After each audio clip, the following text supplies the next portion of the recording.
Yeah, g'day, welcome. Yep.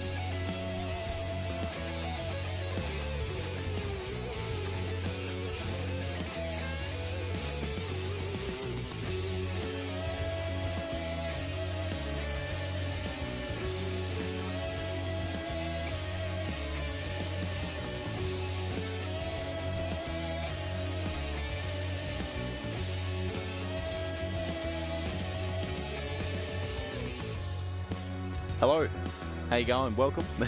Good, good.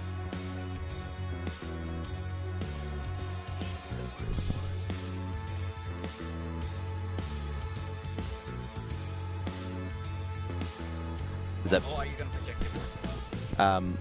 Sure. Yep, that'll be fine. Testing. Yep.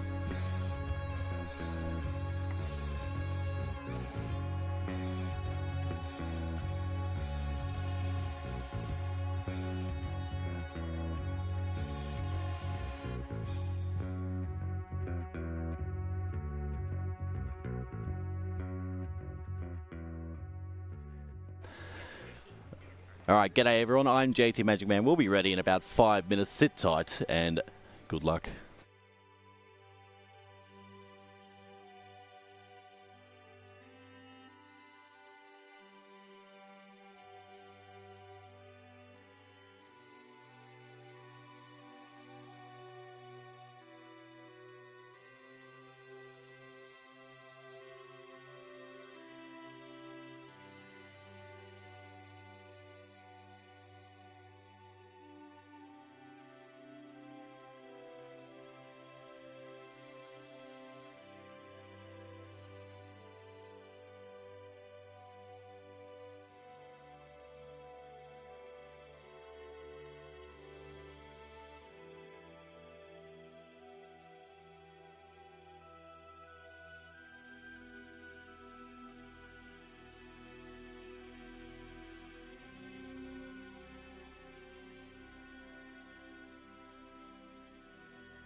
All right.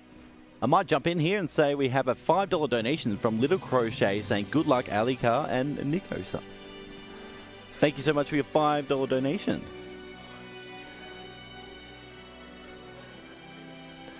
And as a reminder, we are AusSpeedruns, a group that doing speedrun events to raise money for charity. For this event, we're raising money for Game On Cancer, a charity that funds early access cancer researchers who are working across all areas of the cancer research.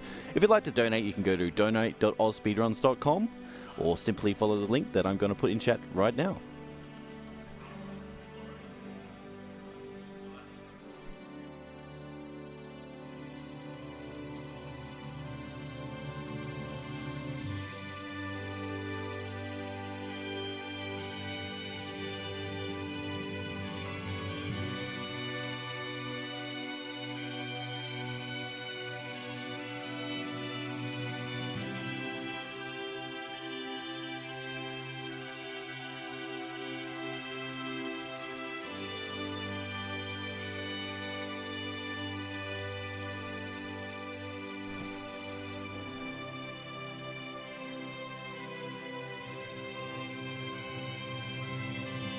Yeah, just quickly, they will start your run at 11:05, so let people trick in.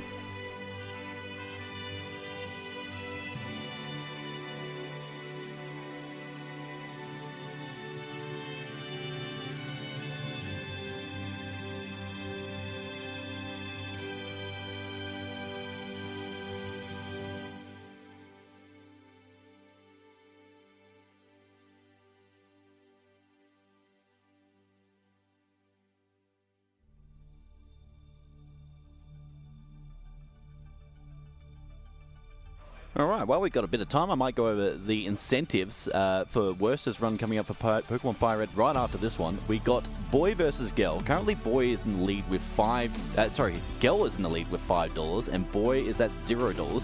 You could easily turn that around if you want to see him play as a Boy or Gel. And the rival name is currently at $40 with Worcester. The Squirtle name is actually really, really close. Worcester with a 2 capital E's is at $56.90. These with capital D, E-E-Z at $52 and Roshi at $28. That's really close if you want to change that around. And we also have the trainer name currently sitting at $140 with a capital W. And without further ado, I'm going to jump over to Alicat and this Nico-Star with Kiwi. Good luck, guys. Take it away.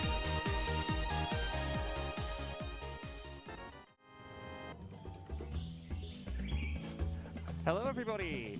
Howdy, DreamHack. I'm Nico-Star, joining me is Alicat, and we're going to run you through Kiwi.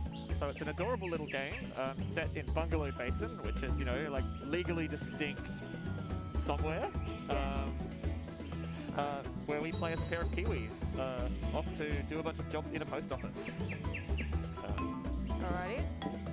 So time starts, time starts when we will finish our countdown, and we start playing the first stage. So if you're already there, JT, beautiful. Alright, so let's just get into it. 3, 2, 1, go.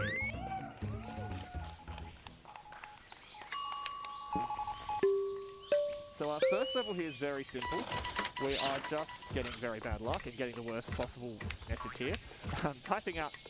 Transcribing messages on a keyboard. So you'll see that this keyboard is oversized for us Kiwis. Oversized for humans too, so I'm not quite sure what the use case is. 2, 1. Lovely. And we obviously have to delegate tasks between us, so to get maybe the optimal routing, or at least something that would be faster than a single Kiwi doing all of it.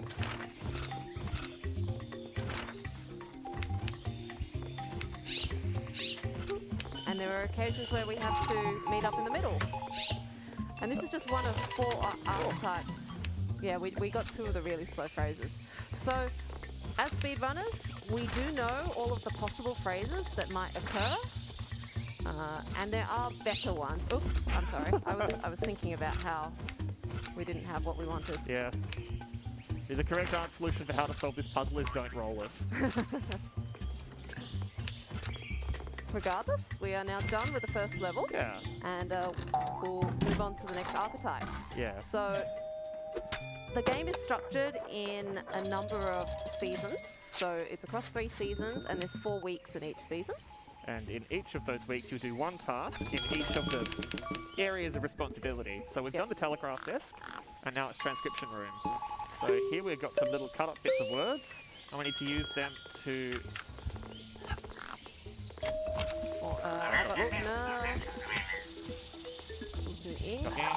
Yep. Force here. Okay. I've got chest. Okay. Par's already here as well. Just get down with I've got par. Snow. Yep, there we go. There you go.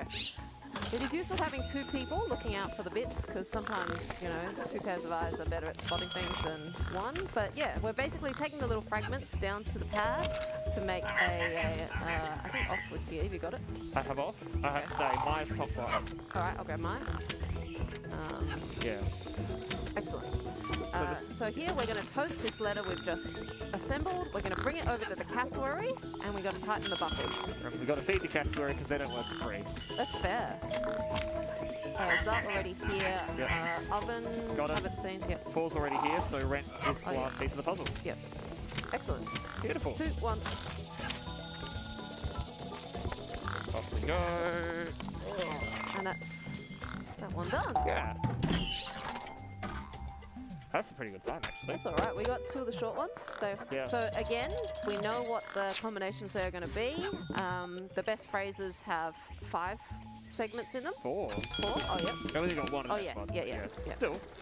That's pretty Right. good. So, shipping floor is coming up, and this one's a bit unique in that on a new game file, this one actually has a fix for RNG. So we know exactly what's going to happen here.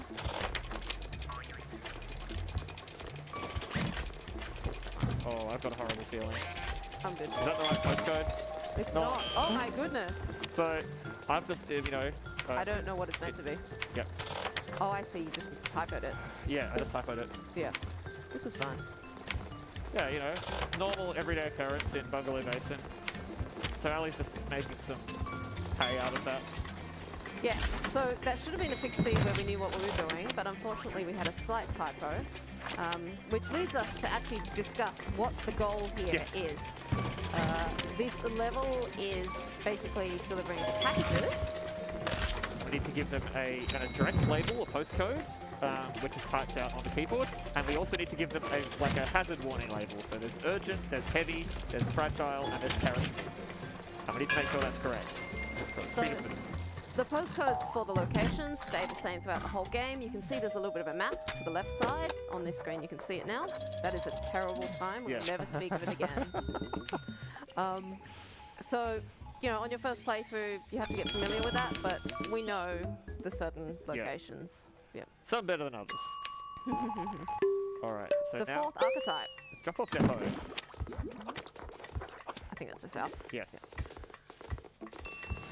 So we've got letters that are coming in, letters that are going out. Green. Lovely, I've got him.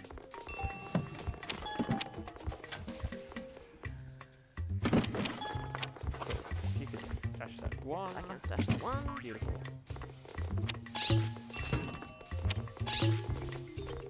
You can take this Yeah, I'll south. deliver the one. Oh, Oh, yep. yeah, easy. No, Easy. got it. So some of the fun of a co-op game is working out what your delegation is going to be.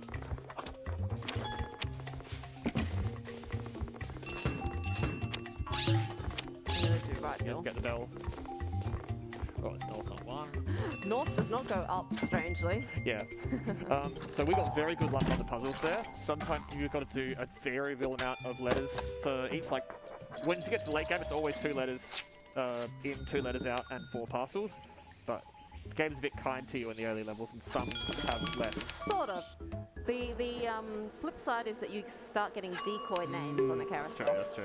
Alright, so we're back in, we've seen this type of level before, but now there's a few variations. So we get theme and variations. So I've got tail. Sprout is here, and in it as well. Okay, Look looking eye. where is it? Looking, got it. Lovely. Cool, tail's white there. So in this case, we've got the male flies buzzing around. 1. And hopefully they won't mess with us, but they can. They can pick up the letter fragments and move them around. They can pick us up and move us around. So we don't want that to happen. I got gold. Got nibble. I got Got Inver. score. I see 1 looking for Ted. Ted here. Okay. Oh, they just moved 1. Yep. But not too 2, far. 1. Oh, I wasn't on the handle. 2, My bad. 1. And now Oh, I've got... red's going for me. I think I'll be okay, but no, I'm not. Oh, I've got it. Okay. So that's it's like mostly it doesn't really matter that much if you get picked up, except at that time when you are buckling in the cassowary. And Brown. Yep. And Demar's ready here. Yep. Emissions up high. Got it. 2, 1. 1. That's better. I love getting that one when we're at a con. Yep.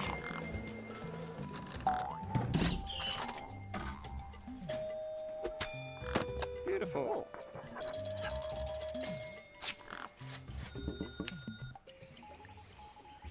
If I've got time to jump in for a couple of donations. please. We have $50 from Harva saying, work hard little Kiwis, good luck to Ali Cat and Nico Staff for this amazing rub. Love you both. Oh. And $100 from Francis saying, no comment, but thank you very much for both your donations. I might just quickly give a quick spiel for people who've just come into the room. We're AusSpeedruns. We do a group of speedrun events to raise money for charity. At this event, we're raising money for Game On Cancer, a charity which funds early cancer researchers who are working across all areas of cancer research. If you'd like to donate, you can go to donate.ausspeedruns.com. Thank you very much. Back to you guys. That's brilliant. Thank you for relaying that. It's a very important message. So speaking of messages, this is the second level in the game where you have fixed RNP on the first first go. So there you go. Yeah.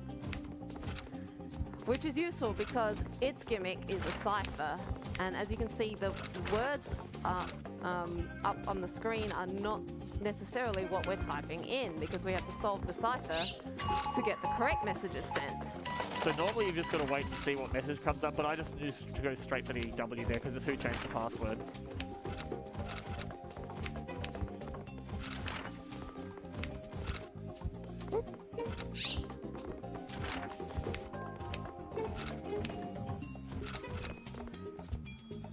Lovely. Beautiful.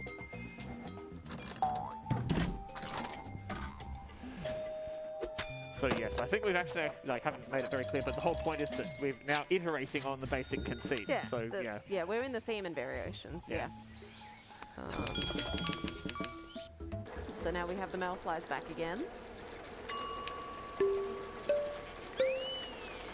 Now this one doesn't have a fixed seed, so we got to sort of gamble a little bit on what we're expecting to see. And part of that is using our metagame knowledge of which locations or stickers might be more common within the pool of possible items. So for instance, we know that Salty flats salty flats is very common. Yeah, very common. Oops, I didn't get a second perishable. Oh well. If it's heavy, I'll be silly. Okay, good. Good. That's fine.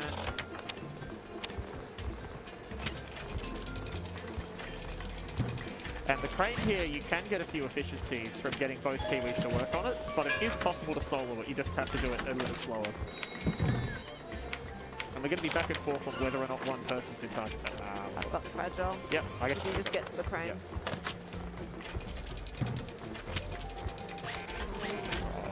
Get to stand it down. Beautiful. Thank you. Lovely. Not too bad. Yeah. So fortunately, that's the last we'll see of our Malefly friends. They're not all bad. They want to help. They want to help, but usually they don't.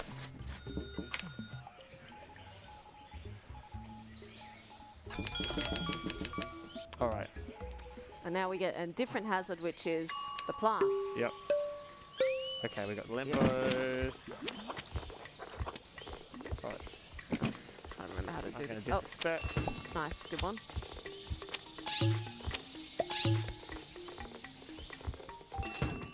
Looking for Roy Yep. Starling. I'll just deliver that. Got it. Parcels. Yep. I should have No, it's all maybe good. done that No, better. no, Yeah, I like think barely anything lost. I got him. Yep. I'll get Pam.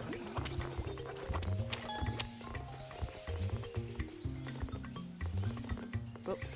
There we go. So if we don't pluck these flowers, they will spawn vines that grab any parcels that turn up on them, and they take forever to get rid of. Like, it's awful. You absolutely do not ever want to get a parcel grabbed by a vine. It will ruin your day. The vines also can steal letters. As you can see up there, there We is don't one care about stolen Hello Man, letter. Fred. Oh, I always forget how to do Yeah. this one. Don't worry. Yep. Deliver that one. Yep, on it. Hang on. That parcel just Sorry about that. blocked me. That's okay. And then I've you'll got need to top clear end. the two. Yep. Oh, yep, easy. We're good, we're good. Lovely. So yes, as with the earlier levels, not all puzzles are created equal. It draws from a pool. Some of them are fast, some of them are not so fast. That last one was not so great. And Yeah, we got You two just got it. of the slower ones Yeah. in that one. Yeah. But things can go so much worse on that level. I'm okay with that. All right. It is summer, so we're also going to have to deal with some sandstorms. So we got Rook takes Bishop. Yep, I might just grab that. Where eye That's okay. protection. Where I got action. Crosshair's already here. I've got eye, so that's everything. Okay, lovely.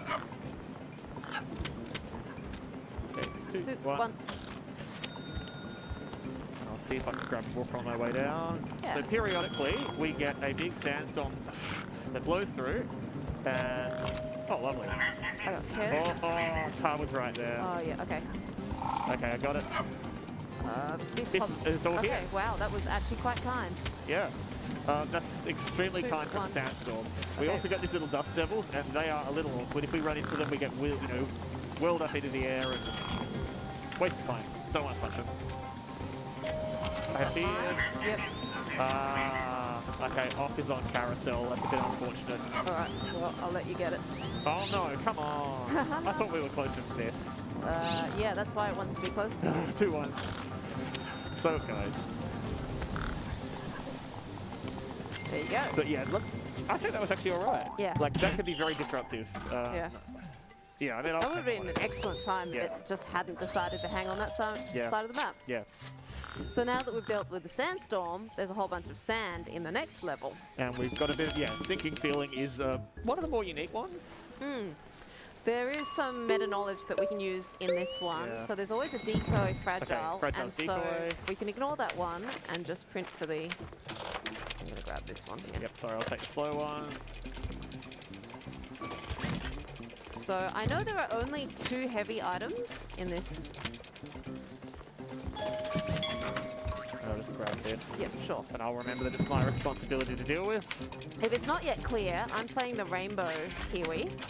I'm going to be a little slow. Yep, that's okay. You take over the crane then. Okay. Yep. And Oh, okay. Nico is We'll playing go the... on Yeah, the drab. So by default, Kiwis come in shades of dark brown and not so dark brown, and there's not much contrast there. So we want to make a point of getting one Kiwi to be like very clearly distinct from the other. And there's lots of costumes in this game. Unfortunately, most of them need to be unlocked through the course of play, so for speedrunning purposes, your options are unlimited, but fortunately the rainbow is just available as a freebie right at the start. And it's a lovely, like, very distinct. Yes, you'll never miss, I mean, you know, It'd be a nice, yeah. never say never, but it's much harder to mistake who's who. Oh, I have definitely still I mean, thought I I'd have use, yeah. done it many times.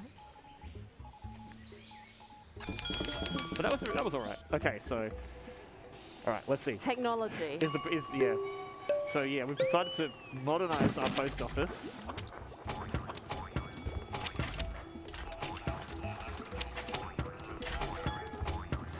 So in this one, we do have to use the letter shooter to deliver these letters. We've got to make And sure to there's- load up the shooter with the letters that spawn at the start, which I sometimes forget, so let's not do that.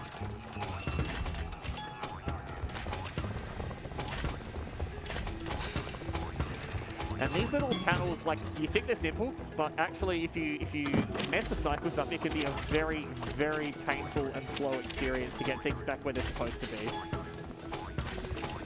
I should probably could have hit that one on my way through.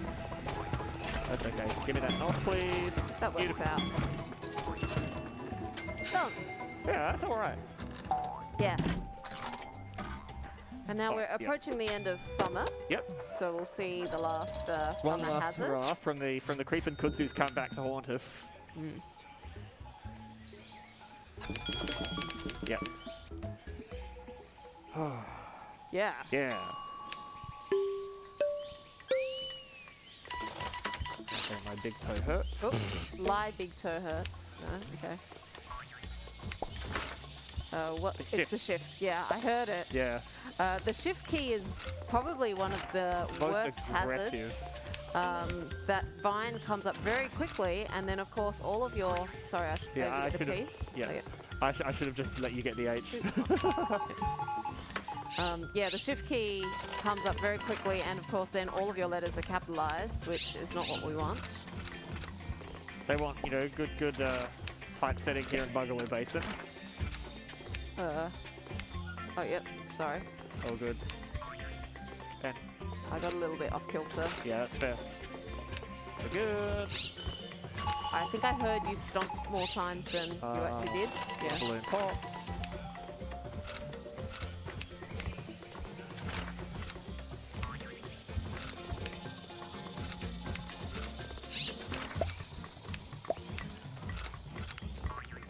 Two, one, Well, 2, 1. pretty clean considering. Yeah. We caught the shift key, which caused a little bit of confusion, Yeah. but we would have lost more time if If we we hadn't put it realized. wrong, Yeah. yeah. Yeah. You got to delete every single letter that you put in that's wrong, which Yeah. is extremely irritating. All right, so that's summer done. So that's one of the 3 seasons finished. And so there is a difficulty progression. Autumn is more complicated. It tends to be longer. So up till now, we've had 3 challenges for a level for most of these. Now we've got 4.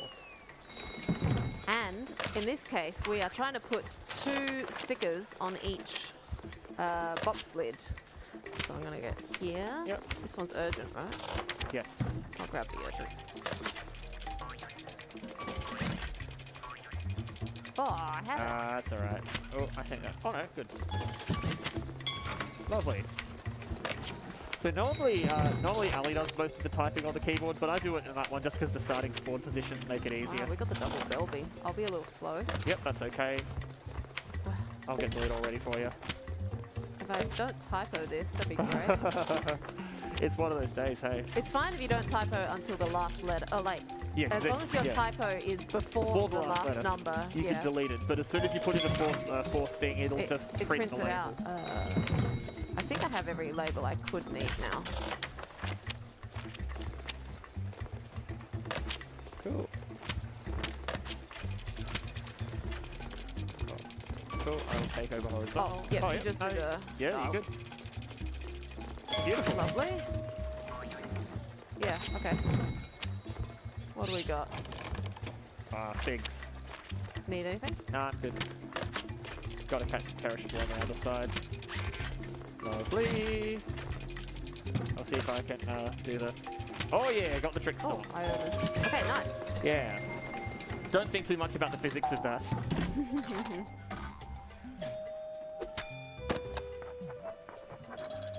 So within the game, you'll notice that we're getting like rewards at the end. When you play casually, it can be quite rewarding to try and get to the gold telepost rating on every level. And like, yeah, when we first played this game, we did not get golds on our first attempts. Certainly, yeah. I got Alan. Cool, sniffing Casa. Looking pale.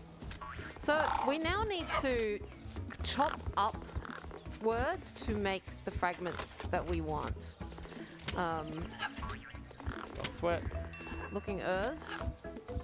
Got it. Oh, yep. Looking for. We've got everything we need. 4. Yep. Yep, you get Sa. 2, One. 1. Beautiful. So yeah, significantly extra little bit of complications here. That's a gimmick that's going to be with us for the rest of these levels. Oh, I did the thing where I picked up the fruit. Oh, the fruit, yeah, that's awful.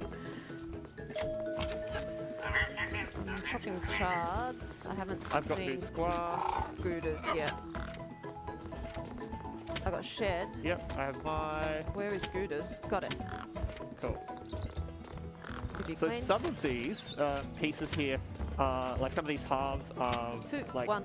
each half is valuable and you use it in the full sentence. For some of them, like the jazz and the goodness there, that's just a decoy piece and it's just a piece of junk. We never want it, so we have to find somewhere to stash it.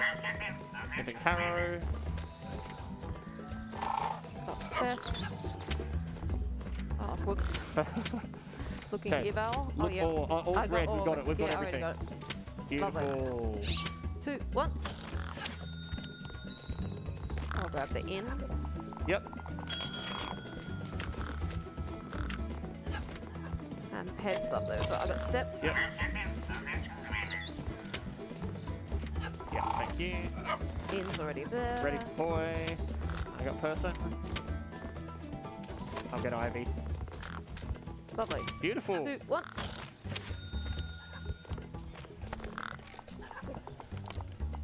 Ah, all right, that's pretty good.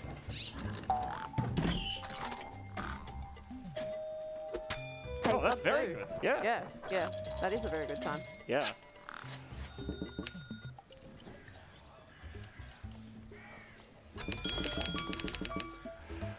Okay, so the gimmick now with the keyboard levels is initially it seems pretty straightforward, but the keys themselves, they start to get a bit restless and start shuffling themselves around randomly. Yeah, so originally they actually started as sort of weird QWERTY. But now they're gonna become even weirder QWERTY, I guess. Yes. So we do know that the patterns of where the letters can move to, the pairs of letters will go to their corresponding spots, and the threes will go to their, oops, sorry, Nugus.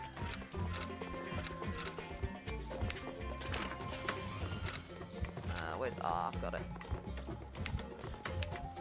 2, 1. And so, for now, some of them are staying static.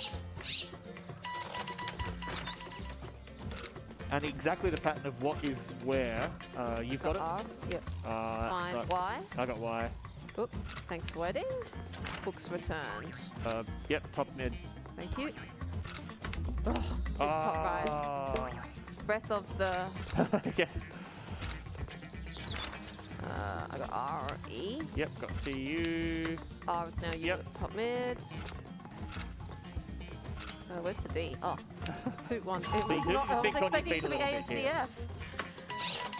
Oh, I can hit I that, know, but I know. it's fine. I'll let you get the N though. Yep. Top mid. Yep. Look A. Get F. Yep, I'll let you Yep. get that one. Look N. Yep. Beautiful. 2, 1. There we go. Okay.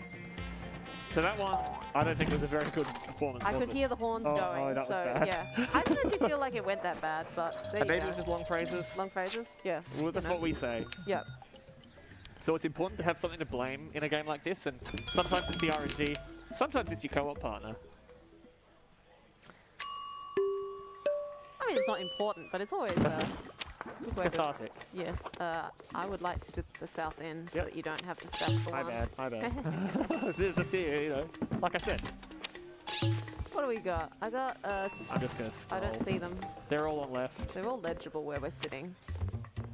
That's Crook. I got Tina. I see Mike. You deliver that one for me? Oh, yep, on it. Lovely. Ah!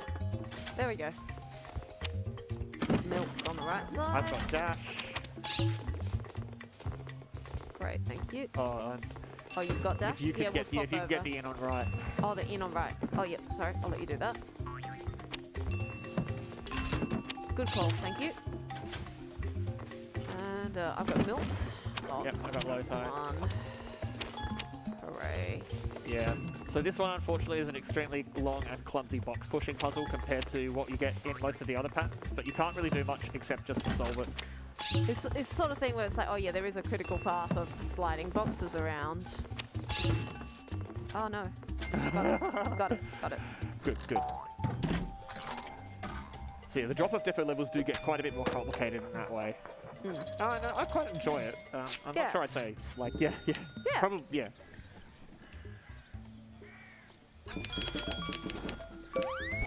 We're on to another one of these cryptic ones. So in this case, all of the letters are sort of hidden. We need to bring our black light over to them to see what they say. Meet at the quarry, stay in I've got I've got stuns. this. I've got guys. So we do need to snip sting. I see, I've got play. Yep. So top left is guys. Thank you. We need to find an You in. mean carousel or? Oh no, I got it. Yeah. Yeah, top left. Yeah. Excellent, perfect. Lovely. Thank 2, you. 1. And we count down from 2, 1 because why bother with the 3? We're speedrunners. But just to try and sync up because we need to do simultaneous inputs for the toasting.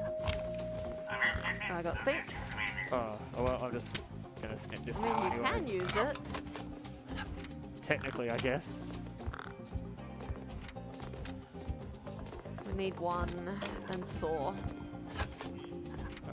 Yep. Okay, Saw's on main. Oh, I see it. I have 1. Yep. So then I took the me off. Yeah, the, so we need to. yeah, we're good. We're good. Oh, good, good. Okay, cool. 2, 1. So yeah, meat at the quarry is going to be a bit interesting. Yep. We've already got it chopped, right? Yeah, I've chopped meat. I haven't chopped quick, but I think I've got it stashed. Okay. Cool. got Dipping that. crib. I'll bring slow. Yep. So we did find Has. Yeah. Got it. And Land Dead is both here. Yep. 2, 2, 1. I see Ari is already here. Yep. Alright, so Quet's already stashed. Oh yeah, I got it. So meat's good Yep, to just go getting on. me. Yep. Ah.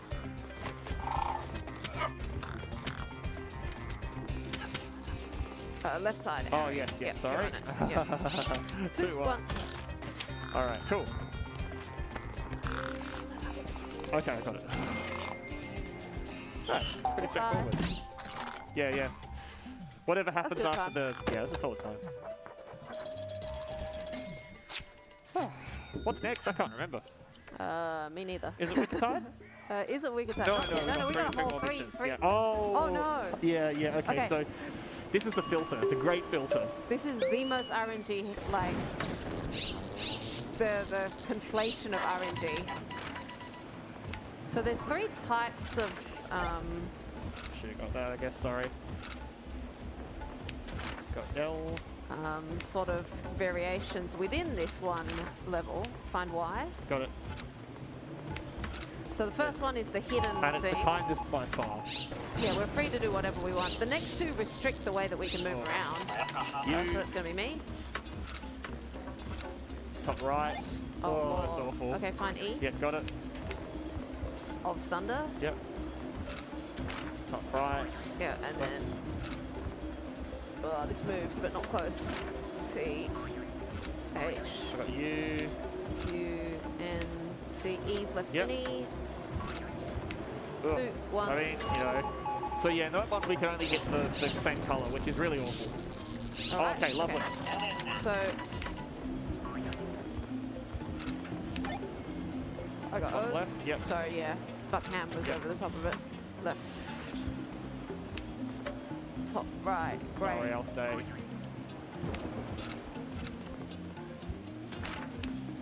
Got T. Oops, I don't think I got the O. Oh, Yep. I thought you were going for it. I got U and R. Thank you. Bit awkward. Okay, and then the last one is a wonderful sync up, which is Double input. yeah, double input. Okay. 2, 1. 2, 1. 2, 1. 2, 1. Oh, you jerk. I got it. 2, 1. Nope. 2, 1. Oh, 2, 1. 2, 1. Okay. So, like, Us missing that first one was actually good because the letters flipped underneath Nico's butt stomp. So 2, 1. 2, 1. 2, 1. Excellent. so yeah. The puzzle RNG we got, like the gimmick RNG we got was pretty good. The keyboard RNG, pretty bad. Yeah. And so like this level is that combination of both Yeah. of those elements. If I could jump in for a quick donation, if Yeah, that's okay. certainly. We have $750 from Genetic27. They say, "Hate cancer, love speedruns, simply put towards Fire Red. Half towards the trainer named March and half to Squirtle name 9. So thank you so much for that donation. We are very close to $7,000, guys. Keep those donations coming. And for those who just came into the room and want to know what we're all about, That one home. we are AusSpeedruns. We're a group of doing speedrun events to raise money for charity. For this event, we're raising money for Game On Cancer, a charity which funds early career cancer researchers who are working across all areas of cancer research. If you'd like to donate, you can go to donate.ausspeedruns.com. Back to you guys. Lovely, that's very impressive. I've always been so proud to be part of this AusSpeedruns community. You know, wonderful people, and you know, obviously contributing towards a wonderful cause.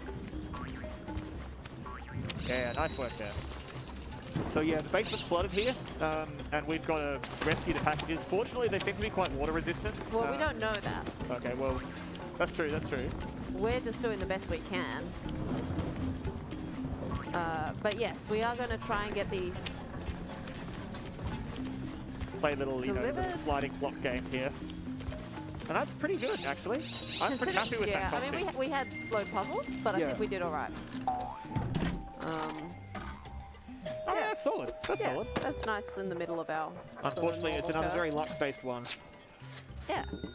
All All right. Once again, technology is going to be in the next level. Yeah, we're making bold leaps and strides in new postal services, and apparently it includes walking labels that randomly change what's in them. So I'm with Buckham here. He doesn't have much time for them, and the loading screen, and I agree. These are horrible. Buckham is our boss. He's like the only human that appears in this game. I've got one. Oh, you got one? Yeah. Okay. Lovely. Yeah. Yeah, we're good. Oh.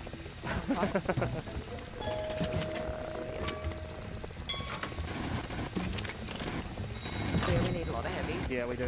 So we know, just because of, you know, we've seen everything, every single item that's supposed to go to Belby, the 4162, needs to be heavy in this puzzle, so... Yeah, and the majority of them are fragile. Yeah. No. Okay, that's fine.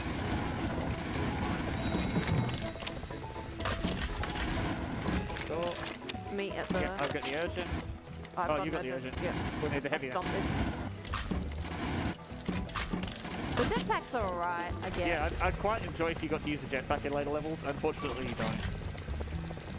Unless you play the Telepost tournament, I think it has that. Which was the DLC. Could be anything, couldn't Yeah, it? we've got Oh, not heavy. No, it's guaranteed to be urgent. Yep. You get a perishable. I've got the perishable. Lovely. Alright. So this crane does need both Kiwis to operate, so in some of the other levels when we use the crane... Oh, I need to push up a little more. Some of the other levels when we use the crane, we can sort of solo it, but to initiate that one, you have to have both Kiwis on it. If one Kiwi then lets go while we're both driving it, then it can be shifted, but... on one axis. But as soon as both Kiwis let go, it just has to go all the way back home and land before you can use it again. It means that we need to meet up at some point in our routing. Alright, so are you feeling spooky? Yeah. Because it's Wickertide now, a completely unique and culturally distinct tradition where people dress up and ask for treats. Yeah. In Bungalow Basin, and nowhere else does this. Yes. Alright. I'll go Sorry. O. Yep. So in this one, we do need to pacify the cassowaries. Otherwise, they will start putting in inputs that are quite... it's always the Z, I think. Yeah, it's always the Z. Which we don't use in any of our phrases.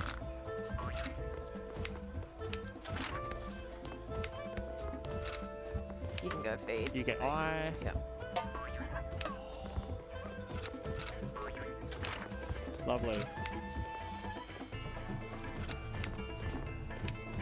2, 1. Oh, yeah. Oh, T stop Yeah, right. yeah, it's all but good. I'll get it. gonna- Yeah, you have to feed. Yep.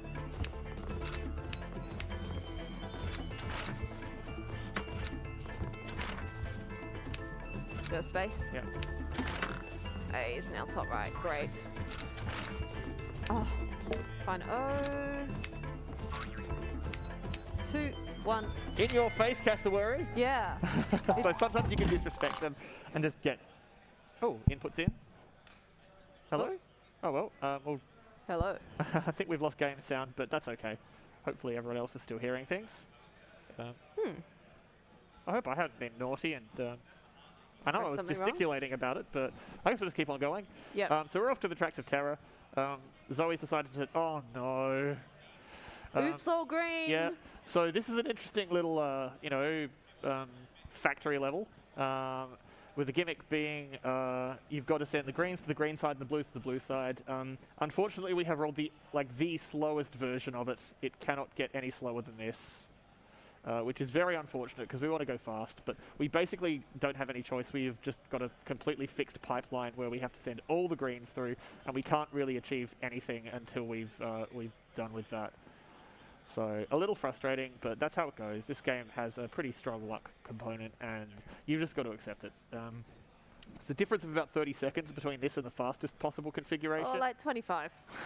Okay, sure, but it's 25 seconds that you don't want to have to spend on this. And unfortunately, it comes late enough in the game that you're not resetting for this unless you are absolutely, world record pace. And even then, why not just finish, see what happens. The advantage of this configuration is at least you don't have to think very much. It's a very straightforward solve. Some of the faster ones, you do need to think a little bit about exactly what goes where and what order you do things in. For this one, it's just pure assembly line. Don't think, just hit the buttons and push the cards.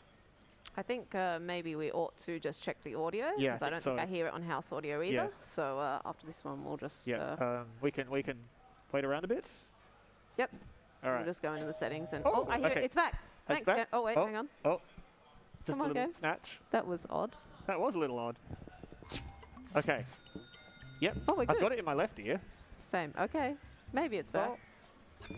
Okay, cool. Well, we'll just keep on going. Cast is scary. So everything's very, very spooky here.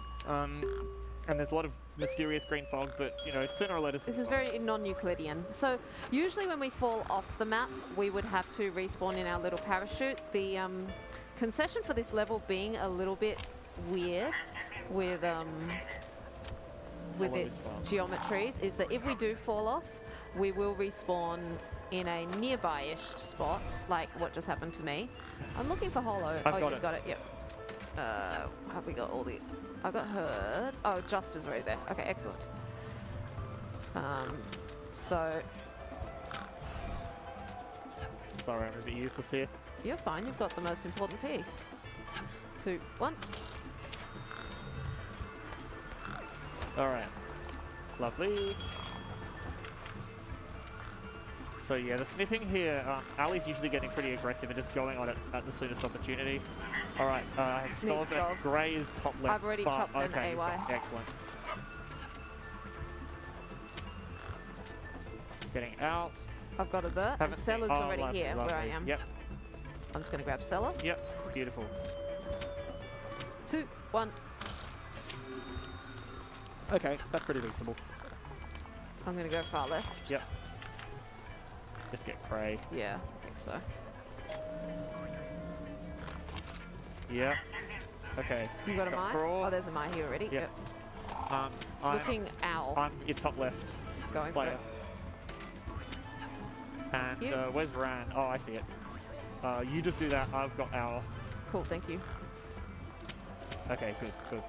So Uh, yeah, sometimes the syllables here are a little bit weird. The phonemes in that yes. one are a bit hard for us because There's an or OW and an AW. O, owl, owl, yeah. Oh no, come on. I've dropped the cassette.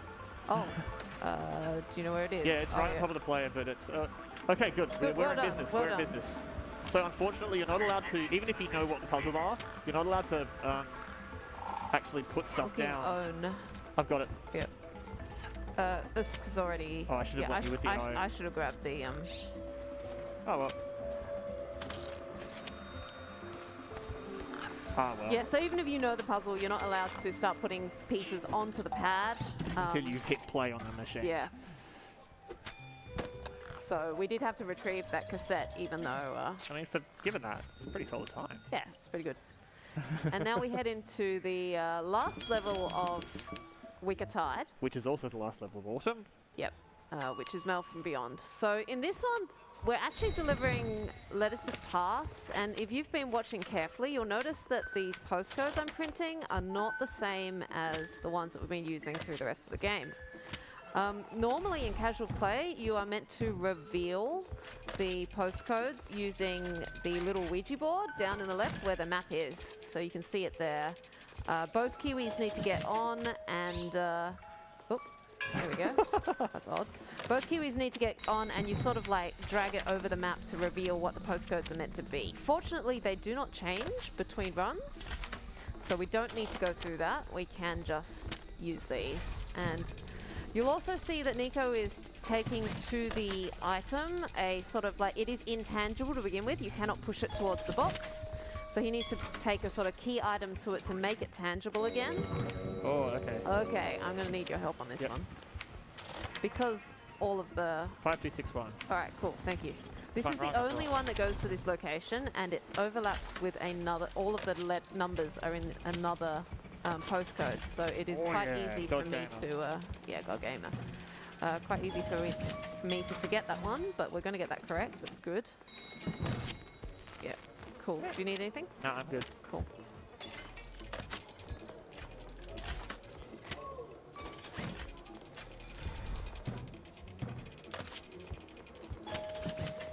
That's pretty Lovely. good. All right, so that's the end of Autumn, and we're through to Winter next. Yeah. Could I quickly jump in if that's all Please. right? Yeah, Dude. certainly. All right, we have just hit $7,000 for the marathon, guys. That's a fantastic effort.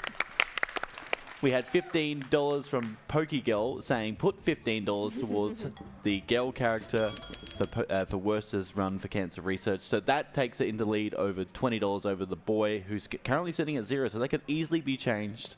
But yeah, thank you so much for the donations, and I'll leave it back to you guys. Cheers. Beautiful. All right, I think we've just lost sound again, but that's all right. That's all right, This we'll is a handle it. relatively straightforward one. Oops, Oh, sorry, I wanted the that's simple one. okay. Yep, yep. If you pull the Yep, south that's out, all good, I'll thank put you. the... There now. Yep, yep, we're good, we're good. I have not looked at... I've got Simon. I I've haven't got seen Taylor, Taylor. I Okay, think. beautiful. Yep. That's what we want. Ding. Cool. I'm grabbing Tina. I got Penny. Cordelia's on the left side. Okay, I'm blocking for the south. Oh, Oh, wait, right. you are blocking Dude, for... come on! Sorry. Blocking bad. for the 2. Lovely, thank And you just deliver your letter. Blocking for the 1. Got it. Thank you. Okay. Have you seen Cordelia? She's Oh, right yes, there she's on the left. Okay. Okay. Come Sorry, on, come on. I know what I'm about. Get the 1 in. I don't know, north. man. I don't know. All right, do we're left. good. We're good. Lovely. Do you know if these are the correct sides? No, I don't. Alrighty. Okay, you're left. You're right. All Oh, right. no, wait. However, yeah, I'm going to just do this. So Yep. I'm going to stop this Easy. for a little while. Yep, And I'm just going to stop the 1. yep. Delivered. Stopping the north. Delivered. Stopping the south. Okay, Beautiful. nice. Okay, we got a little bit of time This one's now. very cycle-based, and if you don't do it right, it will be very painful. Oh, no, I'm drowning. That's Okay, we're fine. good. We got We're good. We're time. good. We could have sped up the 2 by pushing it along the bottom, but... I mean, in the scheme of things, that's all right. Yeah, We got the important cycle. yeah. Unfortunately, we've just... Oh, Oh, that's again. yeah. Yep. All right. So yeah, on to winter. It's continuing to get a bit more complicated, but it does now allow us a bit of labour saving. So from this level on... oh, wait, no, we still need to feed the... Yeah, I don't know. No, we There don't is need to something, play isn't the there? cassette. Yeah, that's it, that's it. Looking golf. I have got... Okay, I got an A. Lovely. Looking hoot, got it. Cool, I've got bowl. Cleaning. Yep. Looking in. Haven't seen my... Got one. Lovely. Oh, well, we're not going to get the cycle, but that's okay. You get bo. Got it. I don't know why I did that way. You're fine. 2-1. Oh, no, that's too early. Yeah. Oh, yeah, right. 2-1. That's why we want to... So, yeah, we want to get the letters before they exit on the left side because it takes a while for them to come out on the right side. And then we have to wait for them to... okay, which one is which? Invented. Oh, great. Yeah, I know. We got an in. I've already put it down. Okay, Invented. cool. Yep. Getting A, look for cool. I got Coda. Coda. Yep. We can swap between some of the other ones Yeah, as we well. can. Maybe we should. I've seen Paul. Cool. I got trance. Okay, we'll just finish. Oh, wait. Yeah. Oh, I didn't get new one. Sorry. Oh, it's okay. Okay, this is good.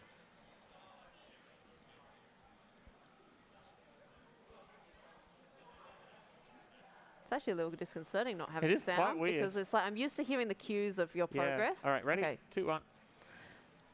Yeah, there's little confirmations that things have happened. Tech is over here to Yeah. maybe fix things up. Oh, All no! right. Ah. Well, we'll just pause the game. We're just we've, going to unplug and replug an HDMI cable. Let's see. No difference. Okay. Oop. Okay. I got oatmeal's already Yep. here. Costa's already snipped. Good. Oh. It needs got. Oh, God. Do, do, do, do.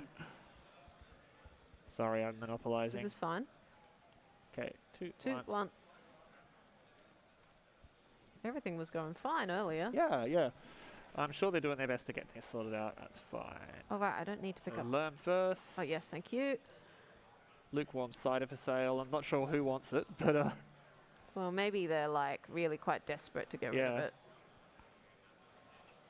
lovely pieces here. That's a very clean finish. 2, 1. Oi. All Off right, we go. Off we go. That's that Beautiful. level done. Alrighty. Oh, maybe I'll just check where the splitter is as well. Oh, yep. Tech is here to do that. Yep.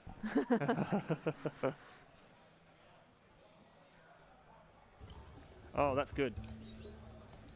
Have you been irresponsible with your feet, Ali? There was something that happened that did trigger it, so it wouldn't surprise me if I kicked the splitter. But it looks like we're back. Thank you very much, Tech. Okay. Beautiful. All right. So we've got to do stuff in parallel here. We've got 2 sets of packages at once.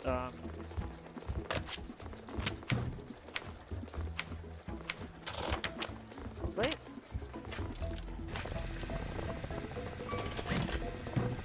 Lovely. And we've got to hover crane them over.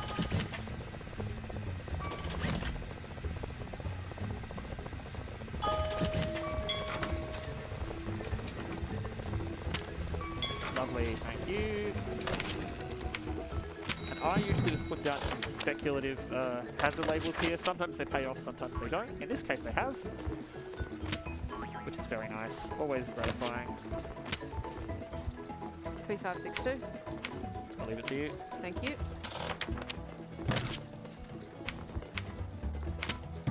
Right, ready. Yep.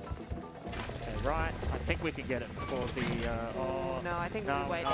Well, yeah, we'll just wait for the wall. That's It's a bit unfortunate. So you do get these little mini cycles throughout this level. Ali's doing a bit of a trick there where if she gets off the vertical, as long as it's correctly aligned, I can do everything I need to if I don't need to adjust the vertical We need to axis. send this one. Oh, right, sorry. Got ahead of myself. Yeah. I did mess with our usual... Yeah. Oh, lovely. Okay. There's another trick here where you'll notice that I push the parcel from its wrong side because the parcels can actually only be pushed in one direction. Yeah, they can't go against the direction of the conveyor, but they can go in the direction of the conveyor faster if you push them. Yeah, and a quirk of how that was actually well, it's like in every other level, the parcels only ever move from left to right, so you push them from the left to the right. In this level, there is a couple of conveyor that goes well, right to there's left. two conveyors. There's the yeah, top one and the bottom one. So you can push them to the right from, or like from the wrong, or like to the left from the left side, which is a little wacky, but it works. It works. So we use that to save a little bit of time as it comes off the conveyor. Yeah, because sticking to the cycle strictly is slow. Largely, this run doesn't have many like exploits or glitches, but they do come in occasionally. Found a huge footprint. There's a little bit of continuity in some of these puzzles as well. I got O. Telling a bit of a story about the residents of this fictional bottom left. Yep. You know, of this place. So earlier I think we did like the puzzle for like looking for chess partner, and then later on we saw them playing. Failing. That's Oh, fine. it's all up there. Yeah, that's why. And then spinny. Yep. I got it. Okay, you get the end. Yep. Please?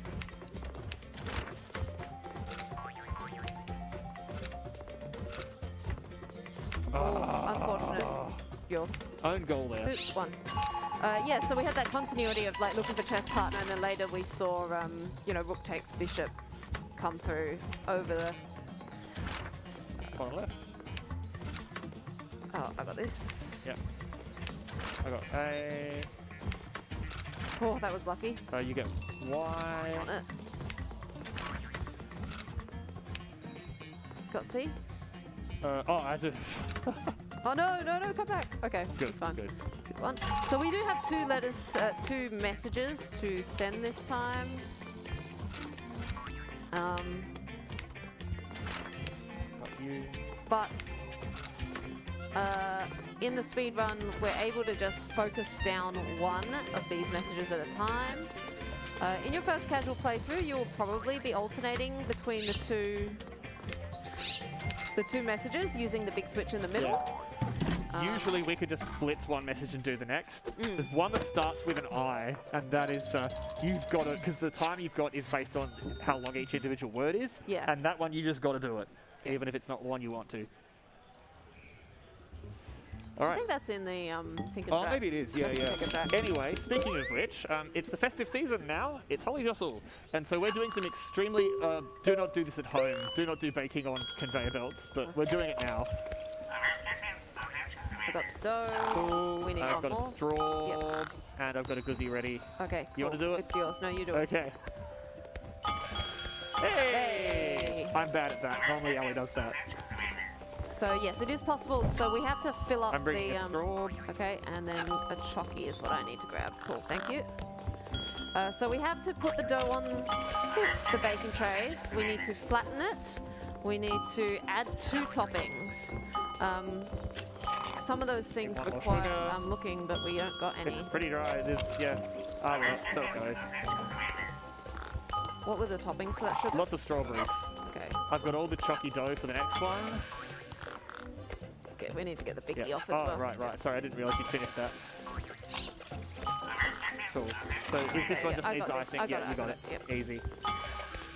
So you can actually ice them before you stomp them, strangely enough. But you do need all the dough. Yeah, like, don't Don't you think don't want to about know it. about this. Like, the Kiwis are extremely hygienic.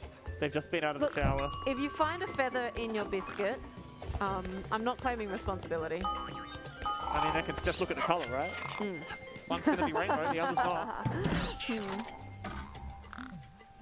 I mean, for a 5-star, that's a good time. Yeah, so this one's highly cycle dependent. It is possible to get all of the biscuits into the oven within their individual cycles, but that does depend on being able to find the ingredients that you want. All right, so get ready for this level. It's extremely quick. If We hope, we hope. Okay, it's ribbon.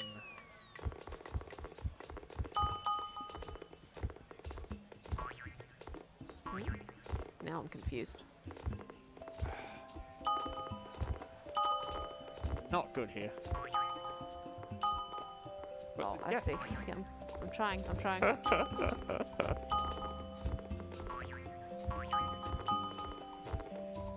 I got open mouth.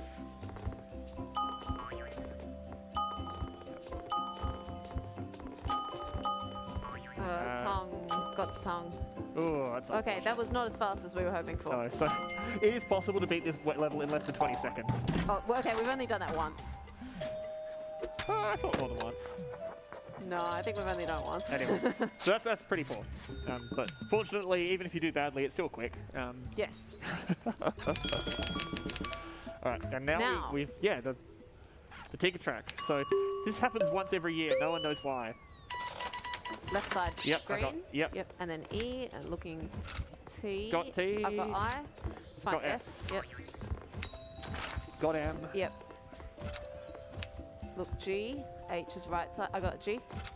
Okay, I'll get H. Find Yep. T. Got T. Find B. Got B. I got E. Find A. Got it, it. I Oh, got- yep. AL, lovely. 2, 1. Oh, backspace, please. Yep. Got V. Yep. Y is there. Oh, yep. I don't. Okay. Go, go, go, go. And then top left. Yep. Got R. Look I. We. Got it. Yep, thank you. And Oh, and just shifted. Lovely. 2, 1. That's solid. Yeah, pretty good. Oh, where's the M? Top right. Thank you. You got Y on main. Yep. Looking you're on it. Got L. Looking G. Oh, it was top left. It's shifted. Okay. Left, Tinker track. Got it, thank you. Oh, L's moved now. Apologies, got it. Got O. Got M. Got E, L. Look, got T, E. Find D. Oh, yep. Got it. 2, 1. N's next to me. Thank you. Find O. Looking. Got it. Got E. I got, yep. Got F. Got R. O moved. Got it. Got Z.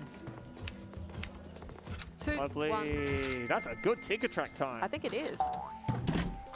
So this is one where, like, on a casual playthrough, you will struggle to beat this. I promise you. Yeah. It's one of the few levels that, even after we started speedrunning, in our early speedrunning days, we would sometimes fail this. Yeah. But now it's out of the way. Yep. We move on to That's a Wrap. Okay, we've got Milton And Cordelia. we may be able to show off a slight exploit here. Yeah, there we go, there we go.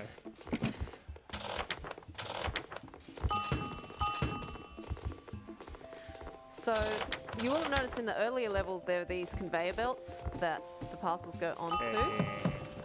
And normally when they're in motion... Lorena's left. Okay. If you just get both bells then. Yeah. Oh, actually, no. I should just I get have to be here another anyway. letter. Yeah. Yeah. Yeah, so normally when something's on a conveyor, it has to continue going along that conveyor, but yeah, we were able to break it by sort of blocking its motion. This is You the get it north, north, I think. Yep. Oh no, it's not the north. Okay, hang on. it's easy. Get him to cycle. Yep, get the one out while And ready when you are. blocking. Oh, thank you. I think that one you can break as well, but it's a bit harder with one person. Oh, it's the other way around, I think. Yeah. That's fine.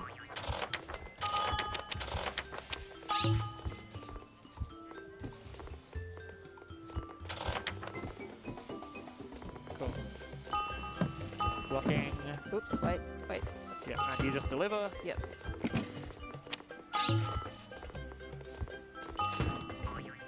Lovely. Okay, that's good.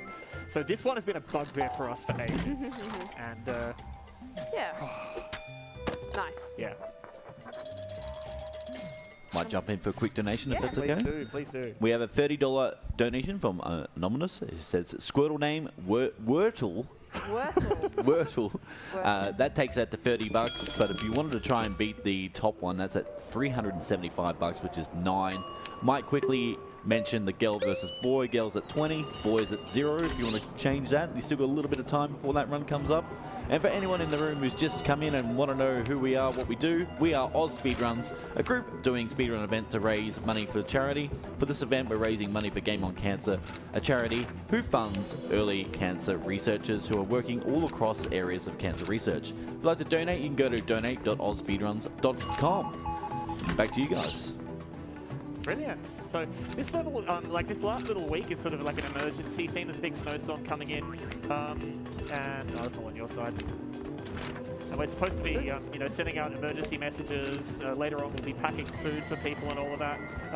This level in particular is meant to sort of evoke this big sense of urgency, but actually it's effectively an auto-scroller. Because we've got this huge long delay now before the second message even appears. So we're on world record pace technically for this aisle. Every run is world record pace until the third and fourth phrases come in. And there's a music cue for it, but you know it's pretty simple. We haven't had any S's yet, have we? No. The keyboard's probably going to flip before anyway. Not. Yes, it usually does. Yep. Yeah. Okay, I'll count the S. There's 12 phrases in this one, so. Hey, Oh, nice. I got T. Okay, O's top mid. Yep. And N is bottom right. Cool. Got T.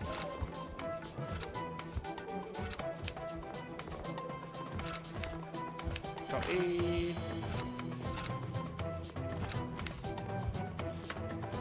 Got R. Okay, that's all right. All right, Pretty we're decent. still on pace. Yeah.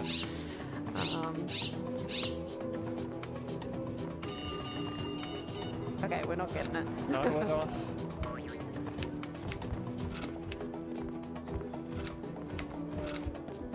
E. Oh, G. Yeah. That was me. Sorry.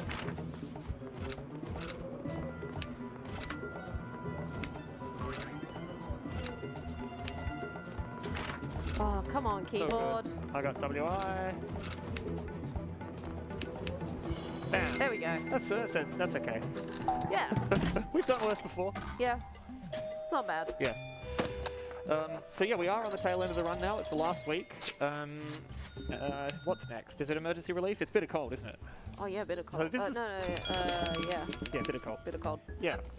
So this is yeah, you know, the last time we'll see the conveyors.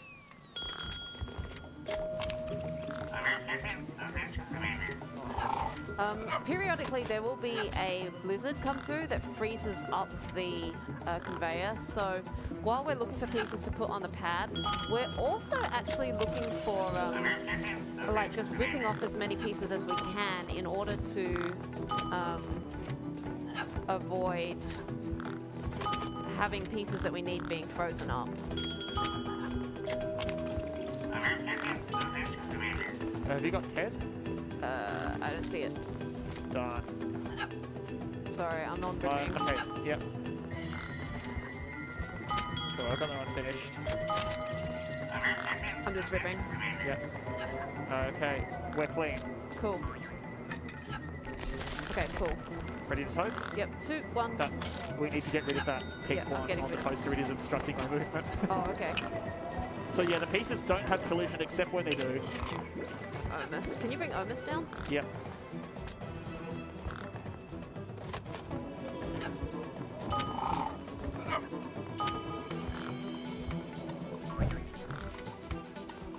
Good.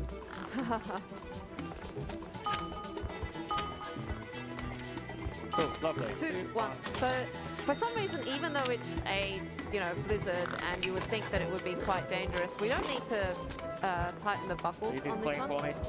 Yeah. Thank you. Oh, oops. I've got the wrong half here, don't I? The foul, foul, foul. Yeah, I know, I know.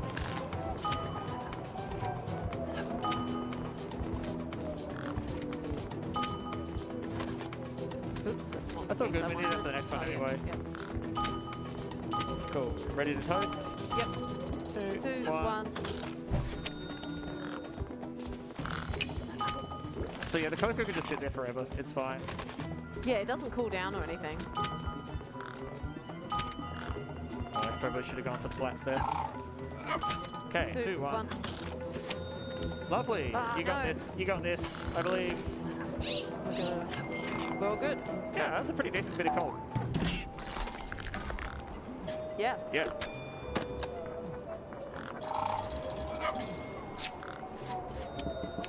Alright, so we've got another heavily cycle-dependent level coming up.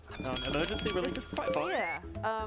In that way that it's sort of auto-scroller when we say Yeah, cycle-based. yeah. Not one where we need to be... Yeah, we can get ahead of the cycles pretty trivially. All right. Digital. Got that So tree. each of these parcels has need a radio. Is it only? radios. Oh, there's one on the side. I'll get it. Each of the combinations, again, are from preset combinations. We do have a few mnemonics for double water. Yep. Torch. Yep. Some of them are more robust than others. Yes. Okay, whatever it is, there's one can. I'll check it. Double Got a battery bedroll. bedroll.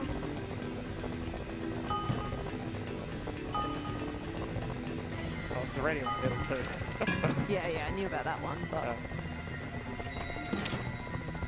double Okay. bedroll. Got can. Okay.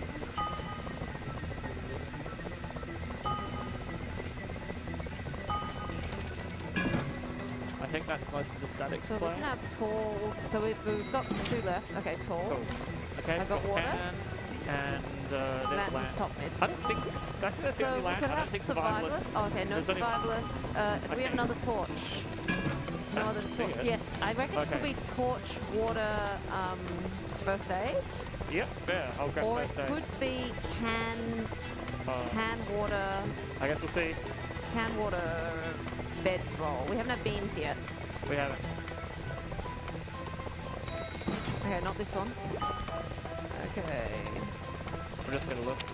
Yeah. Yep. Oh, yeah. Torch on left side. Yep. I think I called this one wrong. I said the last one and that one was water. Yeah. It was actually first I don't- aid. that's actually a first thing. aid torch. Yeah. First can. aid talk can. Yep. I wasn't confident enough to call you out. That's fair. Cool. Yeah.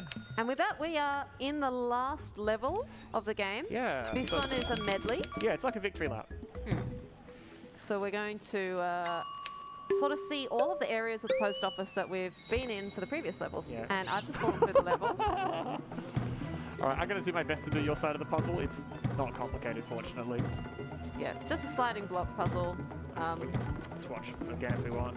Yes, sometimes you just stand in just Oh, the okay, wrong that's still spot. water there. I didn't realize. Even though it's frozen. Yeah. Nice. All right. Come on, Zoe, We're get your gonna- act together. Zoe is the octopus.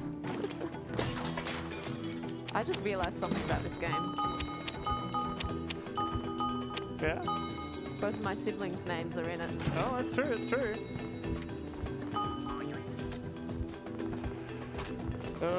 Looks like a pretty 50-50 split. I think I got one up here. No, I don't. Oh. Yeah. I felt like I saw things. So we're picking up all the fragments, bring them back. Oh, I should go for the snow, Yeah, I'll shouldn't get I? pole. Oh, there's freeze up there as well. Game. So there's 10 Killing fragments. us. All right. 2-1. 2-1. 2-1. And we're done with that one at least.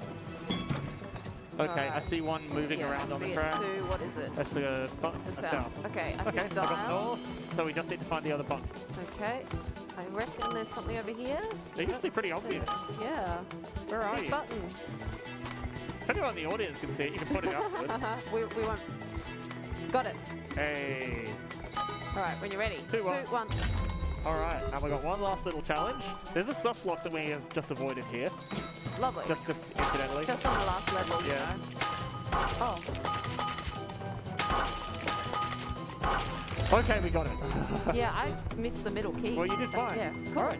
And technically, time is when we hit OK at the end of this dialogue. So... da-da-da-da-da-da. And... Time!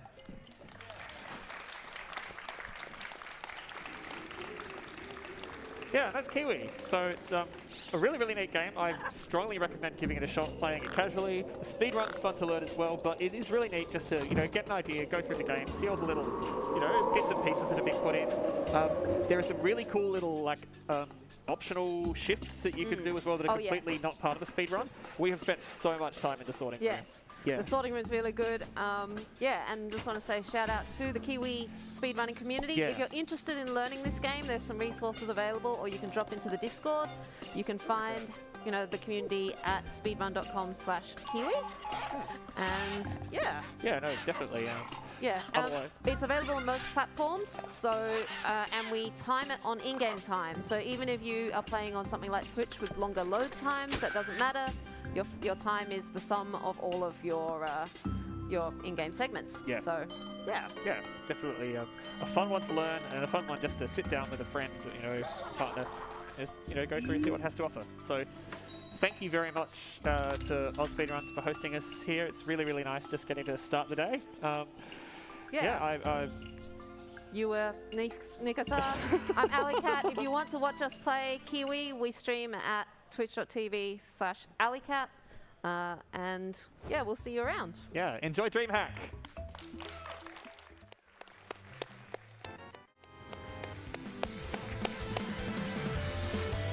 Yeah. 108, yeah.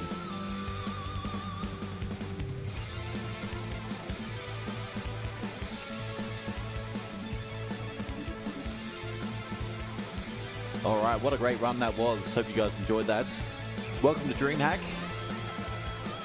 For those that wondering who we are AusSpeedruns, a group doing speedrun events to raise money for charity. For this event, we're raising money for Game On Cancer, a charity which funds early career cancer researchers who are working across all areas of cancer research. If you'd like to donate, you can go to donate.ausspeedruns.com.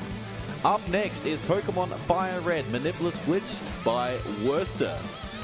And I might just quickly plug the incentives for that. Playing as the girl or the boy. Currently, girl is leading at $20. Boy is at $0. You still have time to quickly change that before the run starts. The rival name is currently Worcester, which is winning. That's the only donation we've got for that. The Squirtle name is currently winning 9. And the trainer name is winning with March at 375. So if you want to change any of those, you've got not long to change that.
I suppose I should test as well. G'day, how you going? Good.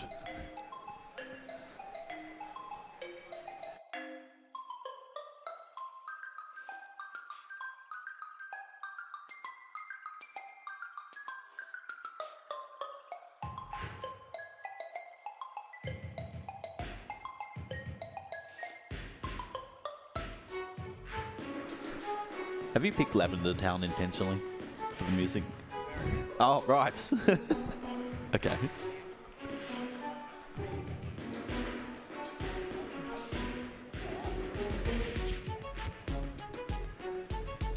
We do have a quick donation before the run starts. We have $40 from Nelson Daly saying, "Good luck, Worcester." Thank you so much for that.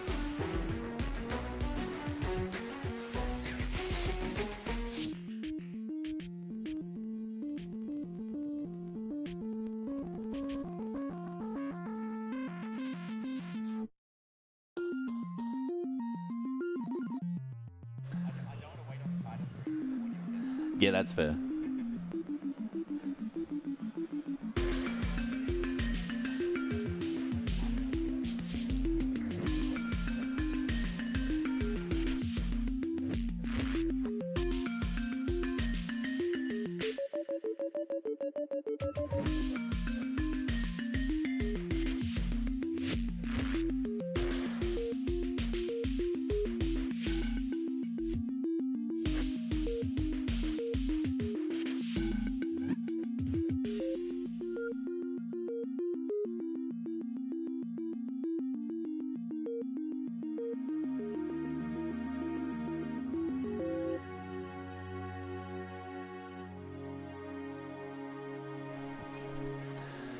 All right, guys, welcome back to AusSpeedruns at DreamHack. Up next, we got Pokemon Fire Red, any percent Manipulus with Worcester. I'm going to roll it over him. Good luck, mate. Off you go.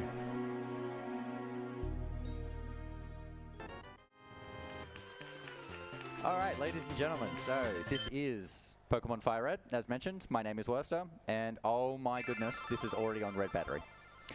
Can I please have a GameCube controller? Solid start. Oh, have you got an ST? Yeah, beautiful. Aeon to the rescue. Everybody hands for Aeon. Yes!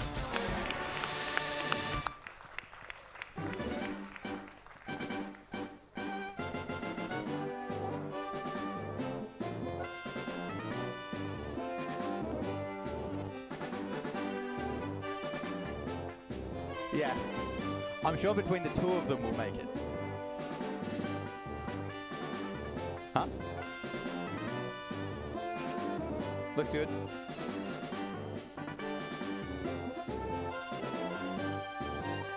Okay, well, I'm glad that happened before the run started instead of 20 minutes in.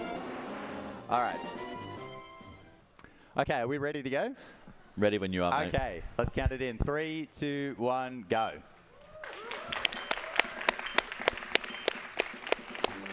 Okay, so as mentioned, this is Pokemon Fire Red. Any percent Manipulus. First, I'm just going to focus on getting the names in correctly, because we had a donation incentive for the trainer name, the rival name, and the Squirtle name, and whether to pick a boy or a girl. So boy or a girl matters a lot in different Pokemon speedruns. In this one, it doesn't matter too much, so we're fine with picking a girl, and the name is March, M-A-R-C-H. Yep, beautiful. And the rival was Worcester with a lowercase w. The correct Worcester. W, you'd think I'd know how to spell my own name. Yep, beautiful. Okay. So this category, as I mentioned, this is going to be any percent Manipulus. So Manipulus just means not using any RNG manipulation. So with this game, there are some external tools that you can use to RNG manipulate getting a really good Squirtle. It's very difficult to do. And so you use a program that you'll have on a computer where if you input your trainer ID, it can tell you if you wait exactly 1 minute and 28 seconds and 40 frames, and then select your Squirtle, you get really good stats. But I'm not going to be doing any of that in this run. I don't like using external programs. I consider it quite dishonest gameplay, but luckily there's always a Manipulus category that you can run. And for this run, I'm just going to take any Squirtle that I get. So all Pokemon in the game can have slightly different stats. So they've all got IVs, which is a number between 0 to 31, which just determines how strong a stat is. And then Pokemon have natures as well, which can increase a stat by 10% and decrease a different stat by 10%. And so for Squirtle, the most important stat is special attack. So I do not want to have a minus special attack nature. That's the most important thing. I can get through the run with anything, but I've never run with a really bad Squirtle because when I'm doing attempts, obviously I want a bit better than average. So even if it's completely average, that's going to be worse than I've ever done before. So we might have some interesting moments. So the reason I'm picking Squirtle is it's simply the best of all of the Pokemon that I can use for the start of the game. Because it learns a water move quite early, it's the best choice for Brock, and from that point onwards, it's just okay at beating everything else. Bulbasaur is really bad because Grass is just a very bad type. But yeah, okay, we'll get an idea on my stats pretty early. So the first one I can see is I can only see 19 health. That's not good. That means my health is bad. My speed is good. Oh, well, it's probably good. My attack is awful, I think. And I just got crit. That's not a good start. I'm going to go Tail Whip because I think my attack's really bad. He's got an extra dialogue box here just telling me about stats. He only does that in the first battle, which is generally why you would try to avoid using Tail Whip. But I think my attack's bad, so I'm just going to go. It looks like I'm beating him on speed, which means I have good speed. I'm going to Potion. This is really slow because he's got so many extra dialogue boxes here. But Bulbasaur was doing 3, and I would be dead in one more hit. Do not want this. See, there's an extra dialogue box. This is why you really don't want to use a Potion in this fight. So the main stat I'm going to be looking at when I level up is special attack. If I see 12, that's good. If I see 11, that's okay. Less than 11, really bad. 13 would be amazing, but that's not going to happen. Like, don't even worry about that. 12, okay. Yeah, so that's good. My speed was also 12, which means my nature is plus speed. I didn't see my other stats. I wasn't really paying attention, but it's minus something. So I have a really fast Squirtle, and it's actually got good special attack. This Squirtle would actually be passable for an attempt. It's actually a very good Squirtle, so that's actually pretty lucky. Oh, this girl's here. So that... She's actually never there in a run because you open the menu to check your stats, and she's telling you to open the menu, so I actually should have still opened the menu. But anyway, I'm going to pick up this potion here because I used the first one in the first fight. At the start here, if I do get an encounter and it's level 3 or below, I'll probably actually take it out for experience. And now that I have good special, I'm actually going to run away from this. Pidgeys are worse to kill than Rattatas. I'll kill a level 3 Rattata, but not a level 3 Pidgey this early. If it's a bit late, I'll probably take out the level 3 Pidgey. But because I've got to go through this grass quite a few times, I'm going to get another encounter. Almost certainly. So I'm just going up here. I'm going to get Oak's Parcel and then deliver it back.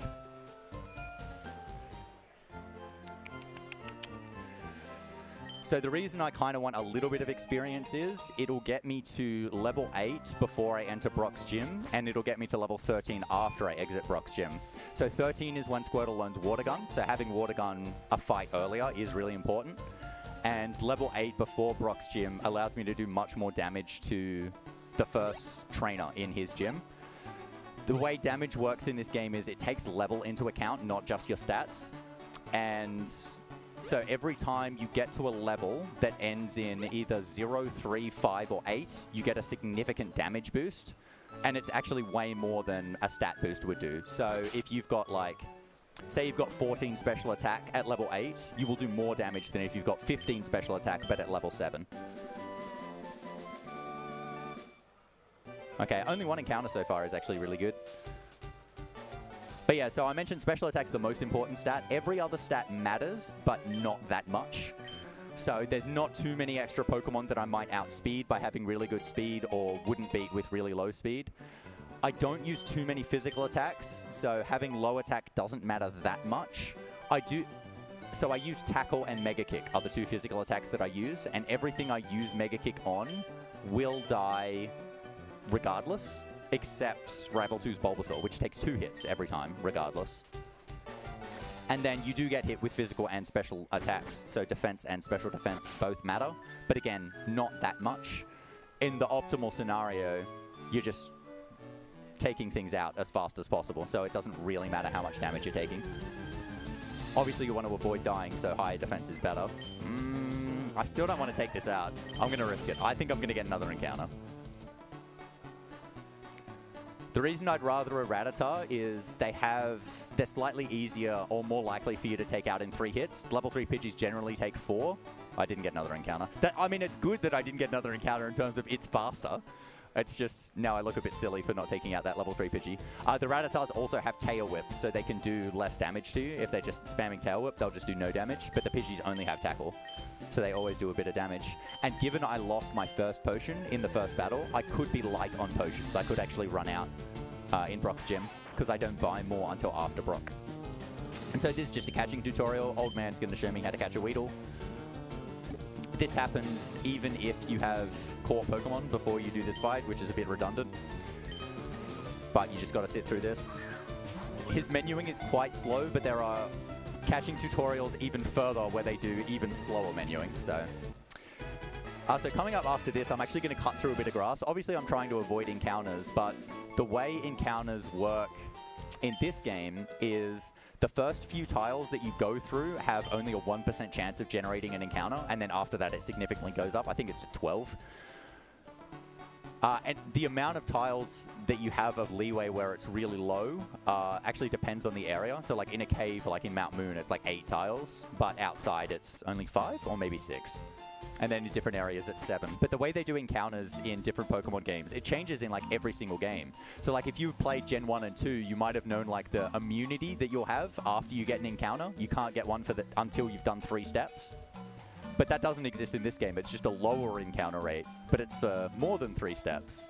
And then like in Heart Gold Soul Silver, so in the remake of Gen 2, they brought back the immunity for 2 steps. But then in between that, in Diamond and Pearl, they have lower encounter rate as well. But then it alters, like if you're in a cave or if you're in grass, there's different encounter rates. And on different dates, there's different encounter rates.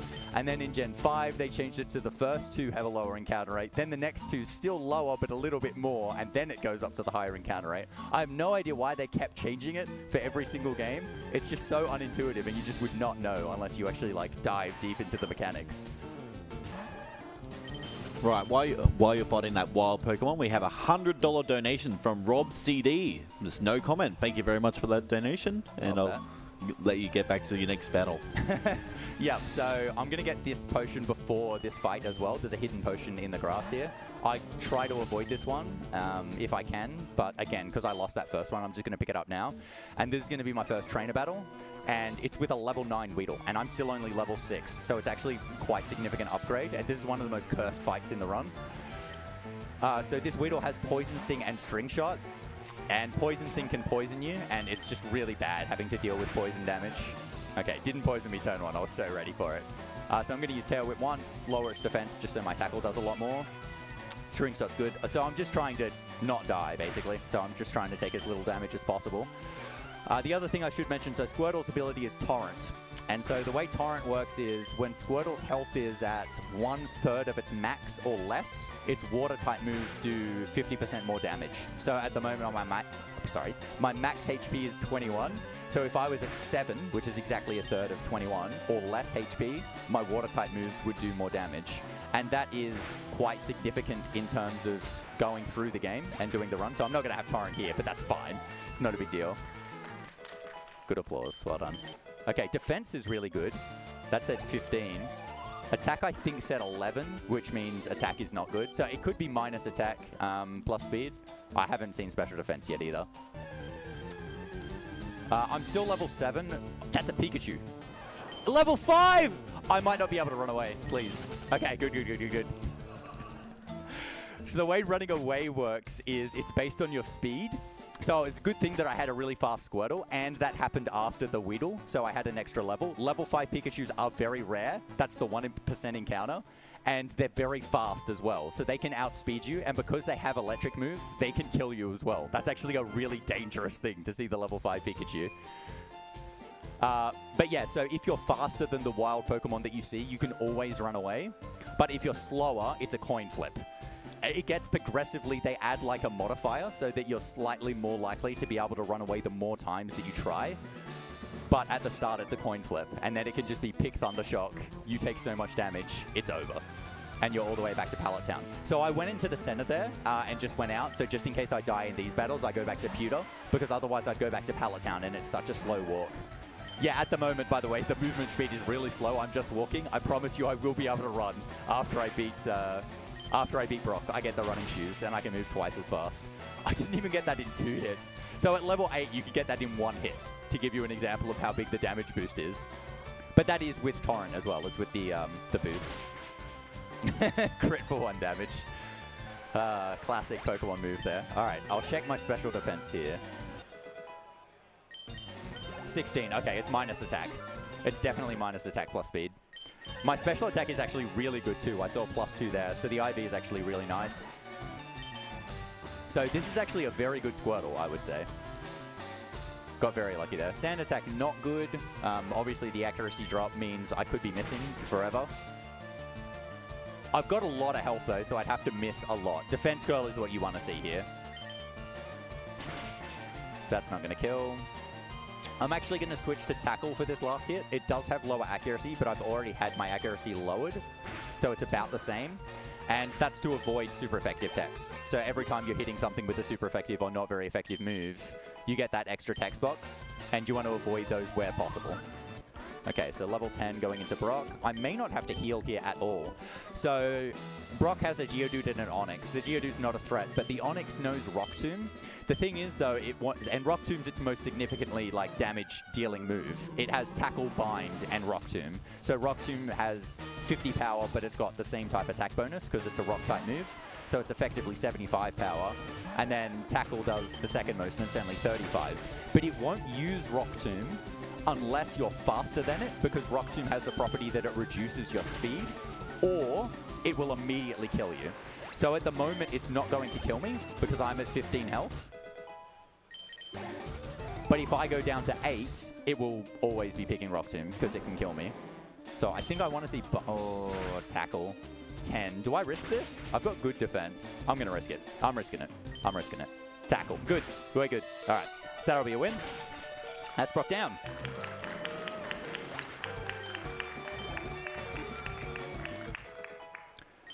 Okay, so this would actually be like really perfect health if I had taken something out before, because I would reach level 13, I would still be in Torrent because my health is really low, and I would learn Water Gun. Unfortunately, because I didn't do that, I don't have Water Gun yet, so I'm not going to be able to take everything out straight away. I'm going to have to use Bubble and kind of get lucky, I guess.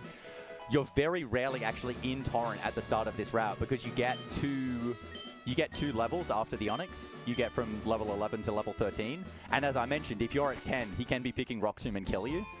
So if you're at really low health, you generally are healing.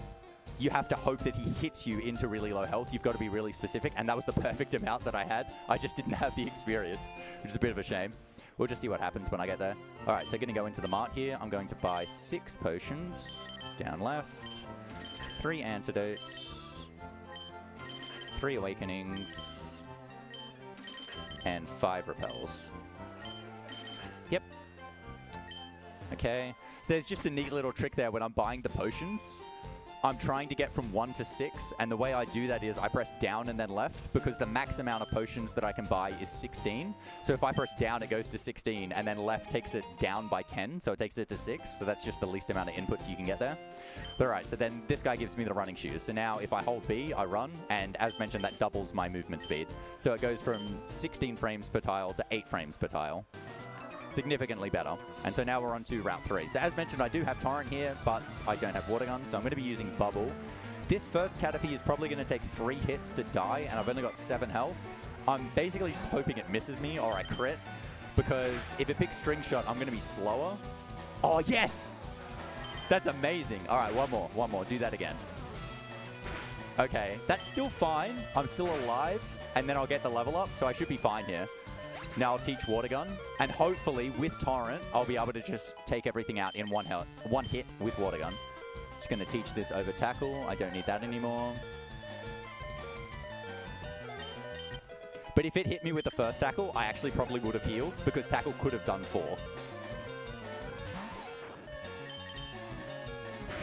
But yeah, if it picks String Shot, oh no. this is risky. I'm risking it. Don't poison me, I'll die. Okay. I will heal before this Caterpie though, because it can kill me, and it's going to be faster than me now that I've been hit by String Shot. So I was basically hoping the other Weedle also picked String Shot. It picked String Shot again after the first one, so it didn't do more damage. So it picked String Shot, so I didn't have to heal, but it was the right decision to take that risk. Because if it had picked Tackle, as you can see, it would have taken me out. So that's a bit of a shame. This is going to be a bit slower throughout Route 3 now, because so all of these next Pokemon, I definitely would have gotten in one hit with Torrent, but I'm not going to get now. And I'm not going to get back into Torrent unless I get poisoned. Because I'm just not going to be able to take enough damage here. So this trainer's got Weedle, Caterpie, and then Kakuna, Metapod. And the Kakuna and Metapod only have Harden, so they just can't do damage to me. I'm still just going to use Water Gun though. I might use Bubble to try and save a few Water Gun PPs, because I might run out if I don't. I'm still faster than this Weedle even after a String Shot. My Squirtle is so fast. Yes, I'm very certain it's minus attack plus speed. Jolly. So I'm going to be faster. Oh, sorry. I'm going to be slower than all of these pokes now as well, because I've been hit by 2 String Shots. So just a little bit of time loss, but like for a marathon run, this is fine. I'm just so happy I actually have a good Squirtle, because I would have been so unprepared if I had low special attack for later on in the run.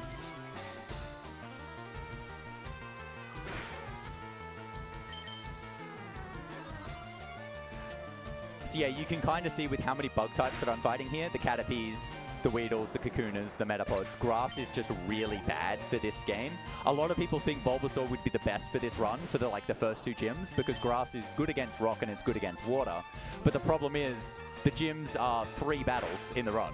Like I did 2 battles in Rock's gym, and then you just go straight to Misty. The rest of the run is all of these bug types and Zubats, which quad resist Grass. And Nidorans, which are poison type and resist Grass. Grass is just really bad. So Charmander is actually better than Bulbasaur if you were to do this run. It is still worse than Squirtle, but it's closer. It does have... Charmander has a lot more issues with Brock and with Misty, but it's actually, better at beating all of these bugs.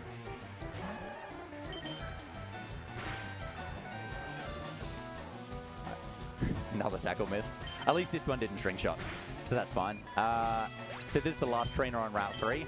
After this trainer is going to be what we call a walker. So it's a trainer who walks up and down. And so I'm just trying to dodge them. So I may have to sit there and wait for her to actually look down. So it'll look really silly if I just have to wait there. If she's already looking down, I will open the bag. That'll be tech that you won't see anywhere else in this run. It's actually used quite a lot in Gen 3 speedruns. But the reason you would open the bag, yeah, I'm not going to do it, I'm going to wait for her to look down, is if you open the bag, trainers who move around or spin around can't move for the next 32 frames, because it resets their timer. And so it would just mean she can't look up and get me as I'm moving past her. So I'm going to buy this Magikarp here. That's why I didn't spend all my money at the mart, as I'm going to spend $500 to buy this Magikarp. The Magikarp is completely pointless. The reason I'm getting the Magikarp is because for later on in the run, I need a full party. So I need 6 Pokemon, and that is... It's the fastest 6 Pokemon I can get. In the optimal route, you would only get 4 useful Pokemon.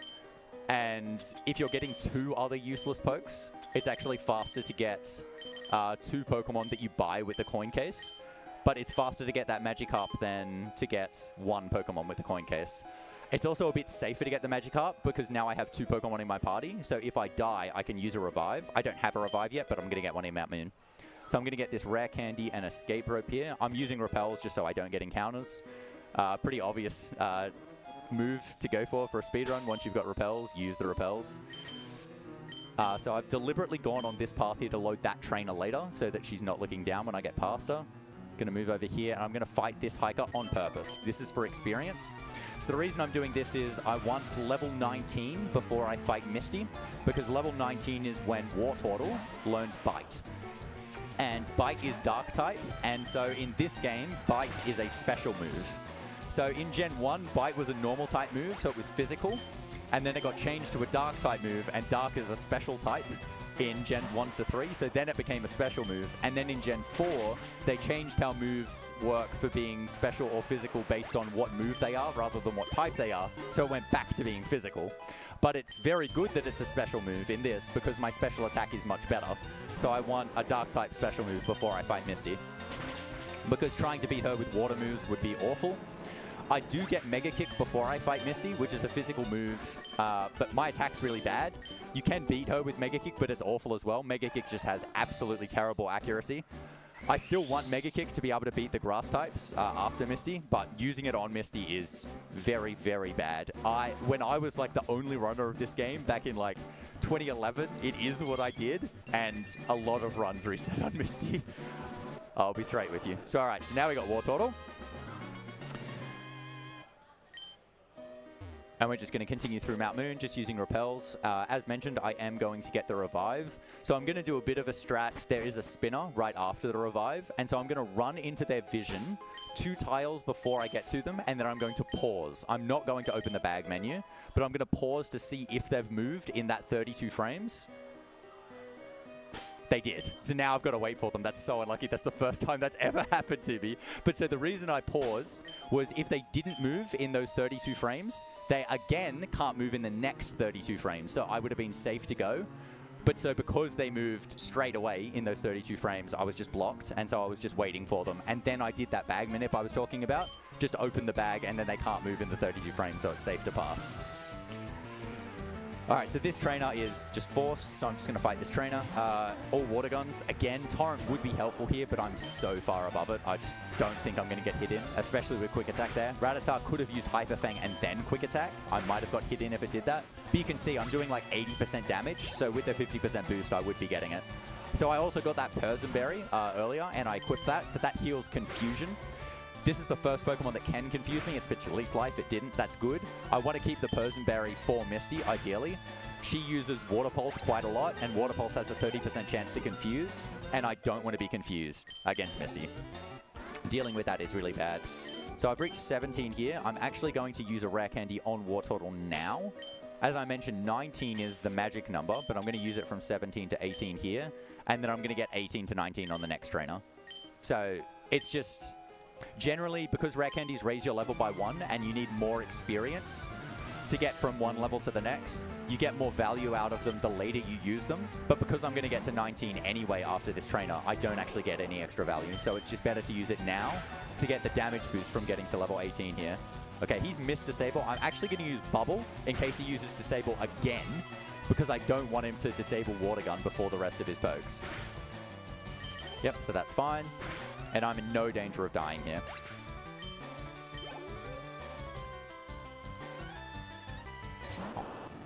I think I might outspeed this Voltorb. Yeah, I do. So this is one of the few pokes where that speed actually really matters.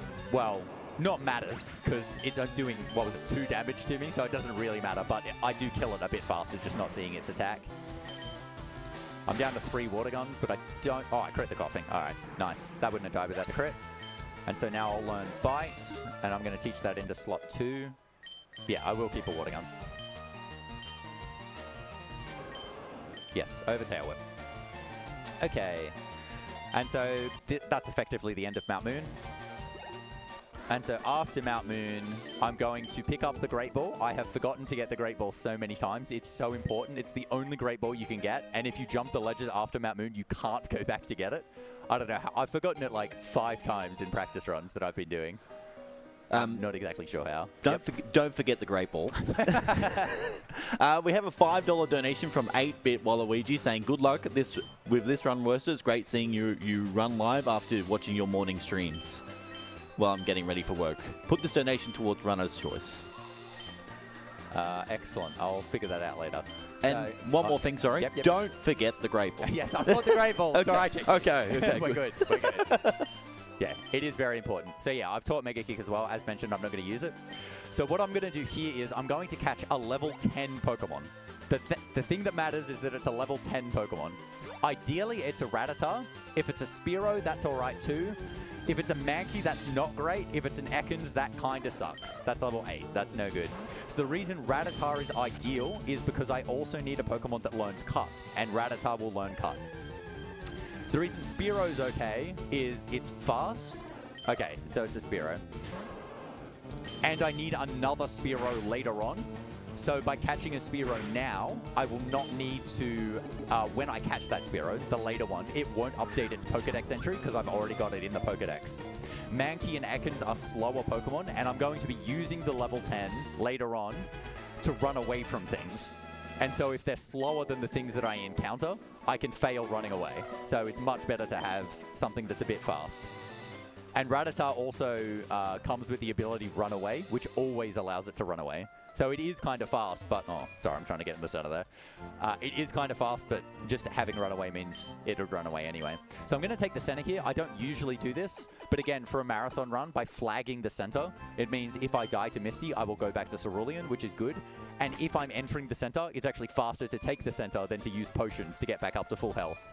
But if I don't enter the center, it would be faster to use the potions. So I don't have to fight any trainers here. I'm just going to go up to Misty.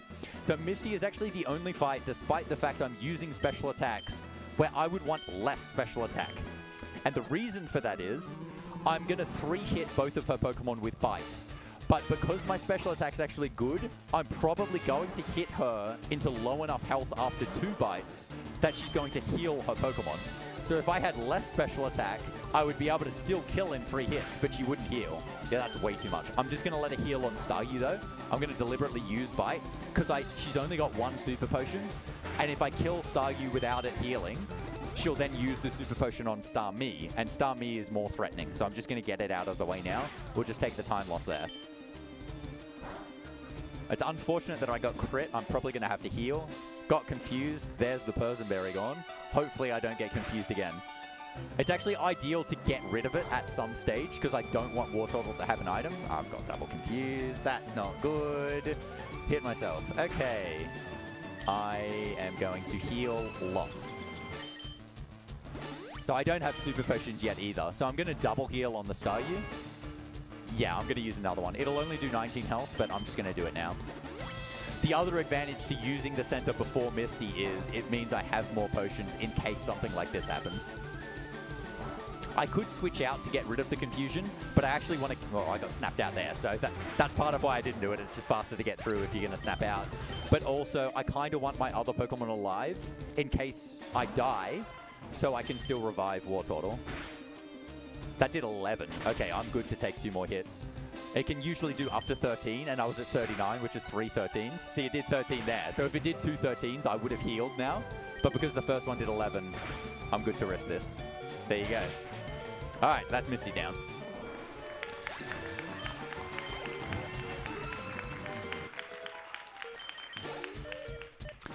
Okay, so Misty gives me the TM for Water Pulse, which I'm going to immediately teach to Wartortle. So that's a 60 power move. I was using Water Gun before, which is 40 power. I'm just going to teach it straight over Water Gun. I don't need that anymore now that I've got a better move. I'm actually going to keep Bubble, which is only 20 power, because there are some Pokemon that Bubble can kill, but Water Gun can kill as well.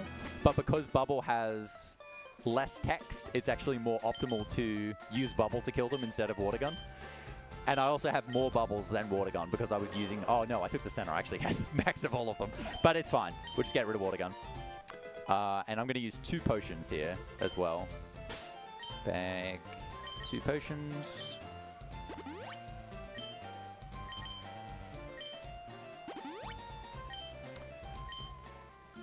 Whoop, yep. And we're going to duck off to get some more rare candies. So that's the only rare candy I'm going to use on Wartortle. The rest of them are going to be used for... some other pokes that I'm going to be getting for this run. So I'm not going to be using Wartortle the whole way through. That is the last gym that Wartortle does. But there are quite a few more fights because I've got to go through Nugget Bridge. And the first fight of Nugget Bridge is against my rival, whose name happens to be Worster. So this fight is very risky as well. It's probably the last really difficult fight of the run. Rival 3 is also quite difficult, but not quite as much as this one. So the Pidgeotto knows Sand Attack. Sand Attack, very bad. Anything but Sand Attack, good. Sand Attack, very bad. Very bad. I may actually switch out, depending on... No, I've still got the Revive. I would like to keep the Revive for longer. So my accuracy is down, and I'm going to want to be using Mega Kick to hit this Bulbasaur. So the chance of this hitting is not great. Not great at all. Sleep Powder, that hit. All right, I've got Awakenings. If I see Leech Seed, I'm switching out. Yeah, nah, I'm out of there. Leech Seed and accuracy down. I'm not dealing with this. So I'm going to sacrifice the Magikarp. So, as I said, this is part of why I get the Magikarp as well. Why are you using Poison Powder? My goodness. All right, there we go.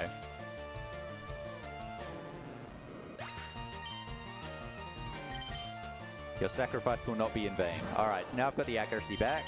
Try and hit a Mega Kick. There we go. Oh, a crit one hit. All right, much better, much better.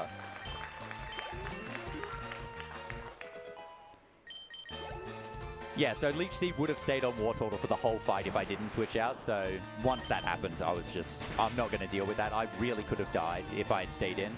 Because once Bulbasaur starts using Vine Whip as well, that does about 20 damage. So he could have really taken me out in like one hit. Because Bulbasaur's got the equivalent ability of Torrent as well, which is Overgrow. So once it's at low health, Vine Whip starts doing more damage as well.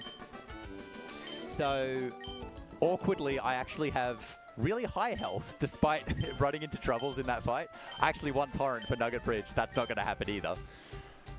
But I do have pretty decent special attacks, so I should be okay for most things. There's just a few Pokemon that they'll probably be ranges. So every move as well, when you, well, not every move, but most moves, when you use an attack, they can do a range of damage. It's not a set amount that they have. So there's 16 different rolls that they can do. Effectively, it does the damage calculation for this is how much damage it should do. And then it gives 16 different rolls for, okay, if that does 100% and 99% and 98%, etc., all the way down to 85% of the damage. Those are the 16 that it can do. But because the way Pokemon does damage calculations is at every single stage, when it's doing multipliers, it floors the amount of damage. So like it always rounds down, even if it's like 1.9, that round floors down to 1. So there's almost always one damage roll that is higher than the rest. So like the Caterpies from before were doing 3 damage, but they were all a 1 in 16 chance to do 4 because it does the damage calculation and says, okay, it'll do 4 damage. But if it does 99% of that, it'll be 3.9 blah, blah, blah, blah, blah. And then that'll just floor to 3. And so all of the rest will just be 3. It makes some strats like really interesting that you'll see a Pokemon be doing 12 damage or something. You raise your stat by 1, and then suddenly it does 4 because of how the stat calculation works. Okay. I've used 2 Mega Kicks. I think I'm going to double bite this Oddish instead of using Mega Kick on it. Yeah, got the flinch. Nice. So you have 5 Mega Kicks. That's how much PP it's got. And usually you want to use it on 5 Pokemon. It's Rival 2's Bulbasaur, that Oddish. 2 more Oddishes coming up at the last fight before Bill. And then the Drowsy Trainer right after Bill. So given I missed one on Bulbasaur, I have to make one up somewhere. And I made it up there. It's better to make it up there than later because if that Oddish actually does damage to me, I'm closer to Torrent. I don't have Torrent. I'm nowhere near it, but it's still better to just do it there. Time for a couple of donations? Yep, coming. All right, we have a couple of donations. One from Astoria saying, don't forget the Great Ball. And one from Andrew, $5, also saying, don't forget the Great Ball. And with those 2 donations, we just hit over $7,200. So that's fantastic, guys. Nice. Nice. And for those in the room who want to know who we are AusSpeedruns. We are a group doing speedrun events to raise money for charity. For this event, we're raising money for Game On Cancer, a charity which funds early cancer researchers who are working across all areas of cancer research. If you'd like to donate, you can go to donate.ausspeedruns.com. Back to you, Worcester. Thank you very much. If you are watching, please do donate. Even just a little amount does help. We're trying to hit 10K for this event, and this is our last day. So we're past 7,200. It'll be hard, but I reckon we can get there if we all chip in. All right, got the Confusion Waterfall, so we killed us up in Confusion there. That's neat. But yeah, so the Great Ball is coming up soon. After I go through these trainers on Nugget Bridge, I'm going to be entering the most variable part of the run, which I confused this one too. Oh my goodness. Oh, it didn't kill itself. What a shame. So you can see all of these trainers. Torrent would have helped just to get that little bit of extra damage. So I'm going to be entering the most variable part of the run, which is catching an Abra. So Abras, if you've played this game, you probably know. Trying to catch an Abra is very difficult because the only move that they know is teleport. So they will immediately use teleport, which escapes you from the battle. So you only have one turn to catch them. So you've just got to catch them at full health, which has the lowest chance of trying to catch something. Generally, you try and lower their health, like I did with the Spearow before you start throwing balls. And Abra doesn't actually have the best catch rate either.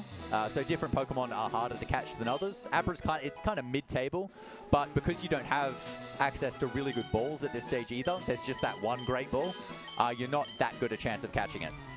It's also the reason why I got that level 10 Pokemon before. So I'm going to switch to the level 10 Pokemon before I try and catch the Abra. The reason for that is, the way repels work is they repel the Pokemon that are lower level than you, and not the ones that are higher level than you.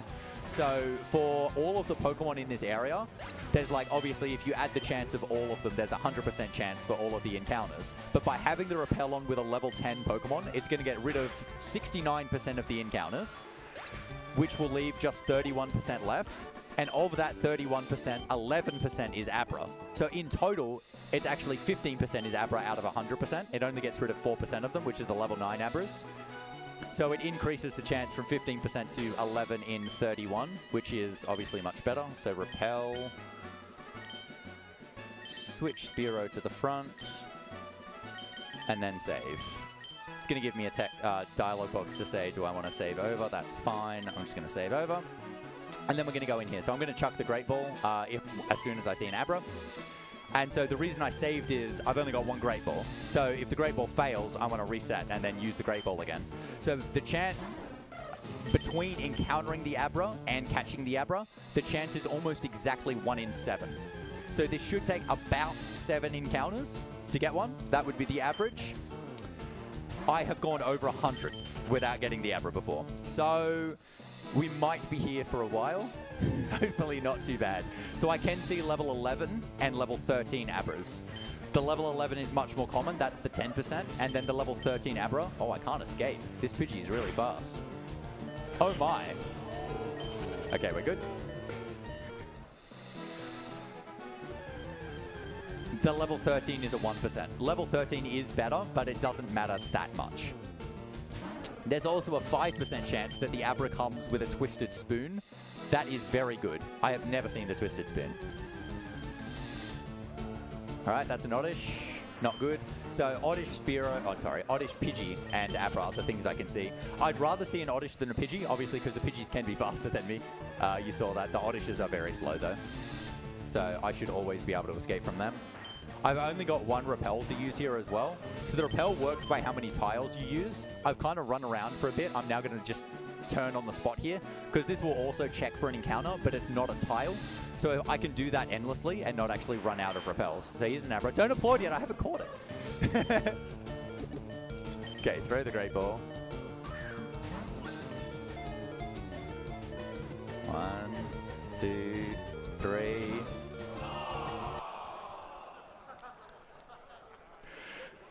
So we're going to reset to get the Great Ball back. All right. While we're on the Abra hunt, we have had some more donations come in. Yep. $10 from B saying good luck on the speedrun. Don't forget the Great Ball. Ben just says Great Ball with dots. $15, thank you so much. Anonymous, $6 donation, thank you so much also. Another $10 donation from Anonymous saying, I entirely believe that Worsted would have forgotten the Great Ball. And $50 from Spuzzer999 saying, good luck with the run, Worcester. He is hoping for a sub 124 PB. Thank you, all those donations. Oh, one more, sorry. $5 from Omanite saying, all hail Helix Fossil. There we go, yes. I did get the Helix Fossil in this run. It is one tile faster to get the Helix Fossil.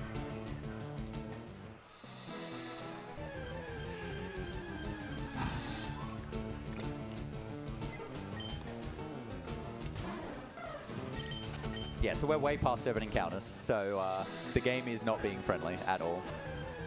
As I mentioned, this is the big variance point, even when you're doing attempts. So I think even in my PB, this took me like 3 minutes or something.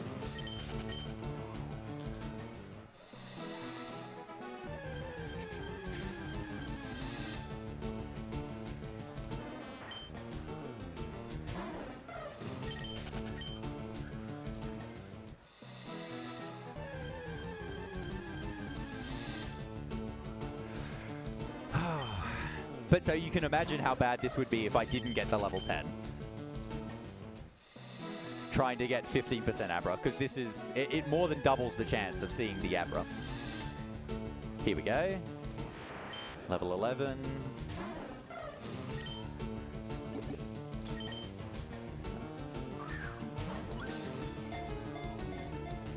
One, two, three. Yes!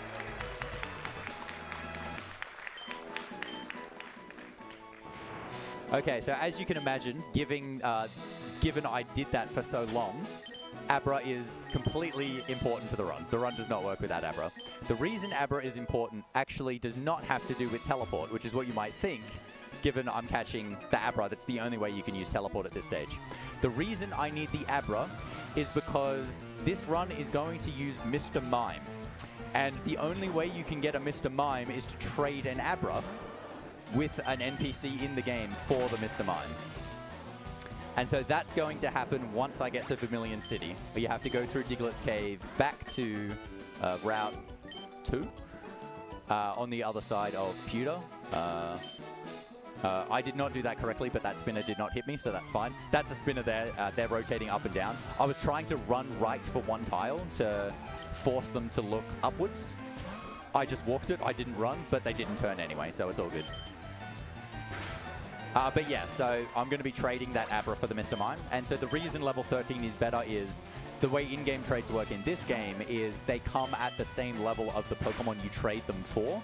So if I trade a level 13 Abra, I get a level 13 Mr. Mime back. And I'm going to be using the Mr. Mime quite a bit once I get the Mr. Mime. So it's just 2 extra levels that I have to get, but that's only 1 trainer. Okay, fight this one at the top. You can fight either of these 2 trainers, but the one at the top's only got 2 Pokemon, so it's better to fight this one. I just want to check my Water Pulse PP at this point. I think I'm fine. 7. Yeah, that's fine. You can use infinite amount of Water Pulses, so I probably should have used Bite on that Rattata, but I should be fine. I should only need 3 more after this. 1, 2, 3. Yes, I should only need 3 more, but I can potentially use 400.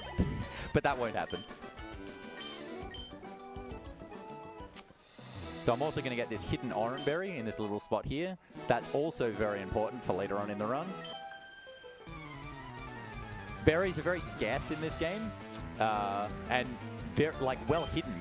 You would have seen before I have a berry pouch, but the berry pouch doesn't actually show up until you get a berry. I was not supposed to use Bubble there. That was totally wrong. I was supposed to use Mega Kick. Now that I've used Bubble, I'm actually going to use Bite, because I think it might kill, and I need to save the Mega Kick anyway. Not quite. That's fine now.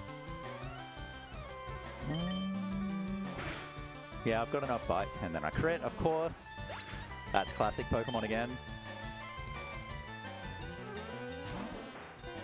Mega Kick this one. I've got 3, yeah. That'll be fine. Mega Kick the Drowsy. And I might Mega Kick the Raticate as well. Right, the Pidgey. Oh, that's close to Torrent. Okay, I'm not sure. I'll decide later. All right, so now I'm up to Bill. So we had a donation war for boy versus girl. So Bill, for the rest of the game, it actually doesn't matter. But Bill actually has text that right there says, "I'm not joshing you, lady." If you're the boy, he calls you a lad or a kid or something. It's 1 frame shorter because it's 1 text shorter, like 1 character shorter. So the girl is actually slightly suboptimal, but it's so little difference that I don't think anybody really cares. While we are rescuing Bill, got a few donations. Yep. PSI guy says, "Great job remembering the grade ball."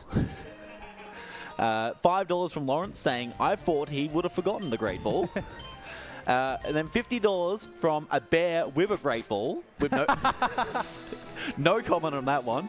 And then $40 from Foxden saying, "Grats on the Abra catch." And with those donations, we've just hit over $7,400. Very nice, very nice.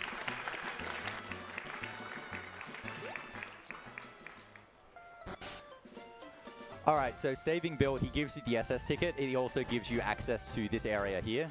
The guard would be in front of this door if I didn't fight Bill. You do need the SS ticket too, because you need to go to the SS and, but it's basically just the game guiding you to where you need to go. This trainer is just, you've got to fight him. They give you the TM for Dig. I'm not going to use Dig though. Wow, I got that Machop without Torrent. That's rare, actually. I thought that was not going to die in one hit. I'm going to Mega Kick this Drowsy. This Drowsy has Hypnosis, which is not good. So I want to hit it. I'll take it out with one hit as long as I hit it, even with really poor attack. That's all good. Don't want Rapid Spin. Okay, and then there's one more fight on the way to Vermilion, and that fight is the last one that Wartortle does by itself, because after that I'm going to be trading for the Mr. Mime, and then I'm basically going to be soloing with Mr. Mime. Not because Mr. Mime is faster. Mr. Mime is not faster. It's actually pretty good, but it's not faster. It's because it's required for this run to be using Mr. Mime. It is the hero of this story, you might say.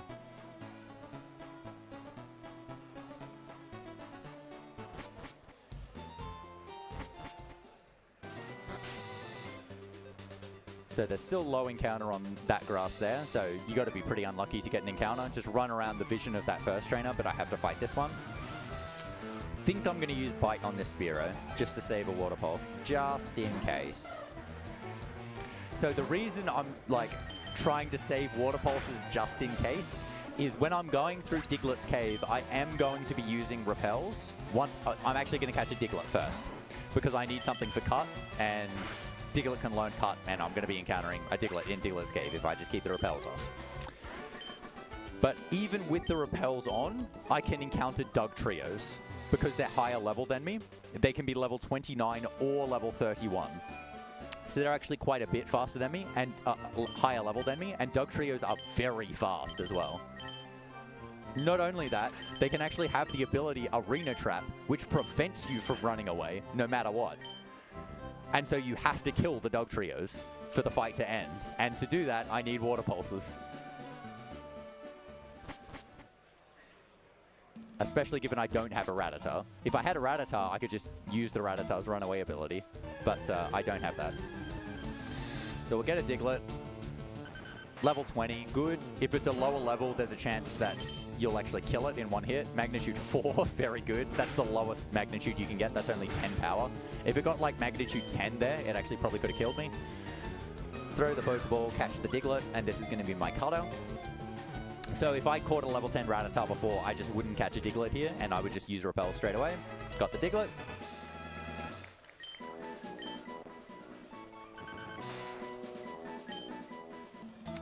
And then I'm going to start using Repels. Repel. All the way through here. And so if I get an encounter, like if you see the encounter music start, that's a Doug Trio, because it's the only thing that can show up. And it's just very, very bad. And Diglett's Cave is actually quite long in this version. It's really short in other versions, but they just put so many steps in here. And so unfortunately, once I get to where I want to get the Mr. Mime, I'd like to teleport back to Vermilion, but I just get rid of the Abra, so I can't teleport anymore. It's a bit of a shame. You got to run all the way back as well. All right, so here's the trade for Mr. Mime. Okay, so the reason Mr. Mime is important for this run is the way this run works is there are two moves that I absolutely need to be using. One of them is Recycle, and the other one is Knockoff. The best way to get both of these moves are with in-game trades. The best way to get Recycle is to trade for this Mr. Mime and get it to level 33. That is the earliest you can get Recycle. And the best way to get Knockoff is to in-game trade for the Farfetch'd and get that to level 21. And so the trade for Farfetch'd is Spearow. I do have a Spearow, but it's only level 10. So I'm actually going to catch a higher level Spearow later on and trade that for the Farfetch'd. It'll either be 20 or 21, 20 or 22. So I may need to give one rare candy to get the Farfetch'd to 21.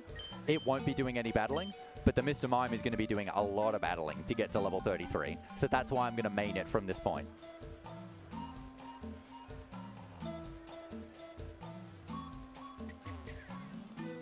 This is good. We're almost there. Almost there. One more Repel.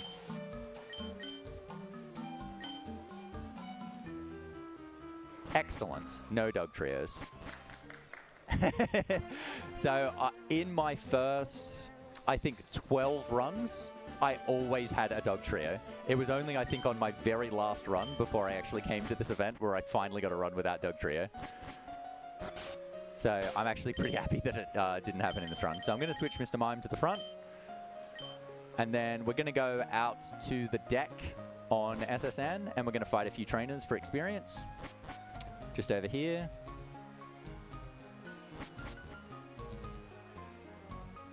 All right. So Mr. Mime, it does come with Confusion, and it is a Psychic type, which is actually pretty useful for the Pokemon that I'm going to be fighting for the next little bit of the game. So I'm going to swap Confusion to slot 1, just because I'm going to be spamming Confusion quite a bit with Mr. Mime. Focus Energy is good, so on these fights I just don't want to be taking damage. So if they're using their non-damage dealing moves like Focus Energy and Leer, that's good. Because you can see the level difference is actually quite a bit different. Like, I'm level 11 and they're 18. So even if that Machop uses like Low Kick, which is not very effective, it does like half my health. So I don't want that to be happening. Just no damage is good. So the good thing about the in-game trades, so like the Mr. Mime here, is it's getting boosted experience. So it's getting 1.5 times the amount of experience that another Pokemon would be getting. So it does kind of accelerate the getting experience part of this run. All right, so that's got me to 13. Now I'm going to fight this trainer, and they're going to get me to 15. So I fought that trainer first because I 2-hit both of those Pokemon at 11. But then at 13, I 2-hit both of these Pokemon. You can one-hit the Machop, so if the Abra had the Twisted Spoon, I would have taken the Twisted Spoon off and then given it to Mr. Mime. And then, obviously, all of Mr. Mime's Confusions would be doing more damage, because Twisted Spoon increases Psychic-type moves by 10%. In Gen 4, they changed it so those increase by 20%, but the 10% boost is still helpful in this run. It's not that significant, but it is helpful.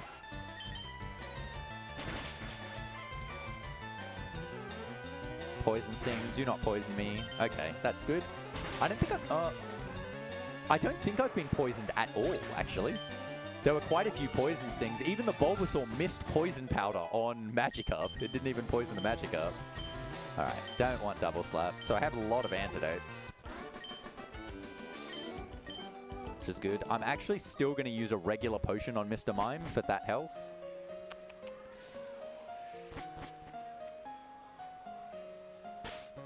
Just going to do it now. Yeah, because I've still got 3 regulars. Just keep as many super potions as possible, and then I'm going to set the options to shift. So what that means is it's after every Pokemon that I defeat, the game will ask, do you want to switch Pokemon? And so I'm actually going to be changing between Mr. Mime and Wartortle here. Mr. Mime could win this fight by itself, but it's really, really slow because of the Pokemon order that he sends out against different Pokemon. So I'm going to hit this Pidgeotto once with Mr. Mime. If it hits itself here, that's actually really nice.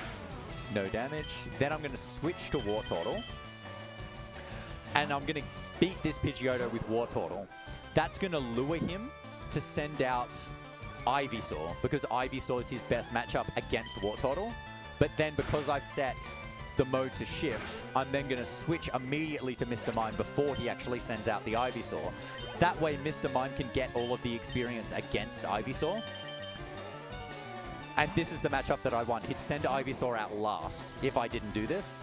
And I'm also going to set up on the Ivysaur. So what I'm going to do is I'm going to use Substitute so that he can't use any of his status moves, or they won't work because I've got Substitute up, and he's going to use, you know, Sleep Powder. I don't have to deal with any of that. I'm also going to set up a barrier, Sleep Powder, and he'll still keep using them even though I've got the Substitute up.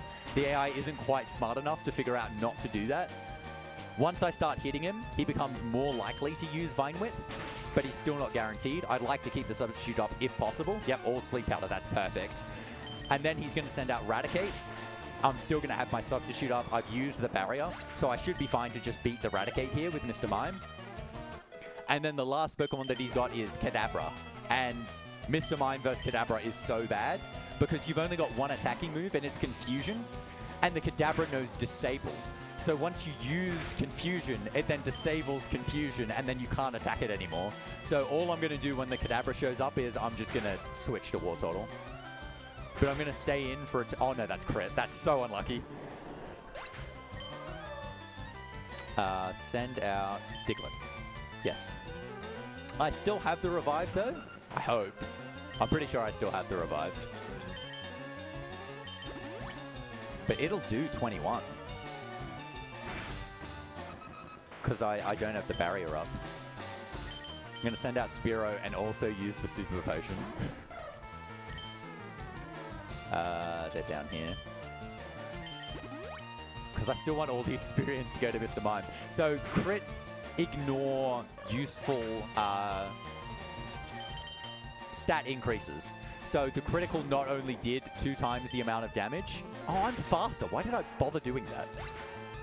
Okay, that was a complete waste, but it's all good. It's all good. So it ignores the fact that I boosted my defense, so it effectively did 4 times as much damage. So if that didn't crit, it would have done about 12 damage, but I was at 32 and it just took me out in 1 hit. I'm going to use Water Pulse.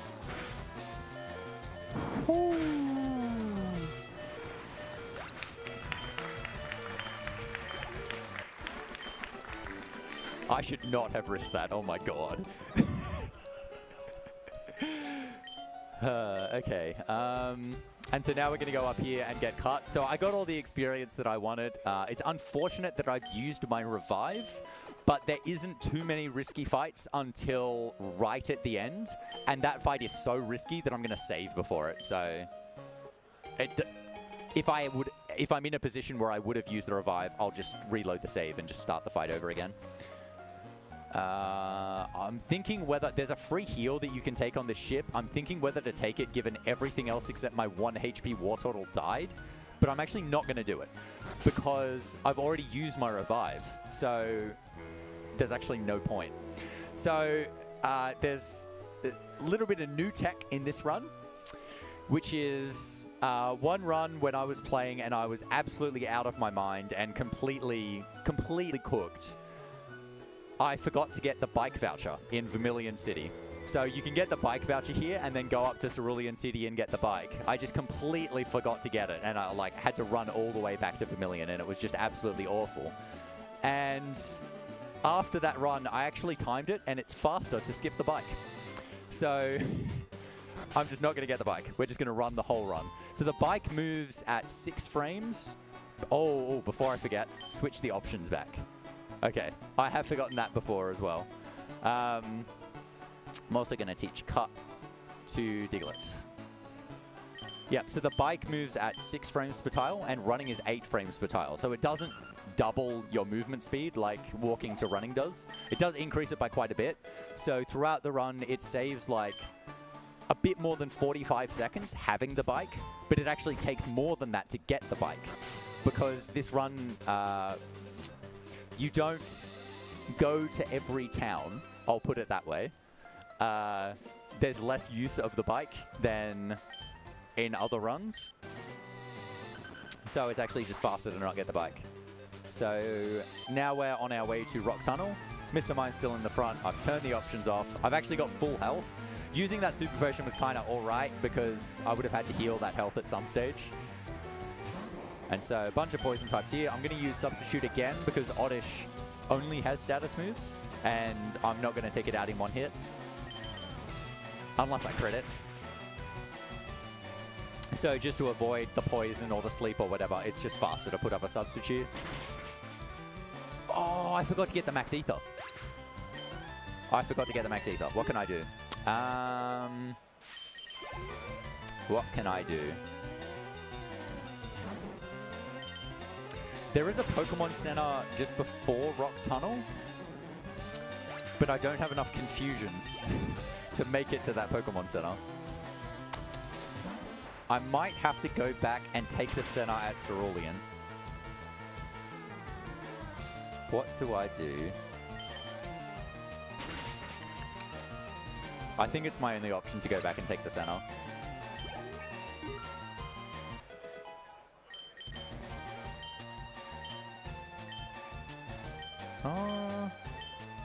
It's either I go back and take the center, or I take this center and then go back. But I think that would be risky, because I think I would have to pass the spinner without the bike. And if I hit that spinner, I'd run out of confusions. All right, I'm just going to go back to Cerulean City and take the center.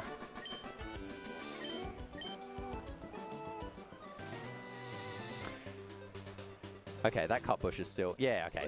This is definitely faster. This will be fine. All right, while you're going back to the center, I got a couple donations. Yep. We got a $40 donation from Anonymous, no comment. And then a $15 donation from Astorius saying, don't forget to forget the bike. So, so thank you for those donations.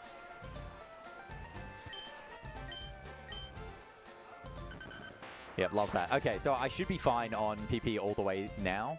So it's actually not that much time loss, because I would have had to pick up the Max Ether and use the Max Ether. And now I'm just going to use the center instead. If I had taken the heal on the ship, I wouldn't have made it, because I would have had to use confusions for that fight that I just did, and then I would run out of confusions. But I should make it from here if I'm careful. If I'm not careful, I'll run out, but if I'm careful, I should be fine. So I should have mentioned as well, because I was talking about how Squirtle stats can vary a lot. But the Mr. Mime, because it's an in-game trade poke, it actually always has the same stats every single time. So it makes the routing for these fights actually quite simple. Like the runs from this fight are very, very... the runs. Yeah. The fights from this point in runs are actually very, very similar. You don't have to worry about getting good IVs or good stats or anything. You always got the same.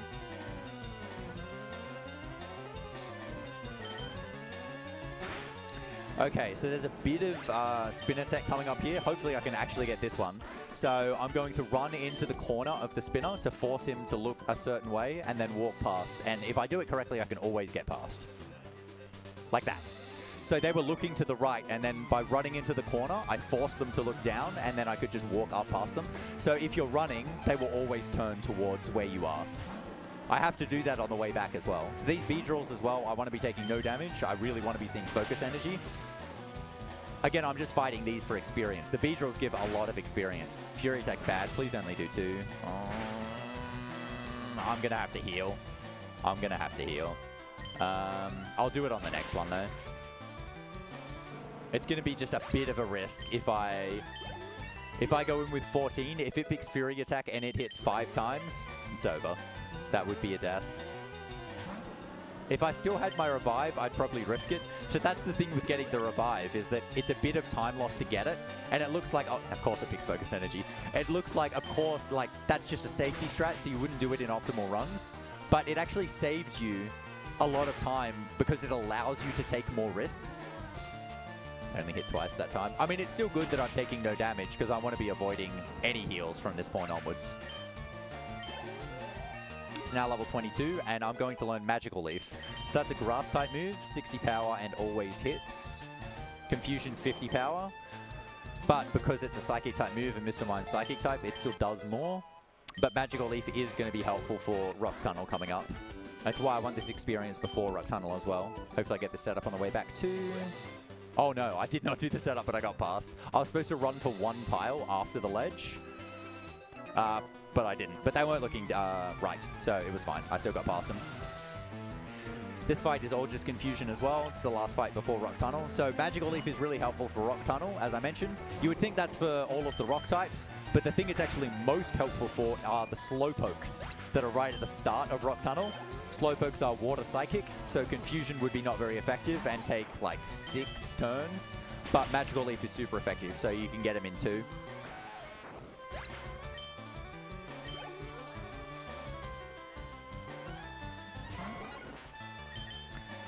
So I'm also going to be getting 4 rare candies in this run. It's kind of like a race to get those 4 rare candies, and just how much experience you can get along the way with that is kind of like what the route is. This is one of them. So Mr. Mime has to get to at least level 29, because then 4 rare candies would be level 33. It may have to get to level 30 if I catch a level 20 Spearow, and then I have to use one of those rare candies on Farfetch to get to 21.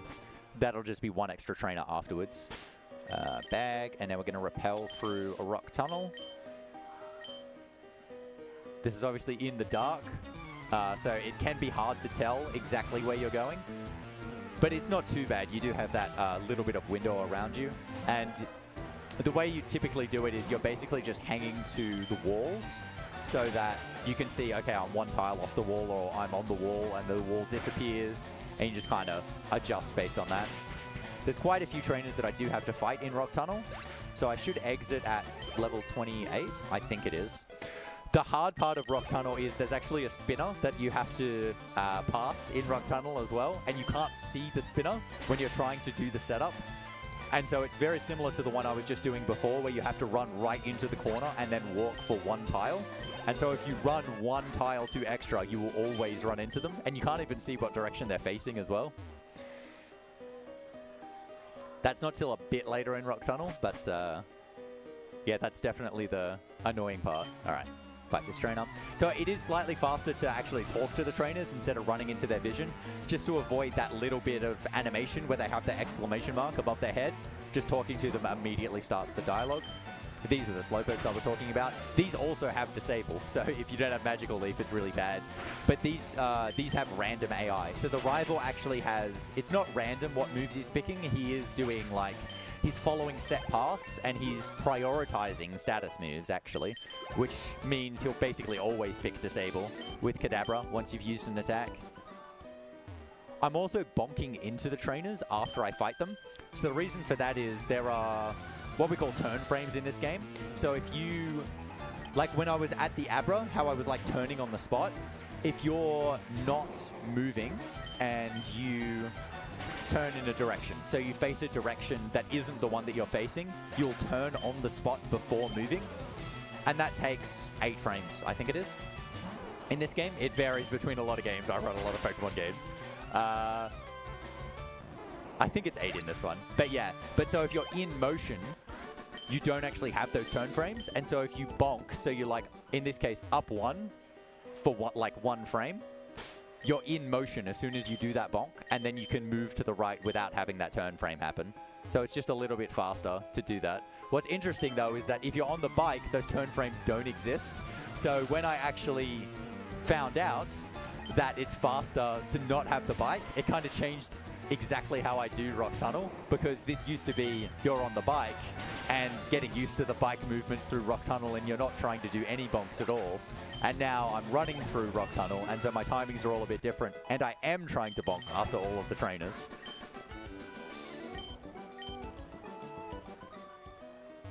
Yep, that's good. Got time for a quick, Yep. donation? Go in. Yep. 50 bucks from Anonymous, and that takes us over 7,500 for this marathon.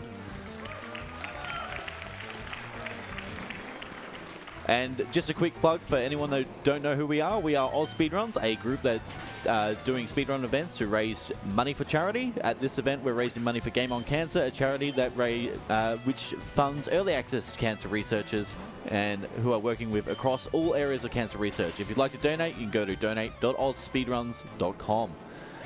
Back to you, Worcester. For those people in the crowd as well, if you do want to donate, we have a little donate jar over at the interactive station that we're running. We have a little desk up there. Sten's holding it up right now. If you look around, there it is. It's very cute. It's in the shape of our logo. It's very adorable. Love it very much. But yeah, even if you've just got silver just hanging around that you just don't want anymore, you can just drop it in there. It's all good. All right. So we're coming up to, this is the floor with the spinner, but there's still 2 trainers I've got to do before then. That's my last rappel. So we're getting to the end of Rock Tunnel now. This trainer leads with a Jigglypuff. Confusion would do more to this Jigglypuff, but I'm actually going to use Magical Leaf. Again, it's because the Jigglypuff knows Disable. And so if it picks Disable, I don't want it to disable Confusion, because it disables your last used move. I want it to disable Magical Leaf, and then I can just spam Confusion. It missed Disable, but you can see exactly why. Well, you can see why when the next Pokemon come out, because I don't want to be using Magical Leaf on Pidgey, because it's not very effective against Pidgey. But now I can swap to Confusion. So I've got 10 Confusions left. 1, 2, 3, 4, 5, 6, 7, 8, 9, 10. I need exactly 10. Perfect.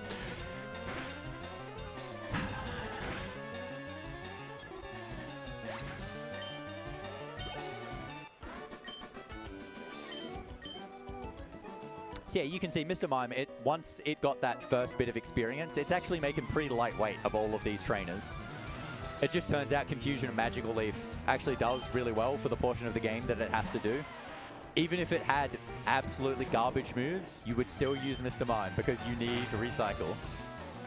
And I think the only other way you can get Recycle is with a Porygon. So you would have to get all of the coins to buy Porygon, which that's just not happening. And I think it actually learns it at a worse level as well. I don't know what level it learns it at, to be quite honest. But I think it might be in the 40s. But it's just not even close to Mr. Mime. Like, Mr. Mime's just so much faster. But right, so after this trainer is that spinner that I was talking about. So I'm probably just going to do a little, like, stop just to gather my bearings before I try and do the setup. Got it. Beautiful. All right, cool.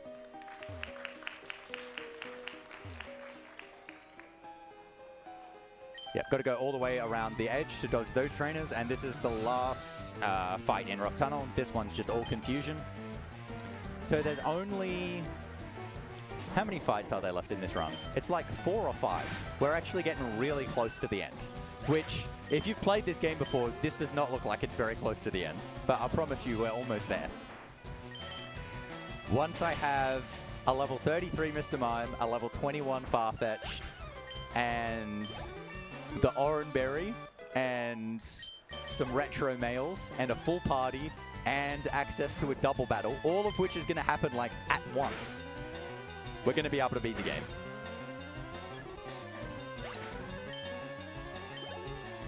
Okay, Mr. Mime's a bit low on health. I'm probably going to super at some stage. I might do that when I escape rope, actually. Oh, that's nowhere near far enough. Is that the right? Nope, almost. Okay, so we're out of Rock Tunnel. I am just going to run around this trainer. That's a walker just above me there. You can see him moving left and right. That's actually a trainer. Just don't want to run into his vision. Going to fight this trainer. This trainer has a Growlithe and a Vulpix. The Growlithe's not really a threat. The Vulpix, though, has Confuse Ray and Will-O-Wisp, so it can status you. I don't want to use Substitute, though. I'm just going to deal with it if it happens. The Growlithe has Roar as well, which it's like, if you get roared out, you would have, like, only half the experience goes to Mr. Mime, and you need all of the experience. However, Mr. Mime actually has the ability Soundproof, which blocks moves that are sound-based, and Roar is sound-based, so Roar actually doesn't work on Mr. Mime. Ends up being really neat, just for this interaction. The Vulpix has it too. Oh no, Confuse Ray. Come on, Mr. Mime. Come on, Mr. Mime. Good boy.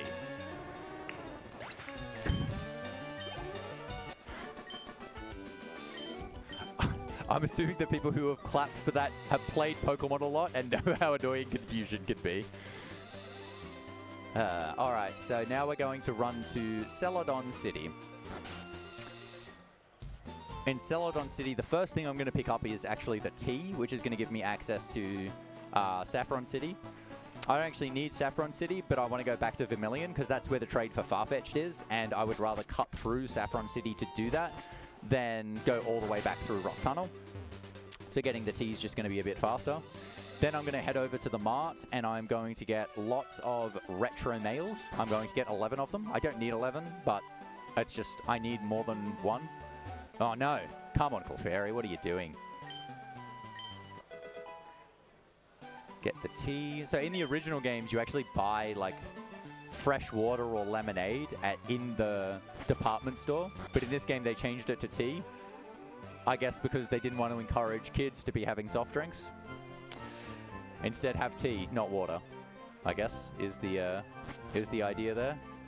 So we're going to go up to the 4th floor, and we're going to buy retro mails. So I'm just going to buy 11 because... Oh, no, that's Pokédolls. Please buy 11 retro mails. Yeah, so just buying 11 because that's one input to go plus 10. Then I'm going to go to the 2nd floor, and I'm not going to buy an Abra. No. So I'll buy 11 Grey Balls. Who cares? So potentially, if you don't have a full party, you end up buying more Abras with the coin case, and the fastest way to do that is to have $10,000 and I had 10,572, and I was going to buy a Great Ball, and they're 600 a pop.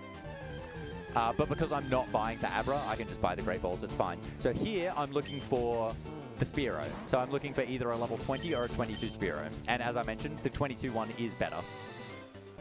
This one won't be as bad as Abra, because if I encounter one, I will be able to catch it.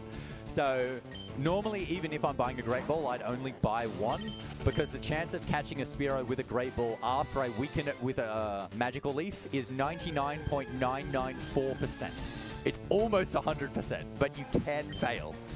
So just in case that happens, I bought more than one.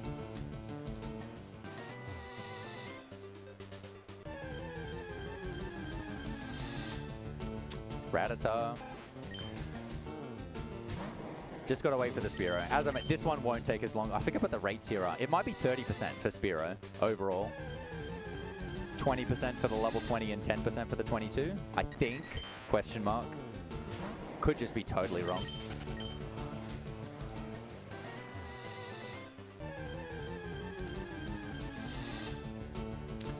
Another Rattata.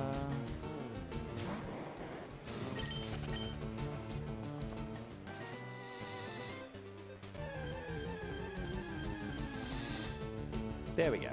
Spearow, 20. That's a shame. Okay, so Magical Leaf. Please don't crit the Spearow. Thank you.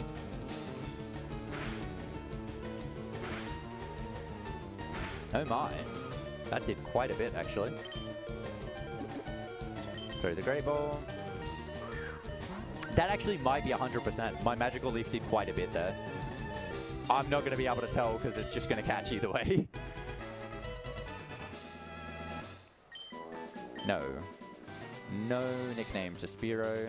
I've quite often hit yes there because I'm expecting the Pokedex screen to show up. But I've already got a Spearow, so it doesn't show up. Okay, so I'm going to go in here. I'm going to fight one... Oh, no, actually, I'm going to use a Super Potion. That's what I'm going to do because I'm super low on health. Alright, so that's my party of 6. So we're all good on that regard. So I'm going to fight this trainer. The whole reason I'm really fighting this trainer is just to get access to below because there's a rare candy down there. I still need a bit more experience. So it's fighting this trainer is fine. I'm getting the experience. But it's mainly, I'm fighting this trainer specifically because I want the rare candy. Oh, excuse me. Got a few donate. Yep. Come in. All right, we got $7 from Judo Jericho saying no comment, and $15 from Charizard Mid, and $5 from Don't. All left no comments, but thank you very much for your donations. Love that. So that was my last confusion, but now I get to level 29, and I'm going to learn Psybeam, and I'm just going to teach that OV confusion. So, waited that out perfectly.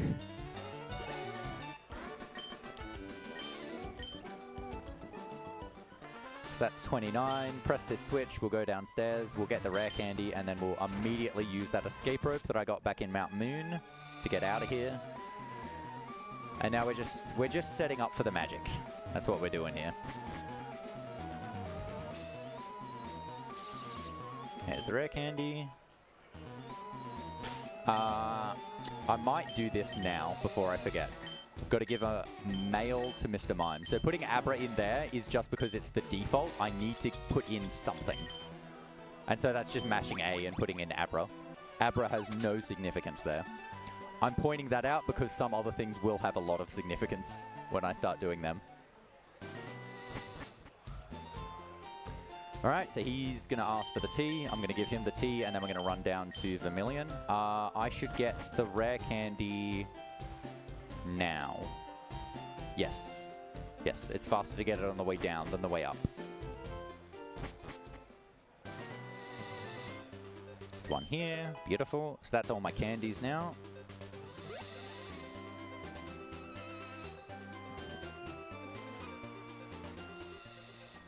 It's beautiful. She moved out of my way.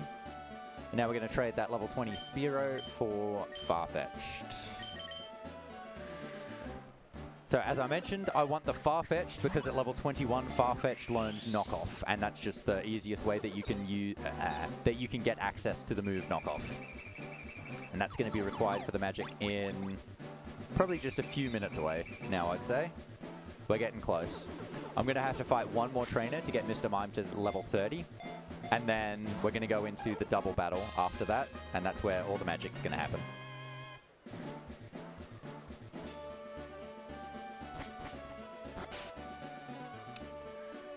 Oh, moved out of my way both times. Very nice. I've never been that lucky before.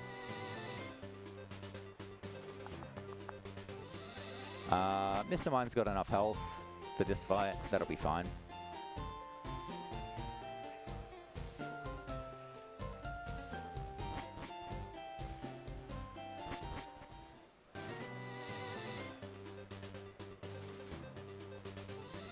Okay, so I'm going to go over and fight this scientist. And he's going to give me just enough experience to get to level 30. He's got 2 Grimers and a Muck. The Muck is a damage range. It might live. If it does, whatever. If it crits me with Sludge, I'll die, and then I will cry. But hopefully that doesn't happen. He's got random AI as well. And I think it's got 4 moves, so it's got like Minimize and a bunch of other garbage moves. I did not get the range. Disable. Oh no! How do I kill the Grimer? Oh.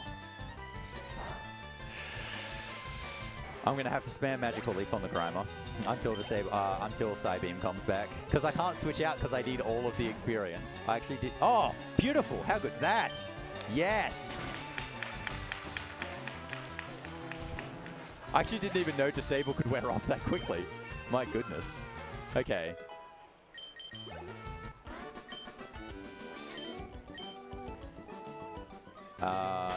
No, Wartortle's not at 1 health. Oh my, how am I going to do this? Do I still do it with Wartortle?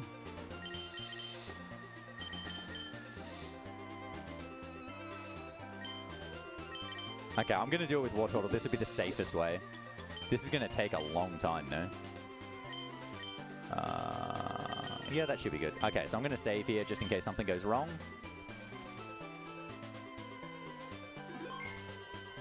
Oh, I haven't done the rare candies yet. We'll just do them now. I knew I was forgetting something. I was like, that menu is way too quick. All right, I'll teach knockoff. I can keep Peck at least. Yeah, we'll get rid of Lear.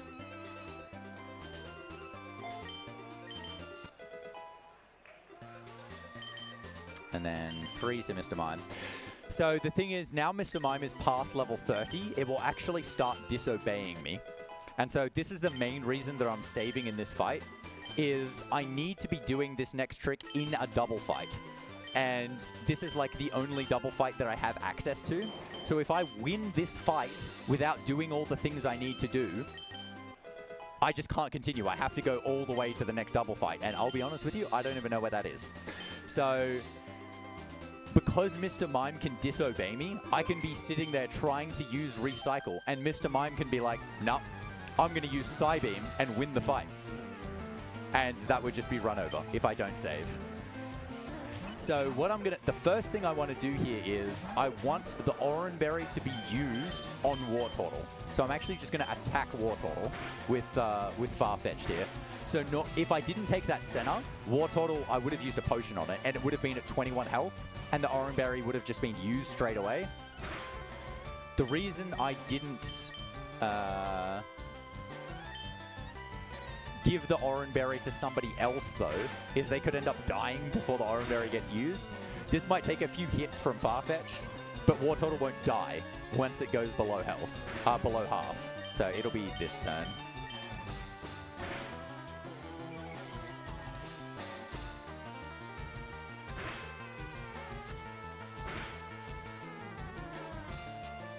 Okay, that's good. Disable Peck, that's fine. Oran Berry gets used. Now I'm going to use Knockoff on slot 2, and I'm going to switch to the Mr. Mime that's holding the mail. Knockoff is going to knock off the mail. Then I'm going to try and get the Mr. Mime to use Recycle. Recycle will then recycle the Oran Berry that got used from before, rather than the retro mail that was just knocked off. Recycle straight away. Perfect. Obeyed me. Okay, we're going to be able to continue. Sand attack was disabled. That's fine. Now I've just got to take him out. We'll just peck, and you can Psybeam.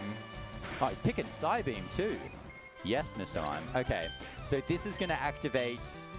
Well, it actually doesn't do it yet, but there's a slight glitch state with the mail, so it's called Mail Corruption. Obeyed me all 3 turns. That's beautiful.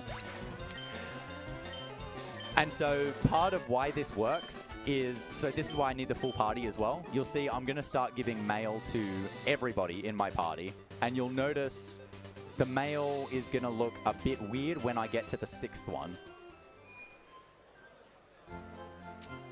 So we'll do it here. Take this off. Oh no, I should have done this through the Pokemon menu. I did do it through the Pokemon menu. Goose. All right, so I'm going to give everybody retro mail, and we're just going to give them all Abras.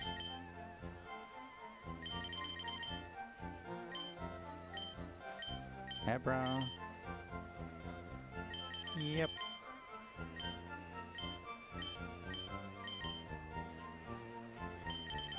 But you can see when it's got the options, it's got all these dashes for like where you want to put things. So this is the second last one. Abra. Take this item off, and then you'll notice when I start to give this one, it looks a bit different. There's lots of question marks going on. And I'm going to put green bag. Yes. Okay. And you'll also notice the mail didn't actually go on there. Then what I'm going to do is I'm going to name my boxes. And JT is going to check to make sure I name these correctly, because if I do it incorrectly, this is not going to work. I think that's right. N, P, Q, question mark. Okay, that looks right. Because I don't actually know the characters this is supposed to be. I know the inputs rather than the characters. Is that right? After the question mark, you want N. Yeah, it's N there, isn't it? So it's question mark hyphen Yes, H. yes, yes. Yeah, you got it. Then H.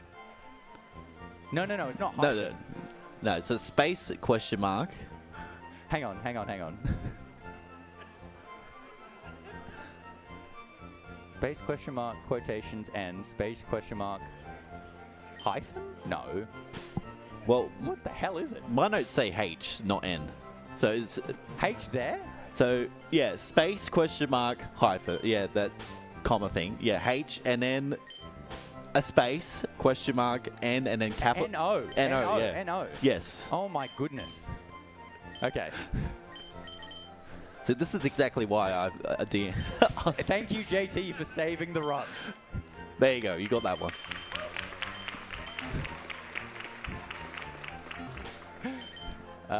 Okay. Oh no, I should do this through the Pokemon menu again. Then I'm going to give another mail here. And this one is take Jigglypuff. Uh-huh. Then I'm going to take all of these mails off. This is actually not required. This is just faster.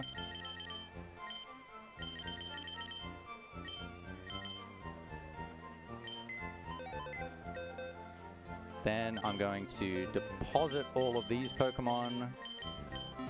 And then we're going to pick up our friend. This is just a friend.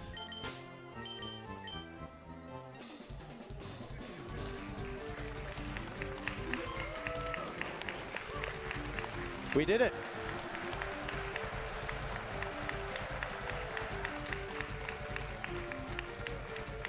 All right, and so timing's coming up when this fades to white. So that's now. Oh, to black, sorry. All right.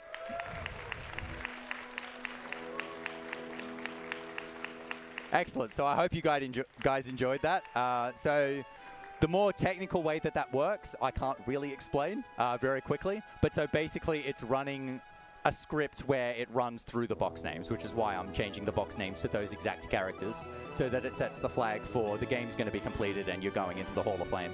So depositing the Pokemon was just so I only have one Pokemon in the Hall of Fame, so that that sequence actually goes faster.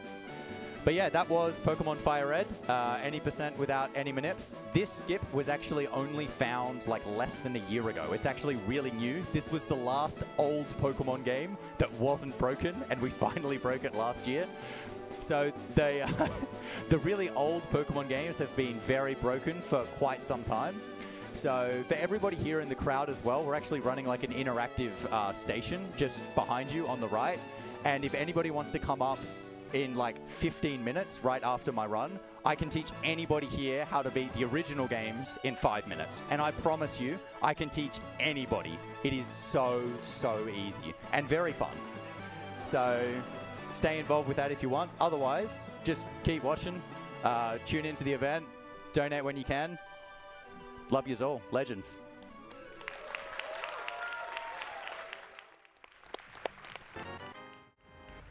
Alright, that was Pokemon Fire Red by Worcester. Up next, we got Spyro 2 Ripto's Rage, reignited by Clock District with Bone Dance. And that is also the end of my hosting shift, so thank you very much for having me, guys. And tune in for the next couple of runs. Not many to go.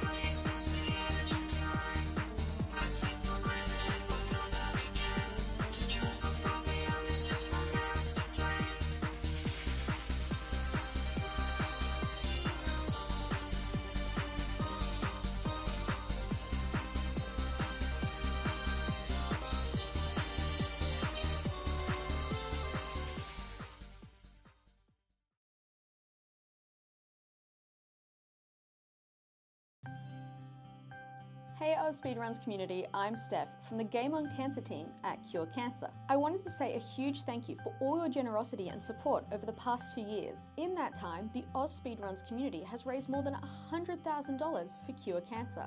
These crucial funds help kickstart bright new ideas from emerging researchers across Australia to find cures for all different types of cancer. If you'd like to learn more about the cancer research projects your donations have funded, you can visit our website. Thanks again for your ongoing support and enjoy the stream.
Alright, hello everybody. Welcome to AusSpeedruns at DreamHack 2024. My name is Anhedonic, sorry, got my own name wrong. Pronouns he, anyone had updated on my screen, don't I? So yeah, we are AusSpeedruns. We're a group that we do speedrunning events to raise money for charity. For this event, we're raising money for Game On Cancer, which is a charity which funds early career cancer researchers who are working across all areas of cancer research. And if you'd like to donate, you can go to donate.ausspeedruns.com. Cool, so right now we're about to start our run for Spyro 2, Ripto's Rage Reignited, with runner Clock District. Yeah. Let me know when you're ready to go and I'll hit start on the timer if there's anything else you want me to say beforehand. Oh yeah, cool.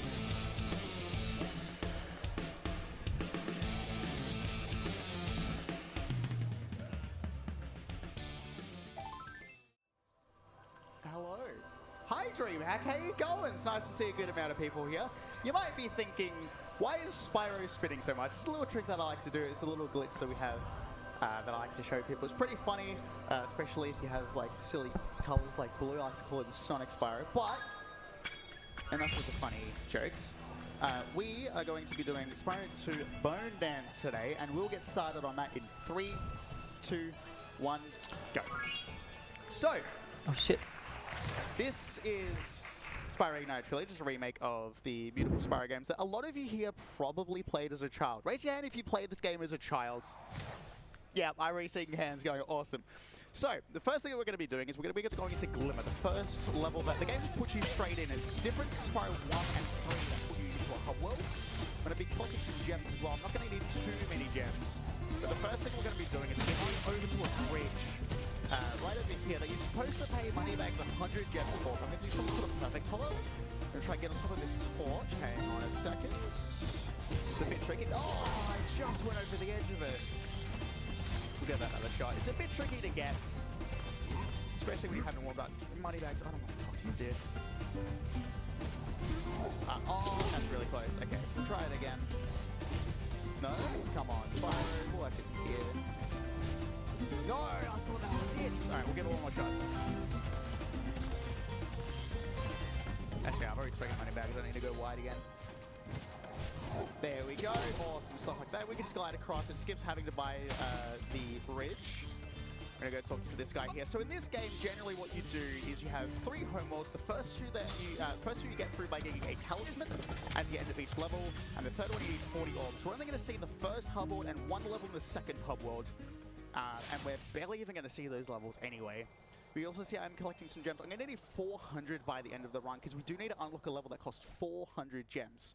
So we'll come through here. We'll get into the hub world Summer Forest.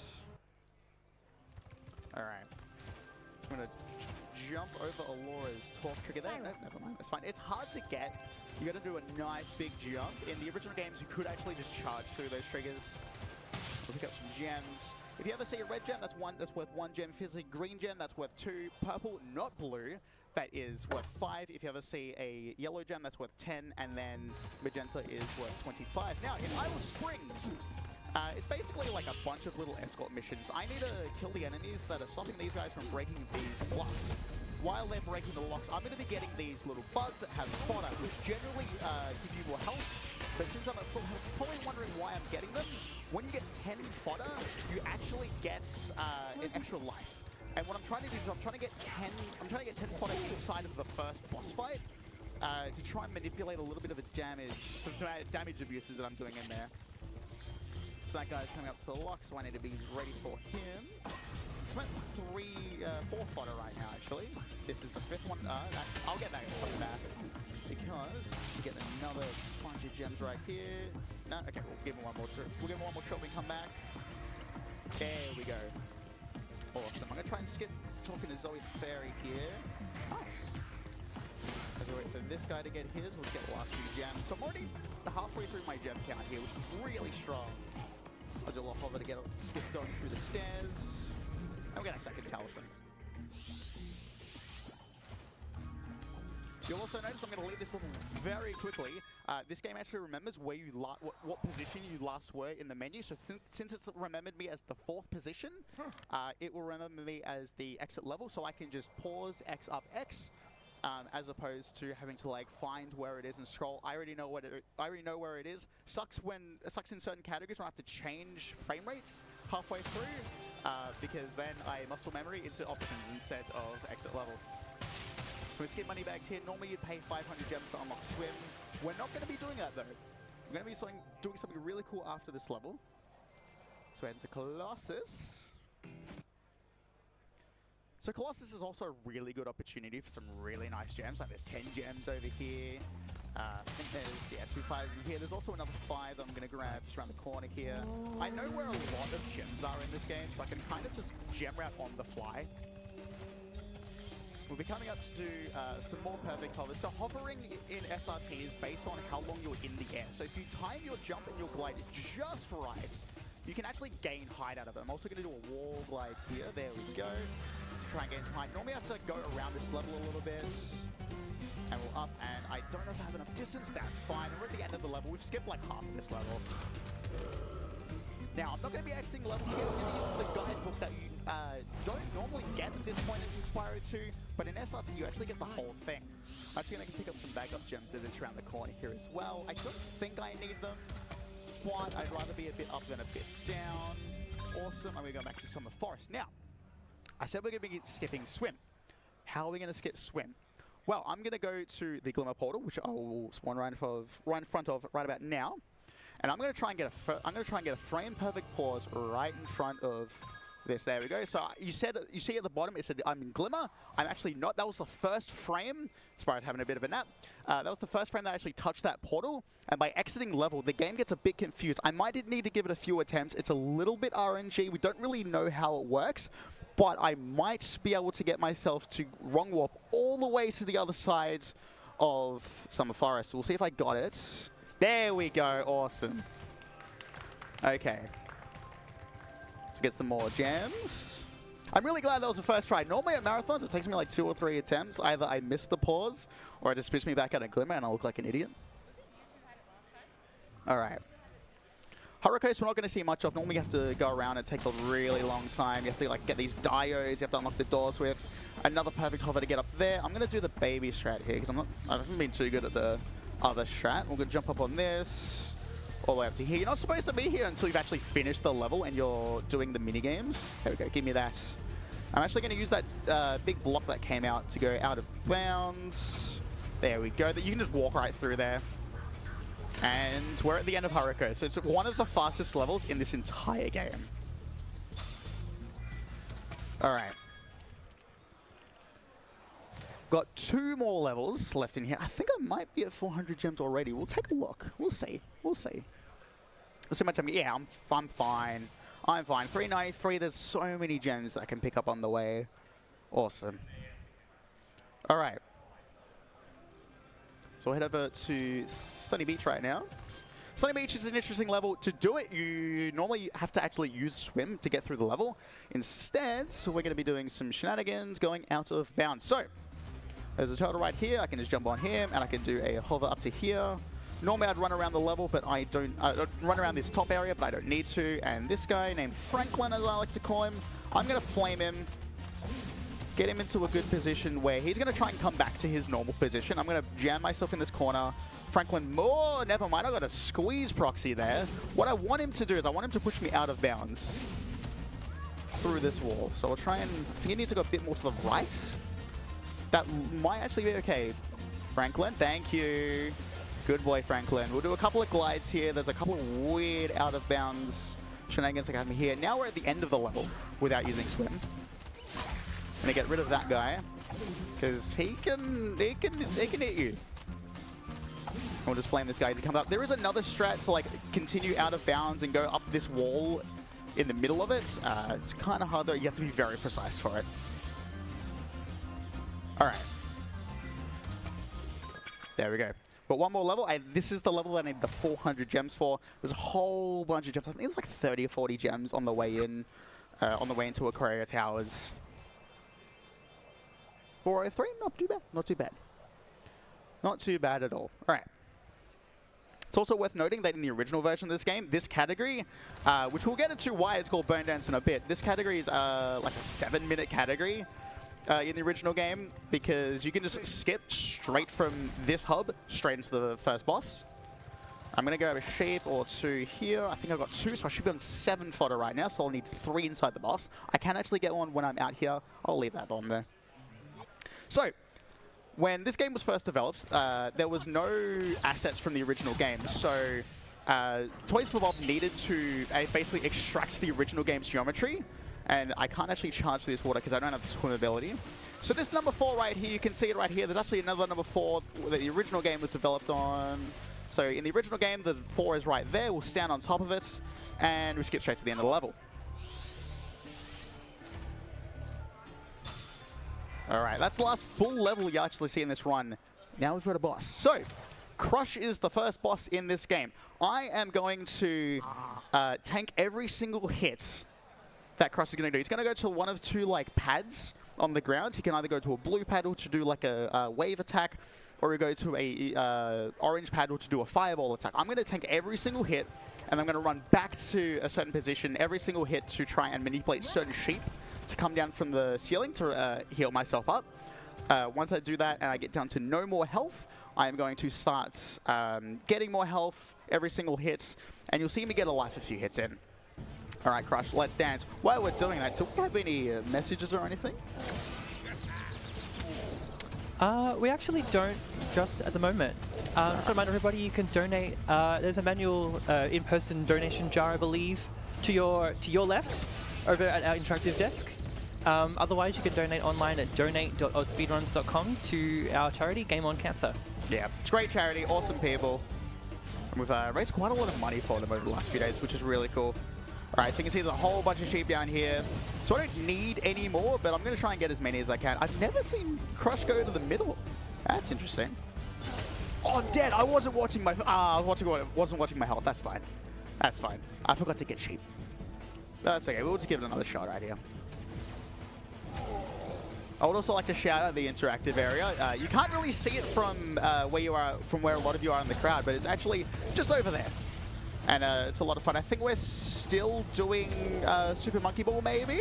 And I think there might be another one later today. So if you ever want to get into speedrunning, feel free to go over there. Feel free to go hang out. There's also our free play area in the middle there where you can go play games that are actually being shown here, like this one.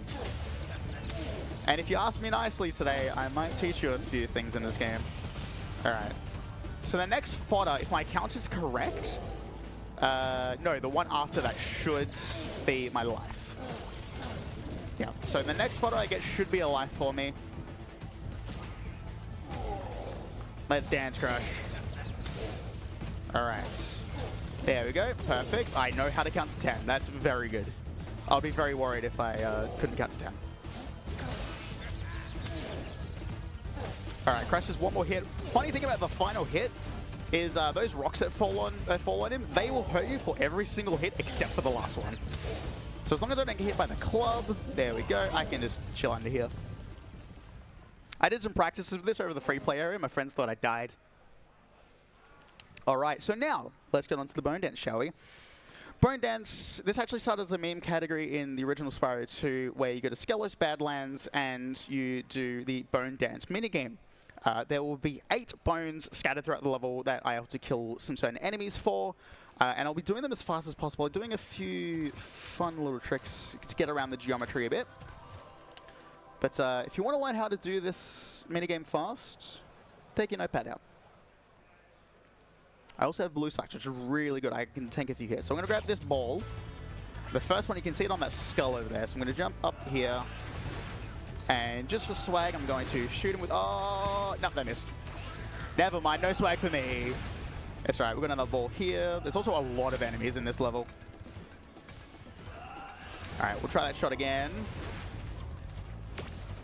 Too far the other way this time, that's fine. Oh. Am I no sparks? I am. Okay, I have to be careful now. Where did I get hit before? There we go, I got him. We'll catch it. Get zapped by Zoe, just in case I die. It's okay, I can get some health right here as I get the second bone. Ooh, this might be a bit sketchy. I am going to just die here real quick. Come on. Come on. Come on. I'm going to need a bit more health just for this third bone. If I didn't get hits getting the first bone, I would have been able to go straight into it. All right, so we've got the 2 bones. Awesome. So bone number 3 is in this room. Normally you need to kill 16 enemies to get access to a invincibility power-up. There we go. Bone number 4 is just up here. We'll grab that. We'll fire 1. We will fire 2. And then the third one I'm actually going to charge straight through. Grab bone number 4. I'm going to head outside for bone number 5. Oops. Sorry, I'll grab the health here. All right, I'm going to have some fun with some funky geometry. I'm going to go on this little crystal, come up here. Try not to fall off here. There we go. That's actually a tighter spot than it looks. Bone number 5. Watch out for that guy. I've bonked him before, and I've fallen off, and I did it twice in a row, and it was very upsetting. Bone number 6. Now we're going to go inside of an area that you need invincibility for again, but I'm just going to watch out here. There we go. It's going to slow my glide down a little bit. There we go. I'm going to wait for this guy to come back up. There's bone 7. And we'll get bone number 8. Time won't be when I get bone 8. We actually have to watch the dance, so it'll be when I gain control again. So just get ready for it. All right, there's bone 8, and we will watch the dance. You can tell this is a modern remake from what he does. You can tell this game came out around 2018.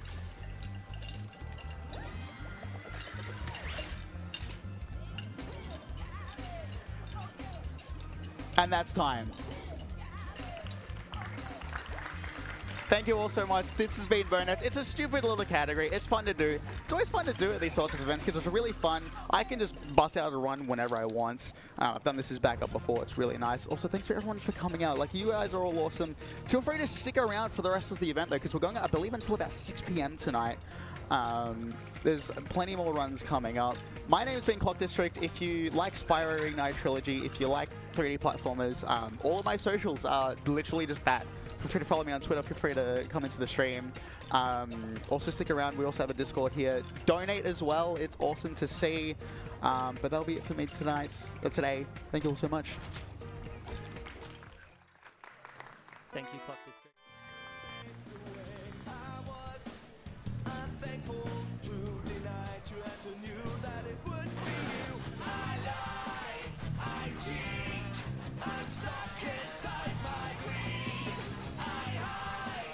So we are here at DreamHack 2024. It's AusSpeedruns. Speedrunning for our charity, Game on Cancer.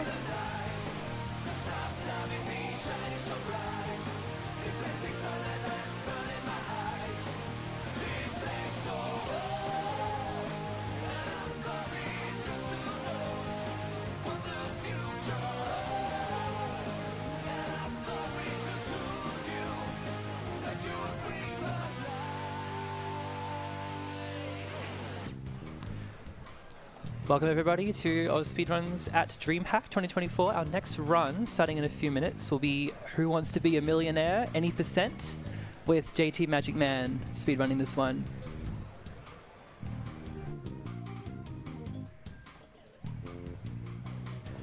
We did have a few last-minute donations just there before the end of the last run. $15 from Anonymous, who said, "Let the bones dance." And $15 from Sir Johnny Mac, who said, "Speedruns and Sundays are a great combination." Thank you, everybody.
For anyone just joining us, this is AusSpeedruns at DreamHack 2024, and shortly we're going to kick off with a very short speed run of Who Wants to Be a Millionaire for Nintendo Switch, played by JT Magic Man.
Just while we're setting things up, I'll just let you know who our charity is today.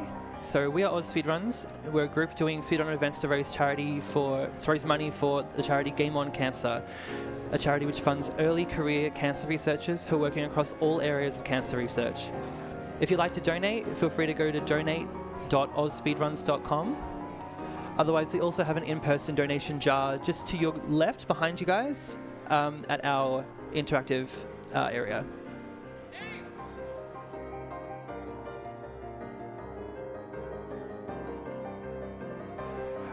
All right, there's a cool person shaking a little jar of donations at the back. If you have any cash or anything, feel free to donate.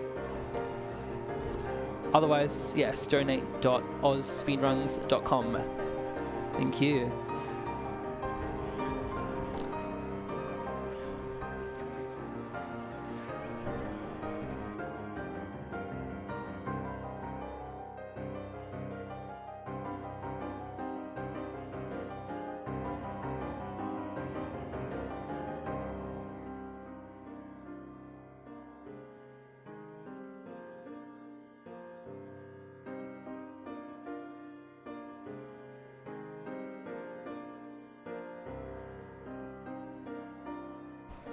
All right, welcome everybody to DreamHack 2024. We are AusSpeedruns, and we are about to commence with our run of Who Wants to Be a Millionaire, run by JT Magic Man, any percent.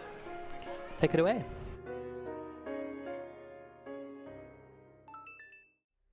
All good? All right. Welcome to Who Wants to Be a Millionaire. I'm JT Magic Man.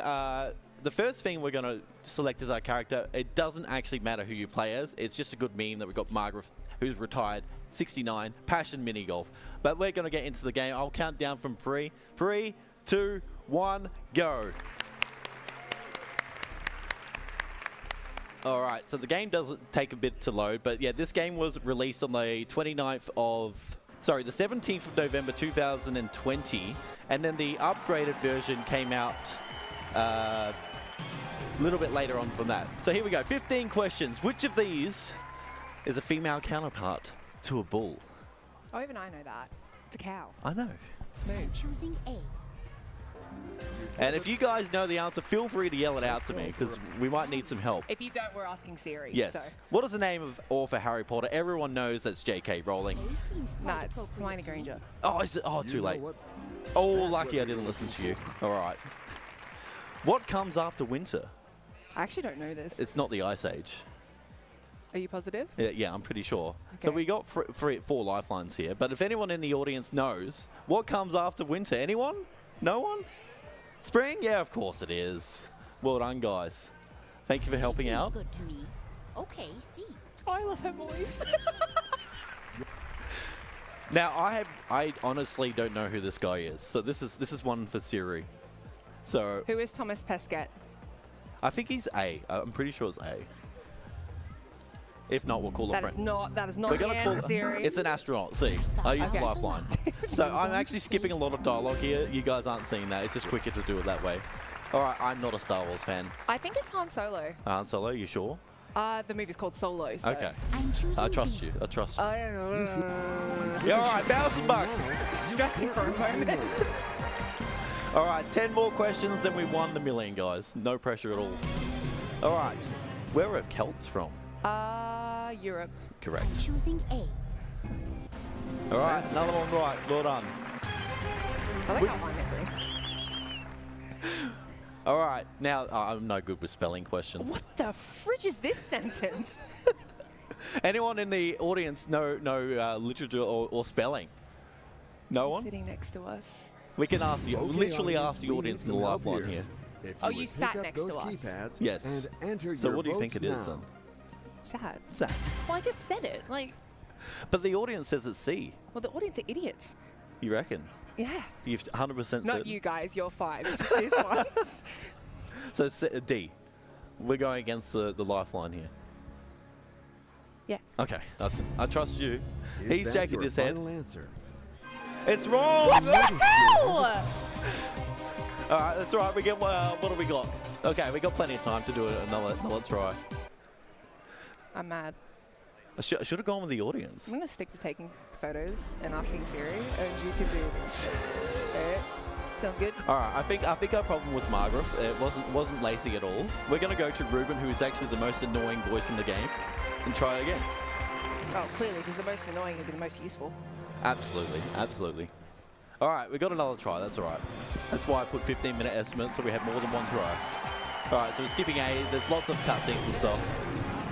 What comes after the note do? It's dough. It's do? Yeah, it's Oh, dough. I'm not- Did you not watch The Sound of Music? no. Do, re, mi, fa, sol, Okay, thank you. la, ti, to, I think. You know. All right, got it. Okay, so I know that Victoria Beckham was.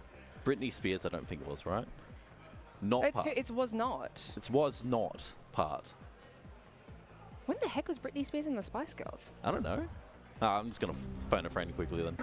It was Britney Spears, yeah. Let's not waste any time. Victoria Beckham was in the Spice Girls? Yes. is correct. Yeah, that's what she's famous for. You All right, which colours do you have to mix to get purple?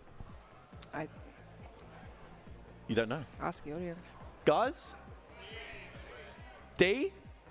B. All right, thank you. Okay. B. Let's roll.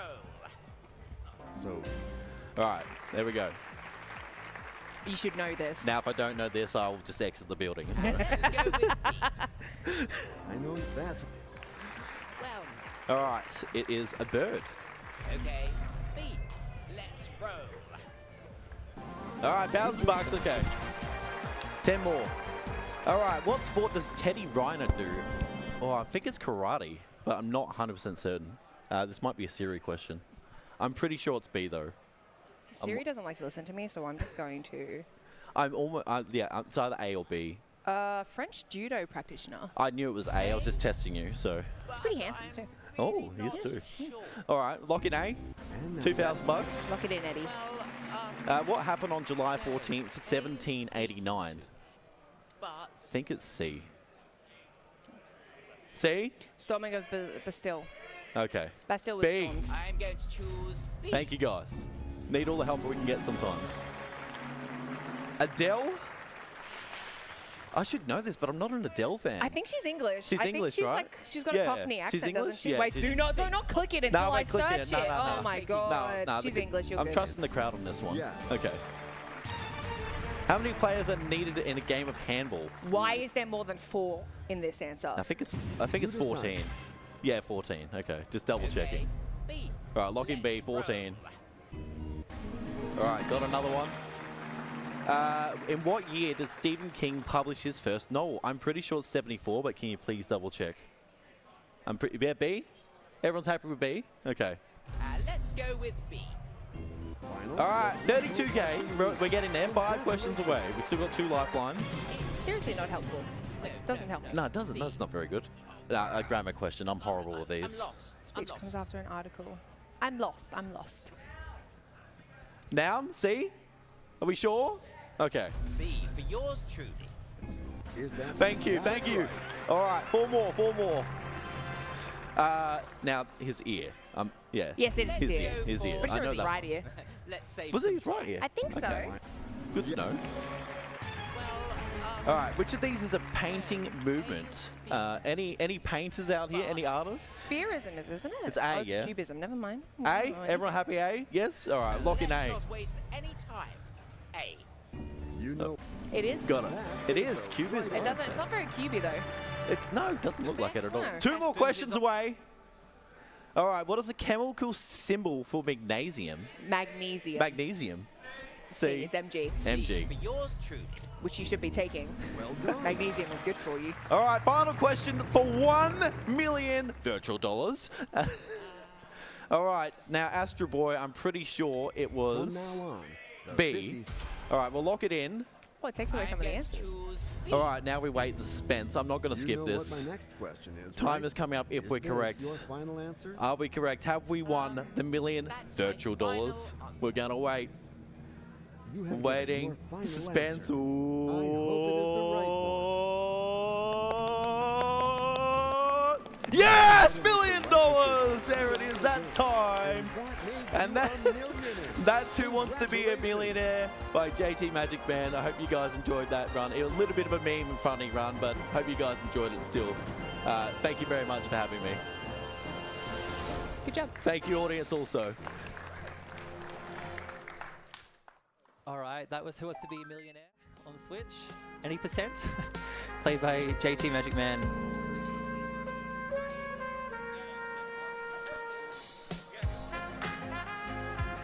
Next up, we will have The Simpsons game, played by Ticker. Stick around.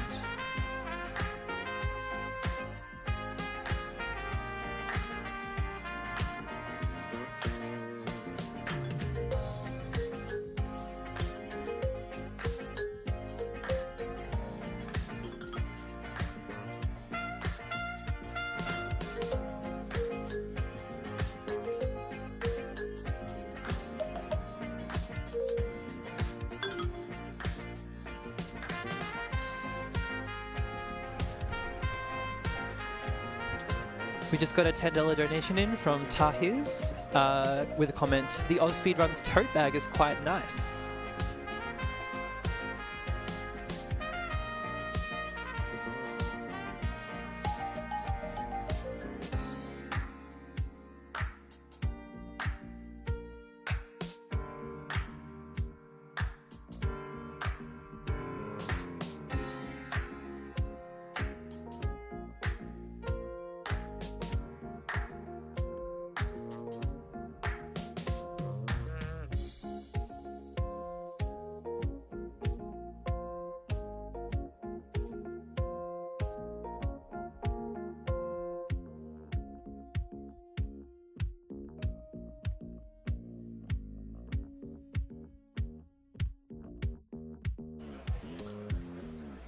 Hello everybody. Just a reminder as we change over about who we are. So we're AusSpeedruns, a group doing speedrun events to raise money for charity. For this event, DreamHack 2024, we're raising money for Game On Cancer, which is a charity which funds early career cancer researchers working across all areas of cancer research. If you'd like to donate, you can go to donate.ausspeedruns.com, or on your left behind you, sort of, well, if you face the back, it's to your right, but like on your left currently, we have an in-person donation jar, receptacle of some sort, where you can donate in person as well. Thanks everyone for coming. We'll have our next game up for you soon.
Hey AusSpeedruns community, I'm Steph from the Game on Cancer team at Cure Cancer. I wanted to say a huge thank you for all your generosity and support over the past 2 years. In that time, the AusSpeedruns community has raised more than $100,000 for Cure Cancer. These crucial funds help kickstart bright new ideas from emerging researchers across Australia to find cures for all different types of cancer. If you'd like to learn more about the cancer research projects your donations are Hi funded, everyone, just visit while our we're changing website. over to our Thanks next game, again which will for your be the ongoing Simpsons support, game, and enjoy I the just want to let stream. everyone know what our schedule is. So we'll have the Simpsons game played by Ticker to my left. Afterwards we'll have Mario Golf World Tour. Later on we'll have Half-Life 2, followed by Bioshock Infinite, Burial at Sea Episode 1. So stick around.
All right, welcome back everyone. We are AusSpeedruns at DreamHack 2024.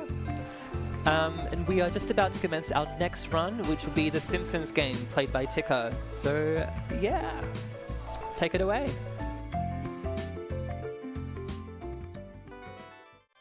Ticker, and I think we'll just get right into it. We'll begin that story replay because it's NG+, and we'll go in 3, 2, 1, go. So, the reason why I'm playing NG+ is if I did a normal 80%, it'd be like an extra 40-50 minutes, mainly due to cutscenes, which you can't skip a lot of them, so it's not very viewer-friendly, let's just say. Cutscenes are great, but it's just a bit too many for speedrunning. The ratio isn't that great. So I think I should go over the speedrun tech a little bit. There's really only two main points. There's slope jumping and there's triple jumping. I'll be able to start off slope jumping this section. Why won't you wake up? Also, this first level is in Homer's Dream, Land of Chocolate. It's a very good level. I'm just going to wait a second for this platform to come down so I can make this jump a bit easier. I love chocolate, Diddy. You can do, yeah, that's the first example of a slope jump. We'll be doing that a lot in the run. On ladders, I'll be trying to like flick Homer back just to get up faster. And now it's basically just waiting for like 30 seconds. This part of the level kind of sucks. You don't really do anything. Yeah, this dialogue. So I'm doing NG+ in order. The category itself, you can do it in any order, but the fastest would be to go in order theoretically. But there's some very brutal missions in this game, which I'll show off soon. Anyway, we can just skip that cutscene there, and onto Bartman Begins. This is a very good level. We'll be introduced to triple jumps quite quickly. And we can skip this pressure plate here by doing a triple jump to the platform. Just how you do that is you press the aim button and like you can store a jump or like jump again. You can do a triple jump. I'm sure I've explained that terribly, but it's fun. Can you see where they keep the beer from up there? Tag in. Let's get Homer because we need it for the pressure plug. And I think that's the only time we need to use Homer, unless I stuff up this jump. Hey, Bart. Flame on. So usually you have to kill the enemies here and Hey, we have a break-in. We better call in backup. to It's a fat stuff guy. up the jump. It's okay, we'll do it again. Let's get him anyway. We can skip the trigger on this dinosaur, which sends you down, and this allows you to do a triple jump. So let's see if I can show it off. Nice. Hey, it's those bones And I've Flanders got to said God lock my planted in camera the here. ground to fool us. Nice, that's the triple jump. I'm very happy to get that, even if it was a little slow.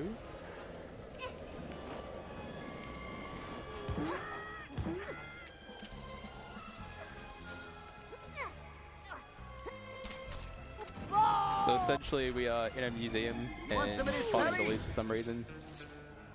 I don't know, it's fun. I tried to argue it makes sense, it really doesn't, thinking about it. It's a Simpsons game.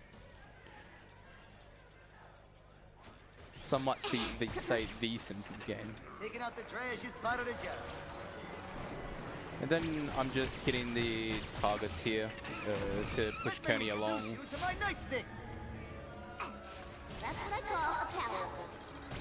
I warn you, I've studied under a Shaolin. It was And Mr. you gotta do it relatively fast. You want to like minimize how many times you pick up Robo Bar. Hard way or the harder way. So I want this last target here. Bad news. You put me in a killing kind of mood.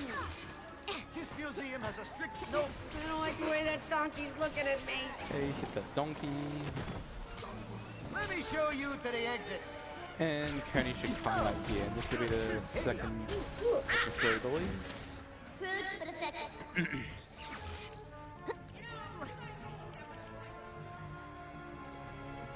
And then at the end here, we just need to do another slope jump off this vent, which can be a little tricky to get first try, but there we go. Nice. Okay. Oh yeah, because oh my god, no. Totally gonna knock you out of your I need to charge up some sorry, energy. Jimbo. I'm afraid Oh my I can't god, let I might you die. do that. Don't Stuff worry, this. they love Okay, fat it's fine. guys and kids in jail. Wait, what? No, dead. Thank you. Hey, That was terrible. Yeah, another bonus of NG Plus is you have infinite energy from collecting all the collectibles. It's pretty neat. My wrists are getting too Can fat for my wrist. abuse killing enemies faster. It'd be very useful later on. Duffman just remembered he left his sunglasses in the garage. Anyway, this is 80 bytes. You only use Homer for this level. And this level is pretty quick. It's pretty fun as well. Duff is not Just responsible abusing, for contestants turning into Homer balls. And then... Oh, I missed it. No. It's fine. We can get back up. In your face. Jump, hip. Double jump. Hip. Jump. This one's a little tricky at the time. There we are. Oh, a timing thing. Oh, I missed it again. Oh, I'm just missing it. That's so annoying. Come on.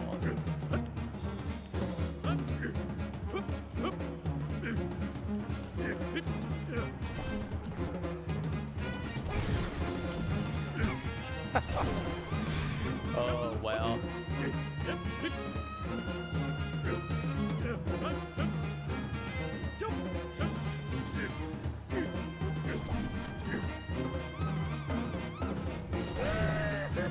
There we go. Just wait in there for a second because you can soft lock if you get in this arena too early. Lady Also, Liberty this has level been dealt a introduces programmable, severe blow.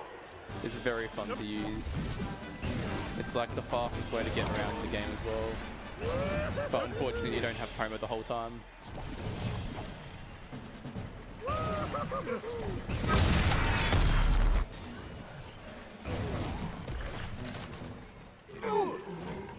Let's get any butts.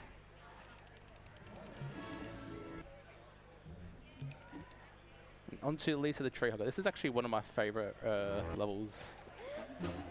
So many skips you can do. So we'll start off as Lisa. Lisa has the ability to go just a little bit faster than a saxophone ability, which is pretty neat. Just slope jump up here, get this lever. And then we can skip this lever up here just by slope jumping up here again. And we'll do that with Bart as well. Please don't die. Let's do this. I think I was meant to switch to Bart there just to bring Lisa a little closer. That's fine. Doesn't lose much time. Liberal media. I'm just going to need to make sure these characters cooperate and get on their pressure pads. Thank you.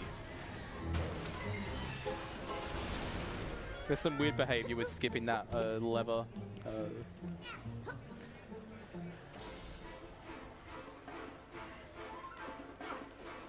And then this is probably one of the biggest skips coming up in the level. So we don't need to hit that target here because we can just slope jump up here, which is pretty neat. Sometimes these blades cannot move depending. I do not know why they don't move sometimes, but they cannot move. Probably some trigger that I don't know about or where it is. And then this skip is very cool. So you need to line up and then like slope jump off the other side. It's kind of difficult though. There we go. Easy. And then, oh damn. And there's another slope jump right here, which I'm not getting. It's fine. This is the one. Okay. I'll give it one more try and I'll do the slightly slower method. The environment is a nerd and we're the jocks. There we go. Easy. Let me jump up here, glide to here, and we're out of bounds. And we can skip this whole section with the crocodiles and turtles or logs or whatever. Some sort of puzzle. Oh no.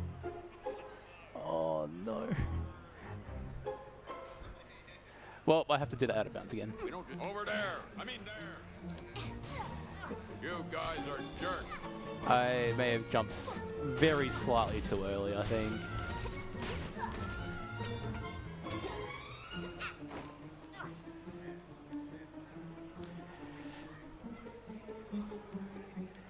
Okay. Alright, got it this time.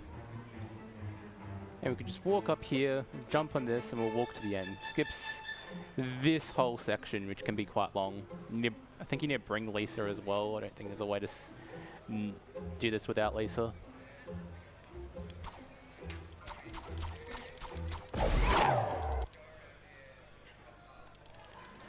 That's Tree Hugger. And onto mob rules, this introduces Marge and mob stuff. It's quite a bad game mechanic thing, so we're just gonna skip the whole level after the first two billboards. Marge is essentially wanting to ban Grand Theft Scratchy and has this mob. Get myself worked up. I'm gonna pound a few root beer. Okay, so just grabbing these two. I would destroy this just to be safe. But it's hard to beat Sunday You can brunch jump on with this billboard with Lisa and skip this whole section, but it doesn't save much time. And then we're going to do a very big skip here. It's the second biggest skip of the run. Let me just get this. Where is it acting like that? Come on.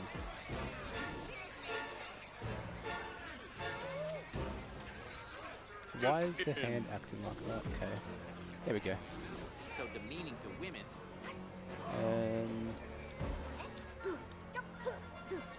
And then we jump up here, and we're out of bounds, which means we can get to the end of the level very quickly.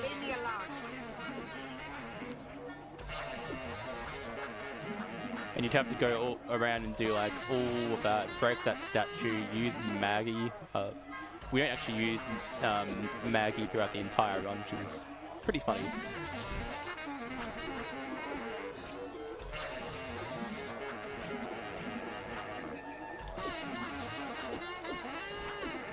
Then we can drop down here. This is like the Springfield hub that you can access, but we don't access that in NG Plus because of the story replays. And you can just hit these 3 pipes that you're meant to hit with Maggie. Out of bounds. And that's the Springfield section done.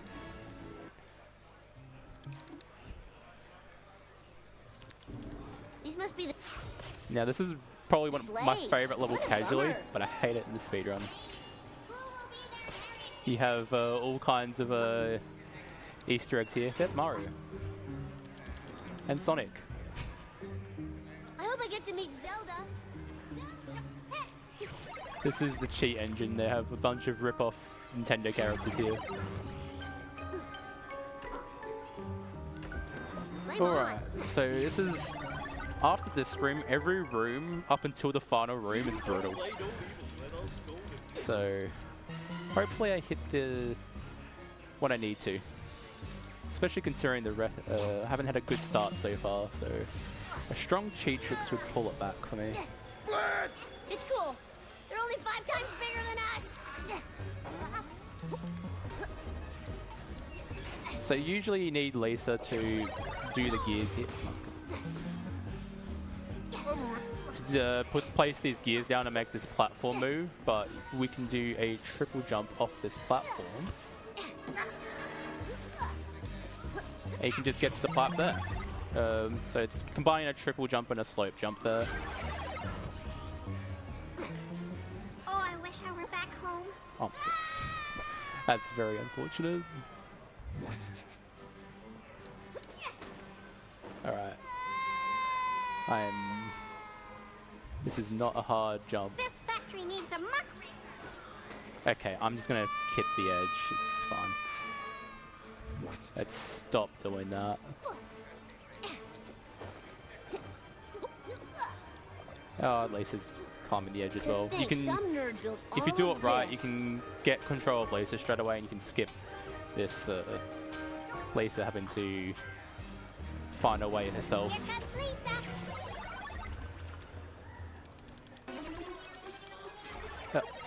Now we're into Blood Room. Optimally, this is actually the hardest room in the run, but okay.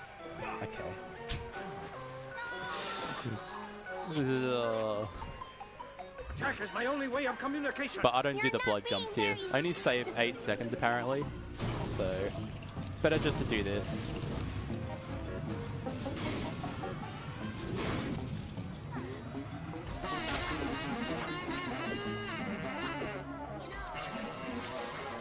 Just quickly remind everyone watching that we are speedrunning games today for Game On Cancer, which is a charity that funds early career cancer researchers. If you'd like to donate, please go to donate.ausspeedruns.com, or we have our in-person donation jar at the back, sort of behind you guys to the right. Time will commence.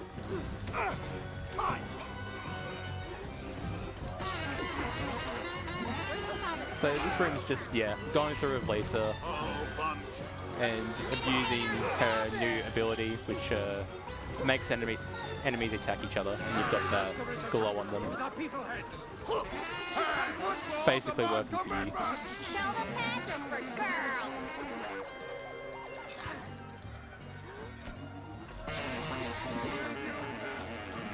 So this room is pretty easy without those blood room jumps. This one though, there's some precise jumps. Like not this one, the next one. You have this intermission in between where you've got to get through a pipe. We started all the way down there. So we'll shoot Sonic here. Don't trip.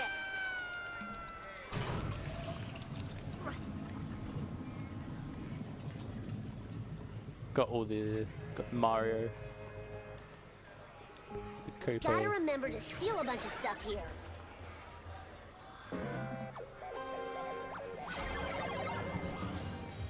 So this is marketing room. Oh, marketing. So many broken promises. This room sucks. There's like 2 precise jumps you have to do. It skips having to do the puzzle of moving the platforms. It's very... I might not hit this. It's gonna be very interesting. I'm gonna focus up here just for a second. Marketing guys are why video game magazines are so terrible. Slope jump. There we go. I'll need Melissa momentarily. Let's do this thing. Okay, we'll leave Bart there. And that's the first setup to this skip. And getting Bart up there does actually make my life a little easier. So it makes the first jump pretty easy. So I'm going to actually take this platform off. Time to and get then our Bart is game going on. to... This camera is very awkward. Bart's going to jump to this platform, and then this is a very tight jump. Maybe And we've done marketing it. money Let's should go. go into making better games. Okay, get to Lisa. That's the hard part of cheat tricks done, so wasn't too bad in the end. Bart, you want to hit? Come on. Just steadying there, not getting on the button.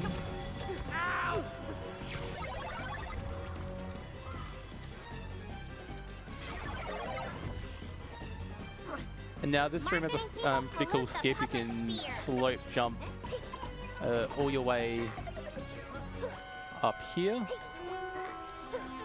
Nice. I'm chaining a lot of slope jumps up there. Just to go around skipping the zip line you have to grab Bart for.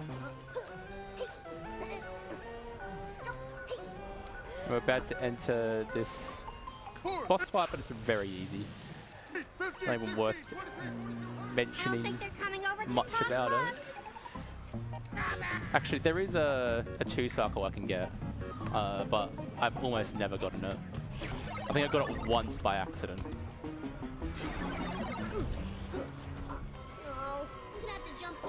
So this is just killing some enemies. It's not really anything too special. We're just waiting for the gorilla to move forward. Definitely not supposed to be another Nintendo character. Why are the enemies stuck there? It's weird. Okay. Now let's see if I can get this. Come on. Damn it. Okay. You can get through and like just be able to hit a gorilla a second time. It saves like another cycle of this fight. And having infinite energy with Lisa just makes this just sending the enemies flying. And it's the fastest way to get through it. Okay. One more.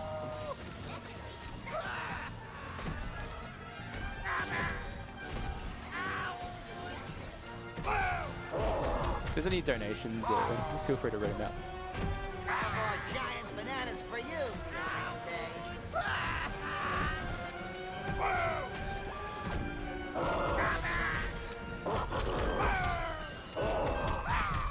Okay. This is taking a lot longer than it should. Okay. Sometimes you can get the enemies to spawn pretty quickly.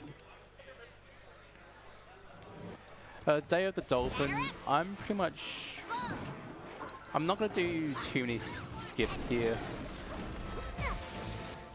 I'm going to do this triple jump to the side just to bring the characters a little better over. There's a very hard jump you can do, but I prefer not going for it because it's very hard. I'm an animal too, and It I have a is fight response. the hardest strat in the run, I would say easily.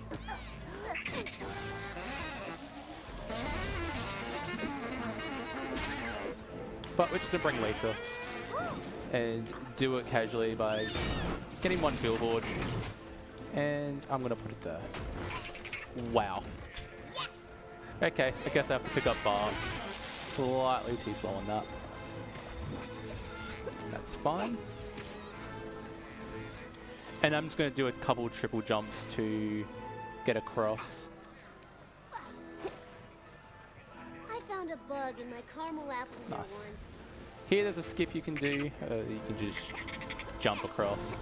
Usually you have to like destroy that swinging ship thing, and then you can zip line across, but you can just jump across like that.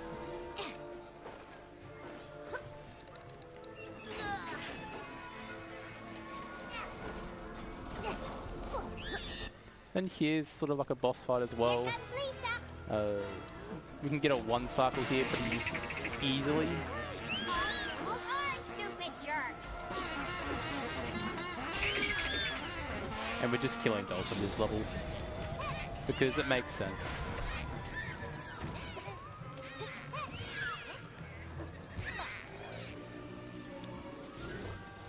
Okay, bring this jellyfish into the water. And then I need Bart just to his only job is to shoot this king dolphin down. And then we just need to be relatively quick in bringing these last two jellyfish. Them jellyfish be electronical. And we can get out of this cutscene by doing something like that. Let's Day of the Dolphin. And we're on to Lard Lad, which is a very fun split. I've run a dials of this for a bit, it's pretty fun. You're just abusing the Homer Burr to open Lard Lad's latches in its back. It's about a 1 minute level. Used to be very hard as a kid, but when you know what you're doing, it becomes very easy. So here. And we're on to the final latch, which it is a little high up, so we're going to need to jump on this fence as well. My producer wanted me to say that. And then have to jump off it instead of just standing, because it's on the back of its head. Get this pretty.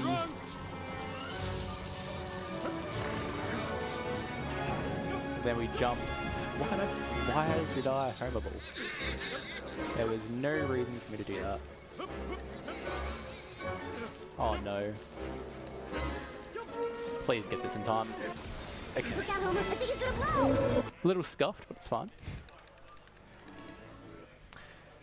We just got a $10 donation from Bento Oz with a comment, "My son is also named Bot." Holy cow! Humans, you know who I like? Alright, so this mission's a little scary. You can lose a lot of time. Just because it's all dependent on whether Bart's actually alive and you can pick him up. And these aliens do a lot of damage, especially the ones that shoot you. I'll risk it. I'll risk it. Hopefully Bart's alive by the time this animation ends. Yep. I hate Earth, Okay, please. but I love Earth pie. Oh no. No! Oh, I did not like this level. So I've just got to wait for him to come up again. There's nothing I can really do about that. And you can pick up your character when he gets to half health. You're not so tough. Okay, that's the hard part done. Human ladies are fine.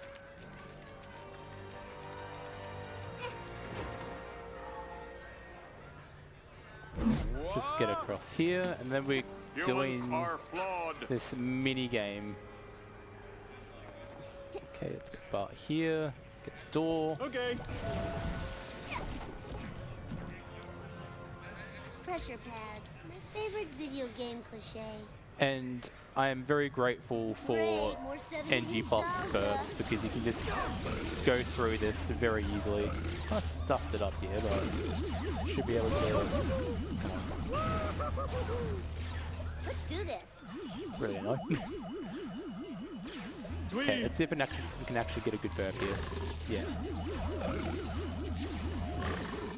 Nice. That's how it's meant to look. You could do it in 2 burps as well if you do it in the right spot. Fuck that. That third one is by far the best.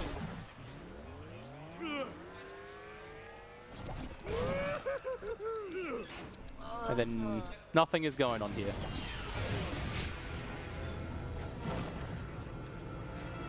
We've rescued Cletus from something, and now we've got to do this little, I wouldn't call it a boss fight, but it's basically just aliens spawning, and you have to destroy all these things that they come out of. And we just use Homer Ball because you can get around the room extremely quickly.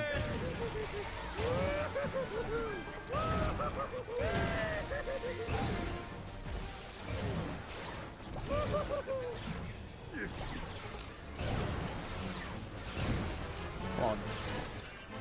Sometimes it's a little weird. Okay, and then during this thing you can get to the end here if you hit the button. And that's done.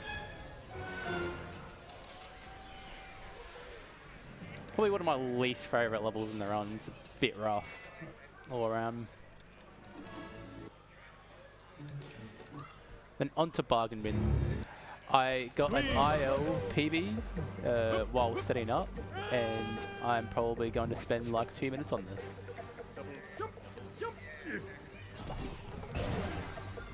Oh, I got a cross. That's nice.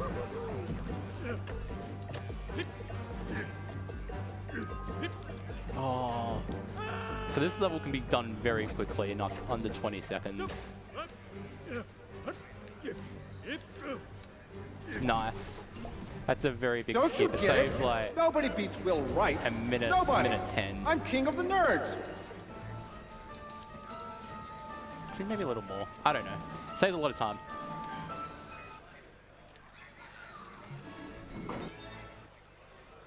And now we're on to the cheat engine levels.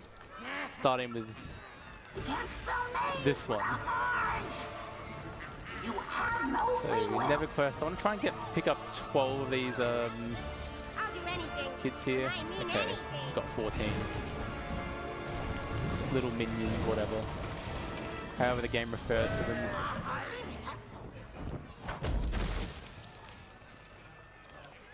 Kill or be killed. And we ideally want it to get to change the health bar to change color.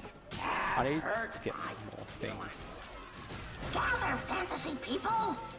Okay, that's fine. So yellow bar means that I did enough damage to get for the first cycle. This second cycle I want it to be red. I'm gonna fight some tushies. I'm going to help out with Homer by spamming Gummy Homer, which we unlock by getting past Bargain Bin. Because by that point we're stuck in the shit engine after the invasion. Okay, and now we need Marge to finish this off. And this part was actually pretty decent. Relatively happy with how that went. Stand! This room is pretty easy. It's just a hammerball skip we can do here. Which gets you up here and we can get to this level pretty quickly. I do hate you because you're beautiful. Oh, come on, give me hammerball. Then I just want to get to the end of the room, and we're pretty much waiting on Marge to walk over. And I can hit these Mo enemies, Mogami, Homer. Very powerful, this NG+, because you can just spam it. It's pretty fun.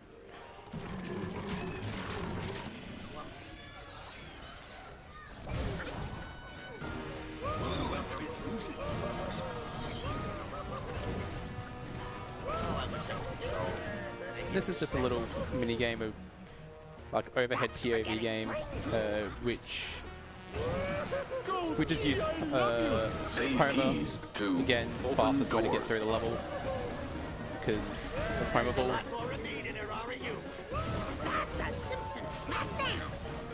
And that's that section done. Okay, Marge is alive, nice. And then this room is a pretty neat out of bounds, which I'm very keen to show off, but I'm yet to get this first try on a run, so we'll see. I believe. So you can, this was found recently, you can get Helium Homer here. You can get up here, then you can like jump up here. And you could, oh no. Oh, I always do this. I always do that.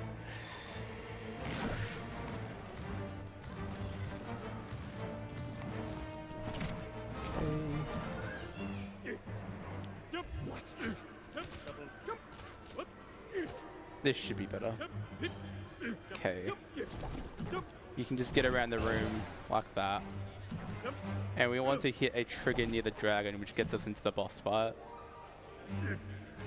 So we just jump around here, Homer Ball to the trigger, and we're in the boss fight.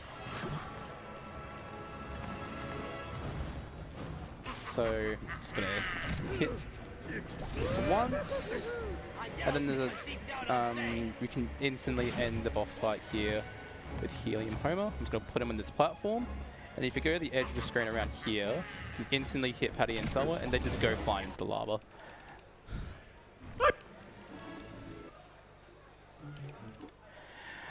Oh boy, Grand Theft Scratchy time. Oh, this level. Where do I begin? So I'm gonna play it safe. Again, I should probably use Lisa here, but I'm gonna play it safe just in case I mess up a jump. So the way you're normally meant to get around this level is you're supposed to use Marge and these dogs to rebuild these buildings and clean up this area. But that's boring and slow. So there's a skip we can do where we can hit ice cubes and build a bridge. And it's terrible, as I'm about to show off.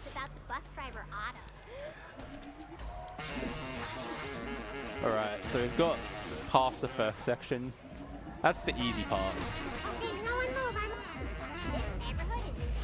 We just got a $100 donation from Lord as well, who says hello. Hello, Lord as well. Thank you very much. If you want to donate, please go to donate.ausspeedruns.com. We're raising money for Game On Cancer. You can also donate in person just behind us, on my right, your left. You can see this lovely person shaking the donations jar. If you want to show where it is. Thank you. Alright, so this is where the skip begins, where we're using this building that you're meant to use to build over there to hit ice cubes to build this bridge. Normally you'd have to get the Buddha hand unlocked by building all 16 buildings, but we've got one right here and a convenient building to Stay on target. and a convenient building to hit ice cubes with. I like big butts. I cannot lie. Oh, that was never doing anything. And so basically I'm doing this until all 4 parts of the bridge are complete. If you're smart, say that. You know who's great? Loretta Swint. I think that built another bridge. Part of the bridge. Yep, that's 2 out of 4.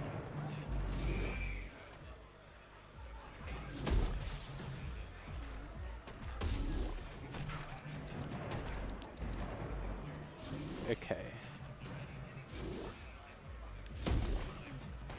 Is that building? No. Too far.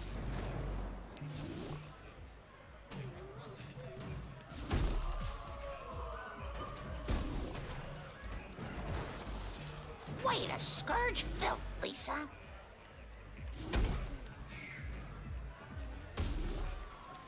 Okay, that's 3 out of 4. That's Nice. Little girl. Okay, I think I need to line it up a bit further back like this. And yeah, there's a bit of RNG of how these are hit. I think that's... Oh no, that didn't work. I thought from that angle it could have.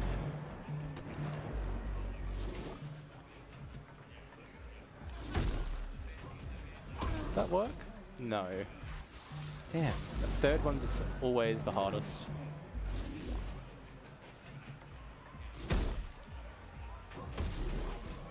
Wow, I'm not getting these.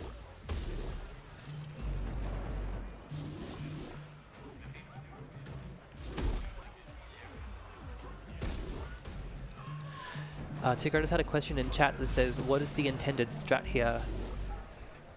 The intended strat, just to build the buildings. It's with these dogs. That's the intended way of doing it. We've just got to hit ice cubes. It's the fastest way, unfortunately.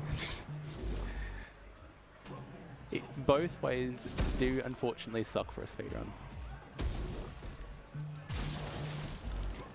I still not, I haven't. This is pretty annoying. Come on. Please end this.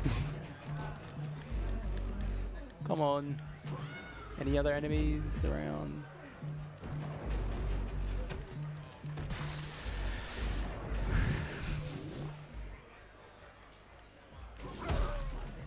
Did that work? No.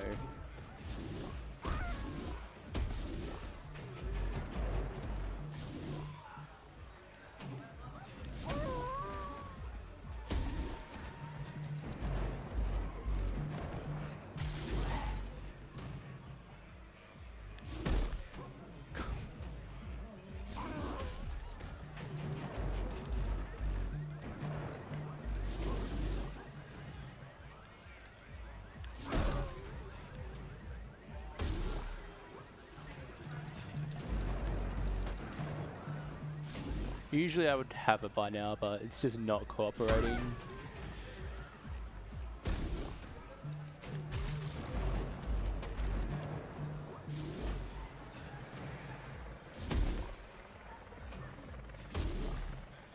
Still no.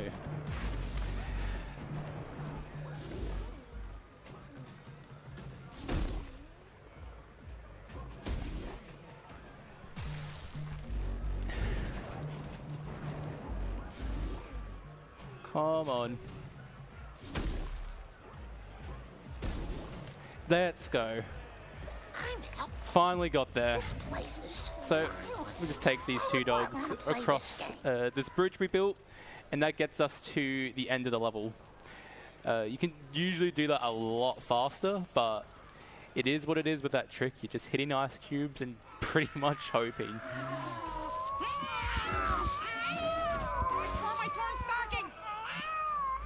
I really need that to be gone. Thank you.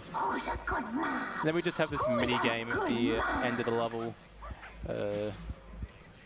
where we've got these 2 food trucks we have to defend, and we're building them right now.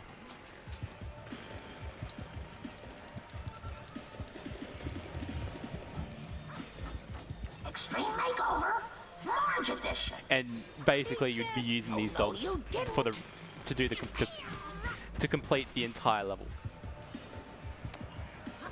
Which isn't very interesting, because it's basically the casual way, fast. Don't fail me now.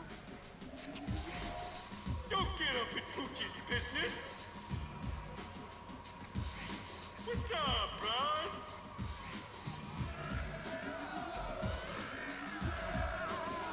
I'm gonna leave that dog there. There's a cat. I don't know. I'm gonna leave that enemy to destroy the truck. Basically, they blow up and still die regardless. So as long as I hit like the final one, it will end regardless.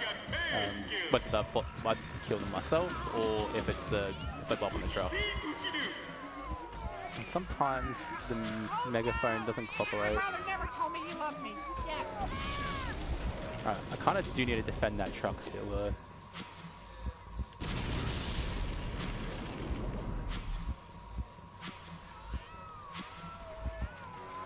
I wonder what time this will be. I was in this level a while.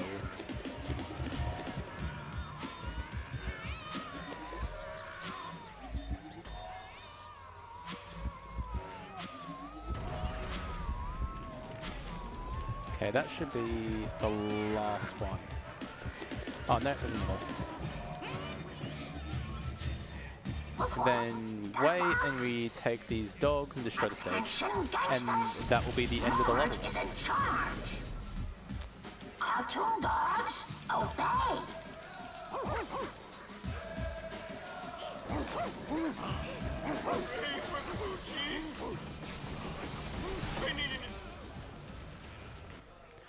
Alright, 4 more levels left.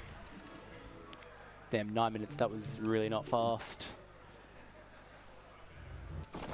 I can't look, I'm scared of heights. Tell me when we're about to land. So this is one of my favourite levels in the run. Both casually and speedrunning. Okay, need Homer here. We're basically collecting these flags.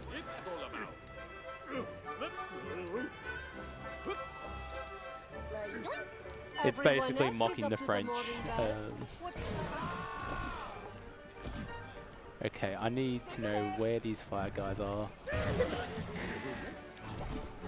Usually they are easily viewable, but in this circumstance they weren't.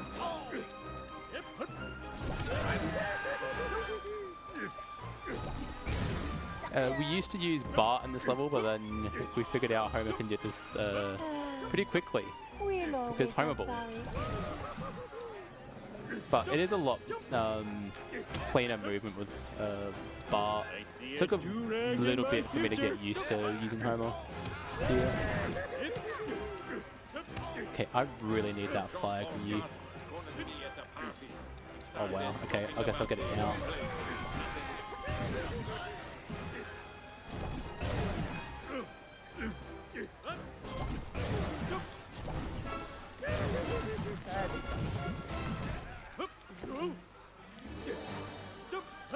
This is just chaining together Homer Ball. You get a triple jump here. There's a slope jump you can do here, but it's a little difficult for me, so I'm just going to go around. And here will be the triple jump.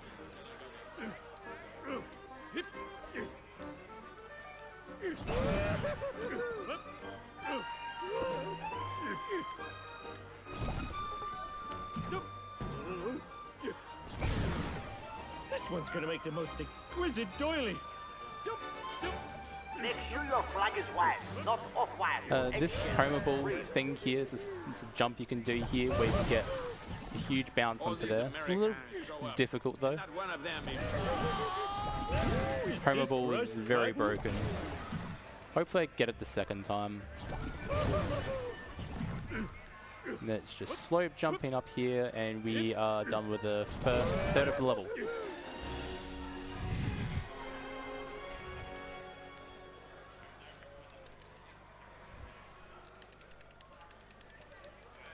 And it will teleport us to a different section.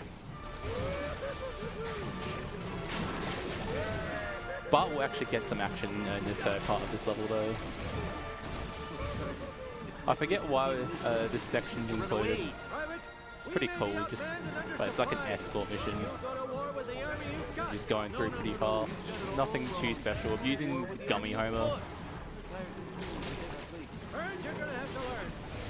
And spamming it's just so much fun. And you don't actually have to wait for the truck to get to the end as well. If you destroy everything in its path, the cutscene will play anyway. Which is why you want to do that as fast as you can. So, escort mission, but you can skip through it.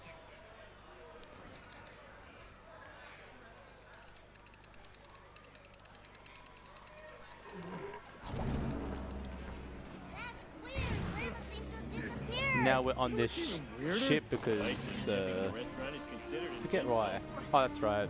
The Mr. Burns character stole some paintings or whatever. And now we've got to find him.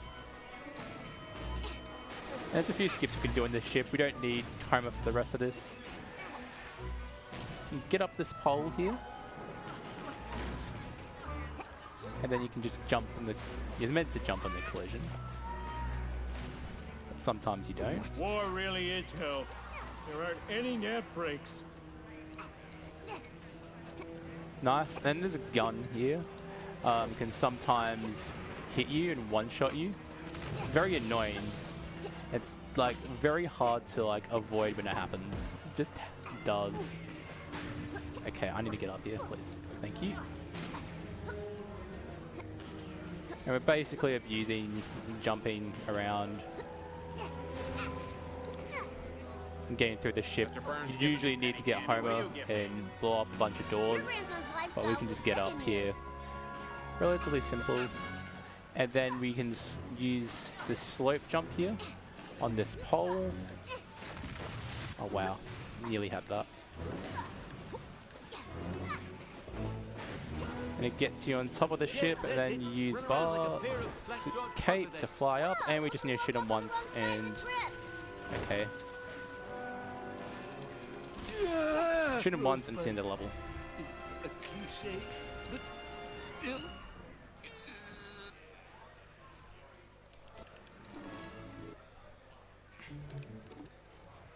Now, this level actually has one of the biggest, like the biggest skip of the run. It's also got a really big load. So normally you have like 4 sections. So you have this main hub, plus you've got to go through like... Okay, that's unfortunate. You're going to go through 3 of the worlds, and it can take you a very long time. But we're only going to do one of them. And so it's actually a relatively easy skip to do as well. So gotta watch this cutscene. There's a different skip that you can do, which I think is a little bit faster, which skips this cutscene, but you can also soft lock and have to reload the entire level if you do that, and it's pretty hard. So this is the very easy version, which most people do. Oh no, okay, that's fine. Camera. Okay, we're in this ice stage, but that's the second of the 3rd stages, and we don't want to activate this level. We want to actually go over here, jump across, and we get to the final stage. If we activate that, nice. Very cool skip. And I need Lisa here. Hopefully I can do this properly.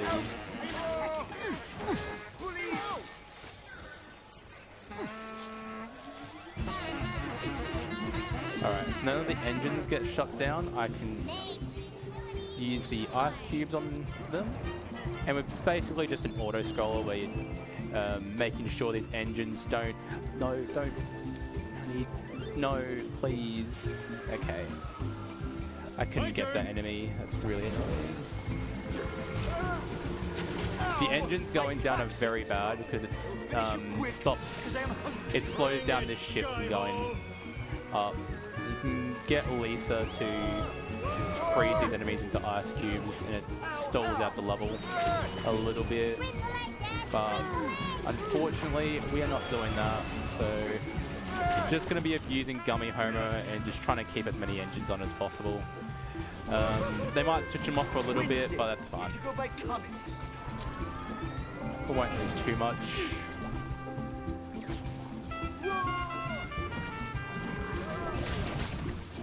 If there's any donations, this would be a good time for the end of the run.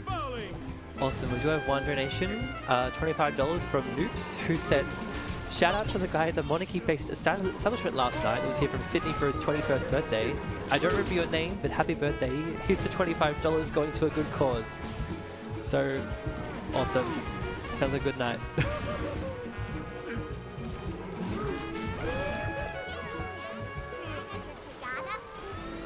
If anyone does want to donate, you can donate online at donate.ausspeedruns.com. Or we do have, just behind the seating, we have an in-person donation jar. Yeah. We are speedrunning games for Game On Cancer, a charity for early career cancer researchers.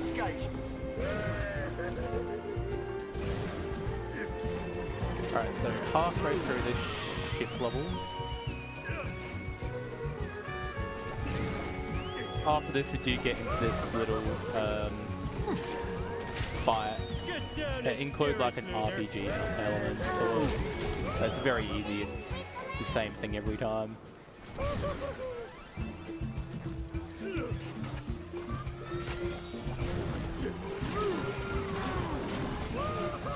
Here comes a defeat.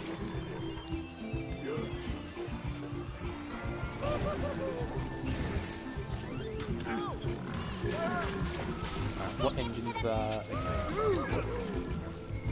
Yeah, this is very difficult to manage. They do spawn in the same order though, which is why the Ice Cube strat is so neat. Because you can use that order and memorize it. But it's not the same order every time. It's random every run, but it stays like that for the remainder of the level. I'm just going to go over here now and put the switch. Now we just have to go into that hole and do a quick fire, and that'll be the end of the level.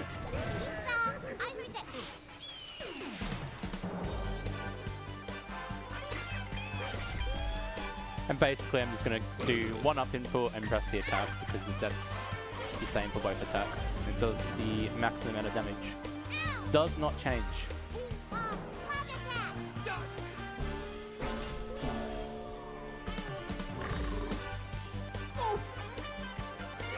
That will summon Lingo, but we won't be able to watch the animation, and enemy blows up. Basically the finisher. Alright. 2 more levels left. So, this is basically Matt Groening's mansion, going here for some reason. He's creator or whatever. You save Springfield. Who is the creator? I like to think it's the guy who created us. Yeah, pretty much. That Homer quote's pretty good.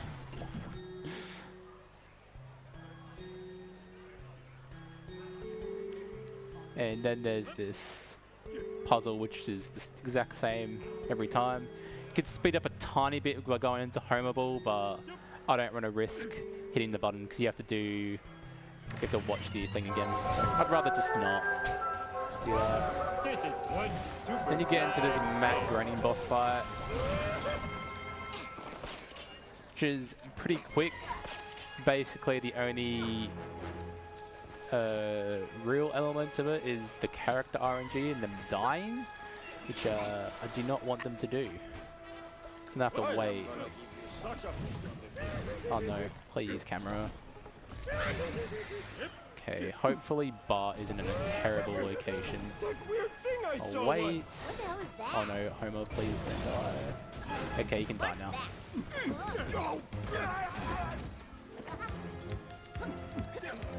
The hopefully is up by the end of the cutscene for this level. Which should be, yeah. You're getting up or just about getting up. If it's really fast, you'll be on this I miss platform. my collection of finished perfumes. Yeah, and Homer's not on this cologne. platform. It's fine. We'll lose like tiny bit amount of time, but it's not not a big deal. Where am I? Here. Basically, just Homer ball up. Sometimes the camera can be very bad here, but that's the end of the Matt Groening boss fight. Very quick level. Can be a tiny bit of RNG, but it's not too bad. Now onto the final level of the run, game over, where we're now in heaven. God and everything, because what's one up from the creator? God. I don't know. This game makes less and less sense the more you think about it. That's fun.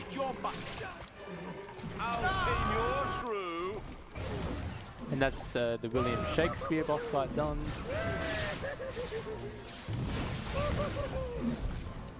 Let me get out Hammerable, please. Thank you. There's this gate skip thing you can do. It skips going into Helium Homer to get through there. You can just jump through that gate, and you can flick this lever. And there's this thing you can do with Homerball to get up here faster, but I'm not very good at it. So let's see where I've ended up. Okay, this is not where I wanted to be. Fine, we'll just open this gate. Uh-oh. Okay, it's fine. And we want Homer to be over here, to be in the button. Little fun fact about that, only Homer and Bart can activate the pressure pads to continue the level. Marge and Lisa cannot do anything, which is, I guess, a check for the game, which is really annoying, because I think you only need Marge. If it wasn't for that button, you'd only need Homer and Marge for the end section. But instead you have to make sure you have Marge following. And relying on AI is bad. You can just have some unfortunate time loss. Hopefully Marge is alive when I activate this pressure pad. Yes. And we only need her to take these 4 mob characters and rebuild the building. And then we get into the Benjamin Franklin boss fight, which is me just spamming Dummy Homer at her. And they multiply. And then we get into the boss fight, which is basically just an auto-scroller, where you press in the D-pad. And this usually goes for a couple minutes, and after this it will be time.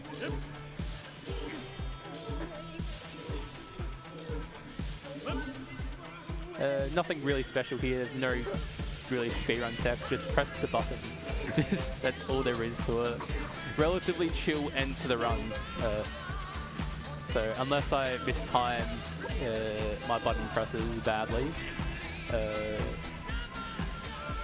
should end very soon, the end of round 3. Hey, heaven smells like lotion. First original sin, now this.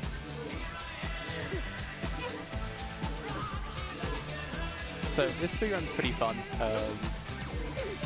If you want to join the Discord and learn the game, community is very helpful. I find it's a fun speedrun. Very difficult as well. I'm missing my button presses. It's fun.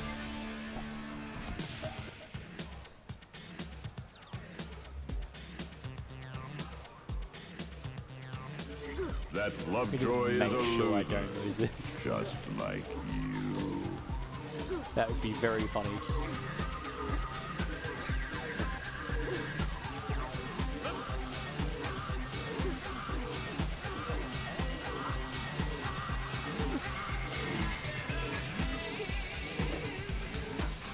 And time will be coming up shortly.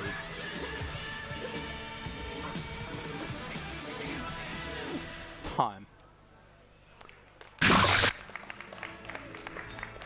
And that's the Simpsons game. I'll quickly show off a glitch. It'll take like a minute as well, because it's very funny. Then I'll get out of everyone's hair. So there's this glitch you can do as well. Now we're out. Okay. Okay, that's fine. All right, thanks so much, Tigger. That was the Simpsons game. Yeah. Up next, we will have Mario Golf World Tour by JT Magic Man. He was on earlier, I believe.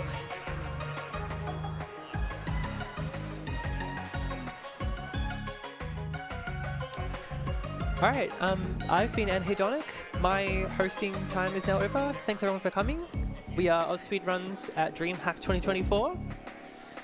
Just want to remind everyone quickly that we are a charity, sorry, we are a group, not a charity, doing speedrun events to raise money for charity.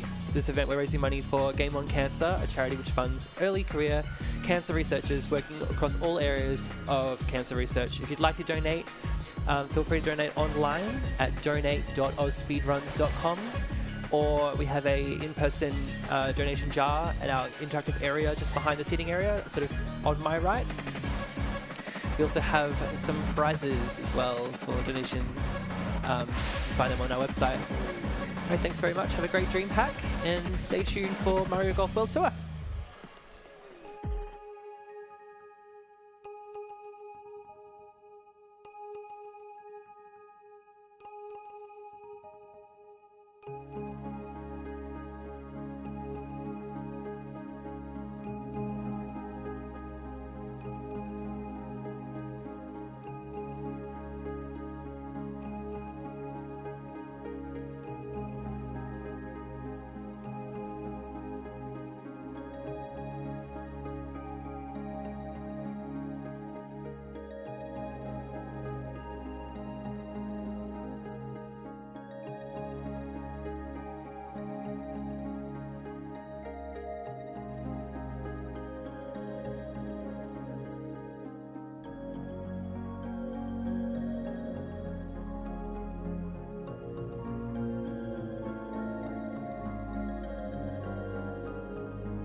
Hi DreamHack, how you going?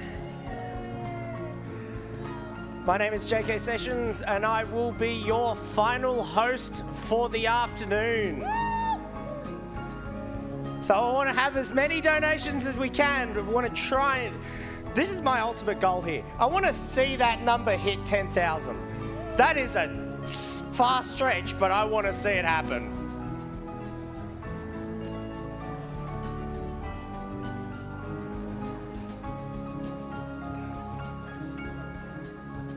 For anyone who is just joining us, we are AusSpeedruns, a group doing speedrun events to raise money for charity. For this event, we are raising money for Game On Cancer, a charity which funds early career cancer researchers who are working across all areas of cancer research.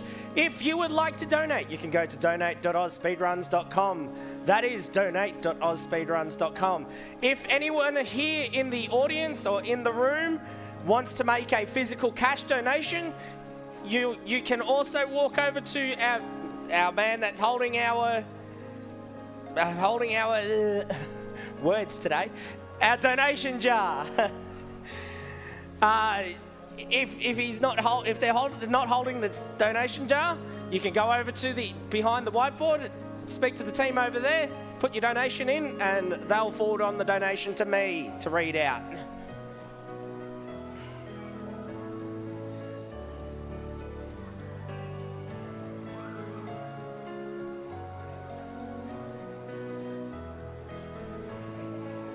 Yeah, we're still doing a few final setup for Mario Golf World Tour, all DLC courses with JT Magic Man. So just hang tight, we'll be back in a moment.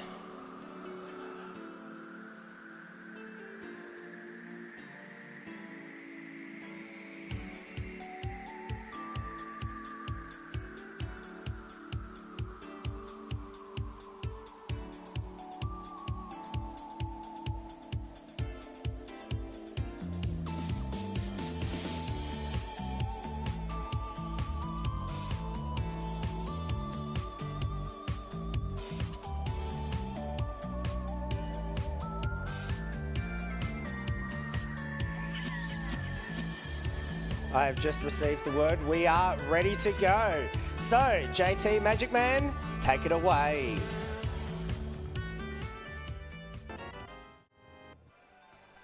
Alright, g'day everyone, I'm JT Magic Man. I'll be running Mario Golf World Tour, all the downloadable content courses. So without further ado, I'm going to count in from 3 and then we'll get going.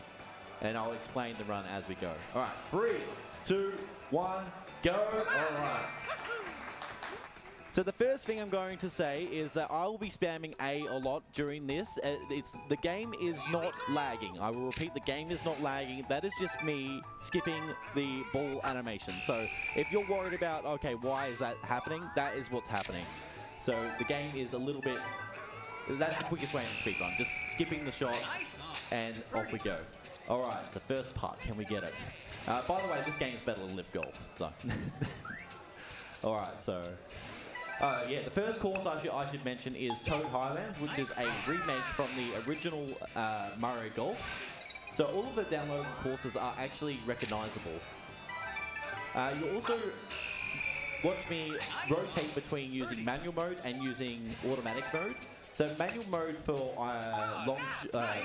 for approaches and short shots is actually quicker than using manual. So for this one, where we're actually hitting it a little bit longer, I am going to use manual mode and put a little bit of top spin on it. So the four options are top spin, super top spin, back spin, and then super back spin. Now that's stuff I love, but it's okay. We're getting on the green. And basically the idea of this speedrun is like trying to complete all the holes and all the courses as quickly as possible. There's lots of different mechanics which I will go over in the run. So this game was actually released worldwide on the 3DS between the 1st and the 3rd of May. So it came out in some countries 2 days earlier, but I believe the Australian version came out on the 3rd of May 2014, which makes this game almost 10 years old to this day. So now I feel old. But yeah, this is a classic remake of the original Nintendo 64, which is quite a nice touch that they added this. The downloadable content includes 6 courses, which is the courses that we're playing today. It also includes 4 downloadable characters, and the DLC came in different packs as well. So, alright, so just focusing a little bit. So I should really be using auto mode a bit more, but I am forgetting in between. Can we get this one in? No, we can't, nah. It's alright, my short game isn't as good as my long game, that's for sure. Alright, we got it in, nice. This is pretty much what we're doing. Alright, so for par 3s again, I'm going to be using manual mode. That is just quicker than using... sorry, auto mode. My bad. Auto mode rather than manual, because it's quicker. Alright, finish this off. Nice little putts. Alright, par 4 coming up. So now I'll switch back to manual mode. See if I can nail a stupid top. Yeah, there we go. Nailed it. First one I've nailed for the run. Early run jitters, I reckon. We're going to get better as we go along. Alright, on the rough. Can we get a little chip in here? A little cheeky chip in? Alright, going to get it close at least. Nah, that's too hard. Alright, that's fine. Yeah, that was terrible. Nah, he's not happy, Mario. Oh yeah, I forgot to mention Mario. The reason why I'm using Mario and not a different character is because Mario's projectile, as you can see, like where the ball's going, it's straight. So in a speedrun setting, it's better for me to aim straight rather than like go for Bowser who hooks it or slices it. And I can aim it a little bit more, which is why I choose Star Mario over any other characters. Alright, for Eagle, can we get it? Probably not, but we'll give it a try anyway. No, nah. Last marathon I did get a hole-in-one. If I can get, I have run this game in the past in 2022. I did get a hole-in-one once, so if we can get that today, that'd be awesome, but yeah. Alright, so we're gonna go again. Oh yeah, I should mention the power shots. So for every course you get 6 power shots, but if you nail a power shot, you can actually keep that. So if I do the perfect amount of power and the perfect amount of timing, I get to keep that power shot. There's only a few holes that I actually need them for, but it's always good to give yourself the extra distance in a run like this where distance matters. And we're now on the back 9. There is a little bit of a cutscene there where Mario walks up to the tee, but we skip that. There's a little bit of a cutscene for every single course that he does. Oh, nailed a nice eagle. There we go. Beautiful. All right, a few more of those and we'll be on track. But yeah, this is pretty much introduced it, so now's a great time for any donations or anything that you want to say while I'm getting through the rest of this course. I'm disappointed that there's no donations yet. I'm really disappointed. I was hoping I was going to at least have one to read out. But anyway, for anyone who doesn't know how to donate, you can go to donate.ausspeedruns.com. That is donate.ausspeedruns.com. You can also go to the desk behind the whiteboard over near the doors and windows. All right, thank you for that. Yeah, we're just pretty much playing through this course, yeah, trying to get with our approach shots using automatic because it is faster than using manual, even though manual has more tech to it. Now, one thing I haven't mentioned, in the bottom left-hand corner, you'll see a golf ball with a plus sign of, like, at the moment it's +1 or -1. So that's the variance, that's the RNG in the game that I can't control of how much power is with the ball. So on the tee shot, there's nothing. It's more of the approach shots or putting here. So it can either go +1% power or -1% power. Also, should mention, in the rain, your ball slows down, which is realistic, which is good. Bit of a long putt here. Didn't quite nail it, that's fine. Put it in. Alright, bogey's no good, that's okay. Alright, we're almost done here with Toad Highlands. Alright, on the tee. Oh yeah, I do like to check where the ball is actually aiming, because sometimes the game puts you in a very odd spot where you can't actually recover it. So it's always good to quickly check where the game is actually aiming you, sorry. Like you would think the game would put you in the right direction, but it doesn't always. So, all right, still skipping through with these unnecessary cutscenes. Like a little bit of a birdie putt should get this. Just got it. All right, nice. 3 more holes left of Toad Highlands, and then we're moving on. All right, last par 5 of the course. I've run out of power slots, so I'm just going to hit it and go. Alright, that's a little bit of a bad lie. So yeah, because we're in the rough there, you might have noticed that the percentage increased. It's a little bit harder for me to get out with the RNG like that. But yeah, now we're in the bunker. This is not turning out too well. But that's alright. We'll get it on the green. Oh yeah, should also mention those little lines that you see on the green. That's the way the green is going. So it's going a little bit to left. So blue means it's slow, red means it's fast. Anything in between is just whatever kind of thing. Let's see if we can get a hold of one here. No, we're on the green. We're on the green. Alright, got an nice putt there. Alright, last hole of Toad Highlands when we are moving on to the next course. Alright. Yeah, I should really be using manual mode off the tee shot, but yeah. It's just easier for me to stick in auto mode, but I will try and use manual mode a bit more, because it's a bit more tech to it, like I said earlier in the run. Alright, nice little tap in here, finish it off. Alright, next Toad Highlands done. Alright, we're going to move on to the next course.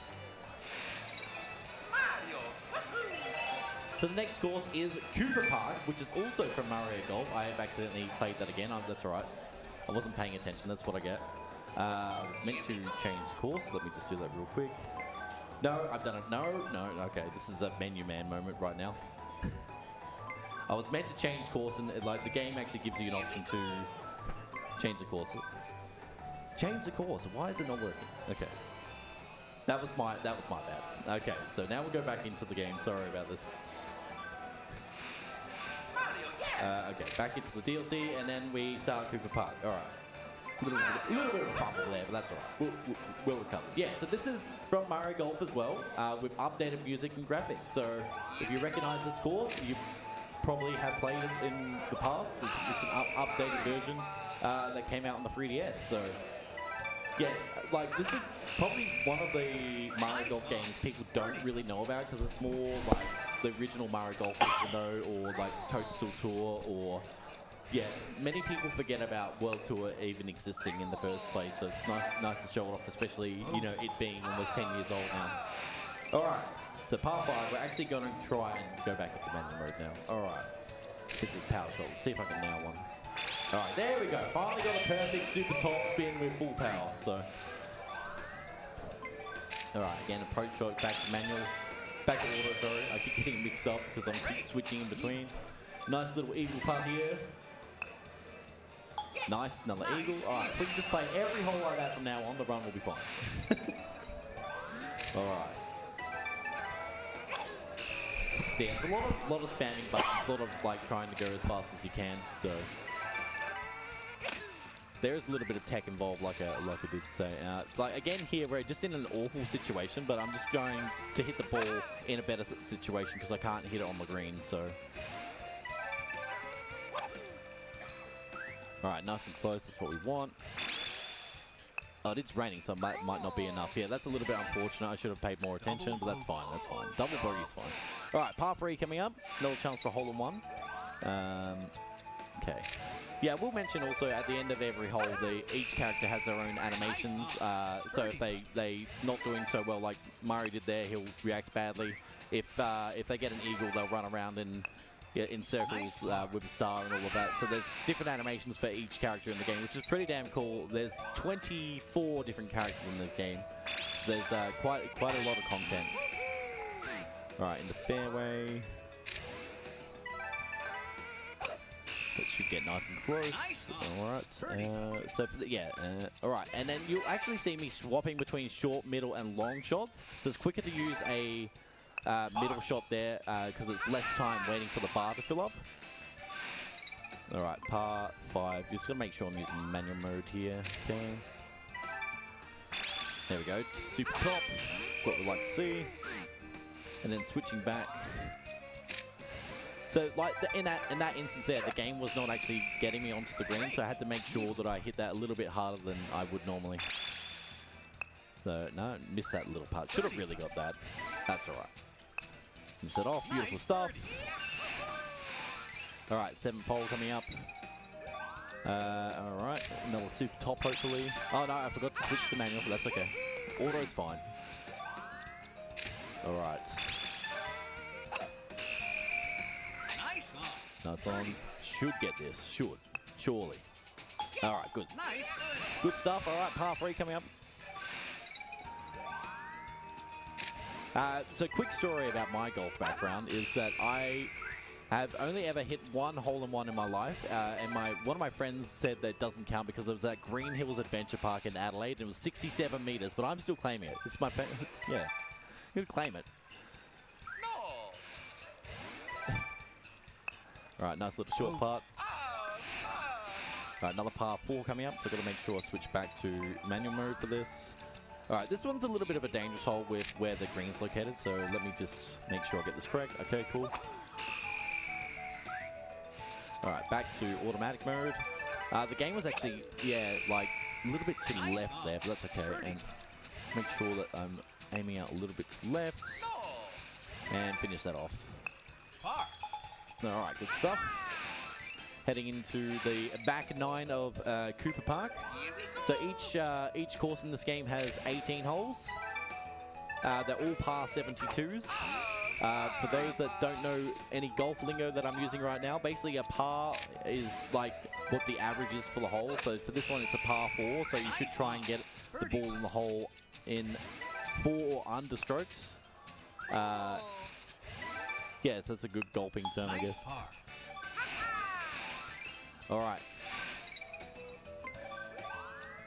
Super top. I'm actually gonna go power shot here. I probably shouldn't, but I'm gonna risk it. We're gonna risk it. I did mess it up a little bit, but we should still be okay. Okay, back to auto mode.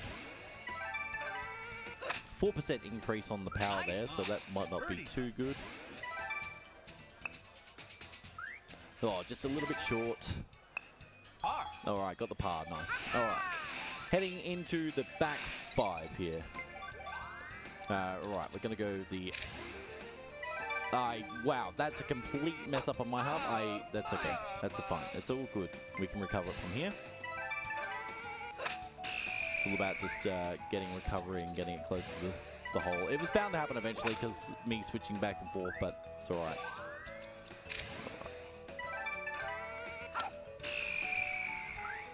All right, nice little tap in here. Beautiful stuff. All right.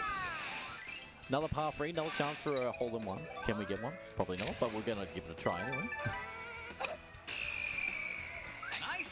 All right, a little bit far out here, but we'll give it a shot.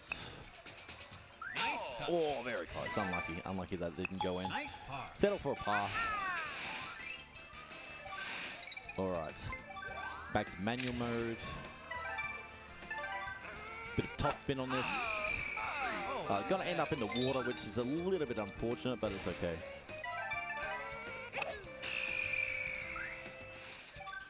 All right, nice little tap in here, hopefully. I didn't quite get it. That's a little bit of a shame. And we got it in. Okay, another bogey, that's fine. Plodding along here. Yeah, not going to use the power shot here. All right. Minus 1% power. That should at least get me close, which it does. Should be able to tap that in. A little bit short, that's okay. And there are 3 more holes left of Cooper Park. And then we're done, and we're going to move on to the next course. All right. Par 3 coming up here. Nice on. Birdie. Didn't quite get that. Settle for a par, that's fine. Par. 2 more holes left of Cooper Park. Right, switch to manual mode. Didn't quite nail that. That should be close still. Yeah, close enough. All right. Approach, go back to auto mode. Good shot. Nice approach. And nice little tap in here. All right, that's a solid hole. All right, last hole of Cooper Park. Right, back to manual mode. Let's go power shot. There we go, nailed it again, that's good. We can get more of those, that'd be good. All right, back to auto. 1% increase on power, that should still be okay. And a nice little short chip shot here. Can get it at least close to the hole, yep. Nice little tap in. Alright, we finish off with a birdie in Cooper Park, which is good. Alright, I got to make sure I focus here to make sure I click change course, because that is quicker than going back into the menu as I did accidentally before. Alright, just give me a second. Change course. That's what we wanted to do in the first place. Alright, up next. This is Shy Guy Desert from Mario Golf, but it's updated to resemble the Layer Cake Desert from New Super Mario Bros. U. So if you think that's what looks familiar, that's what it is.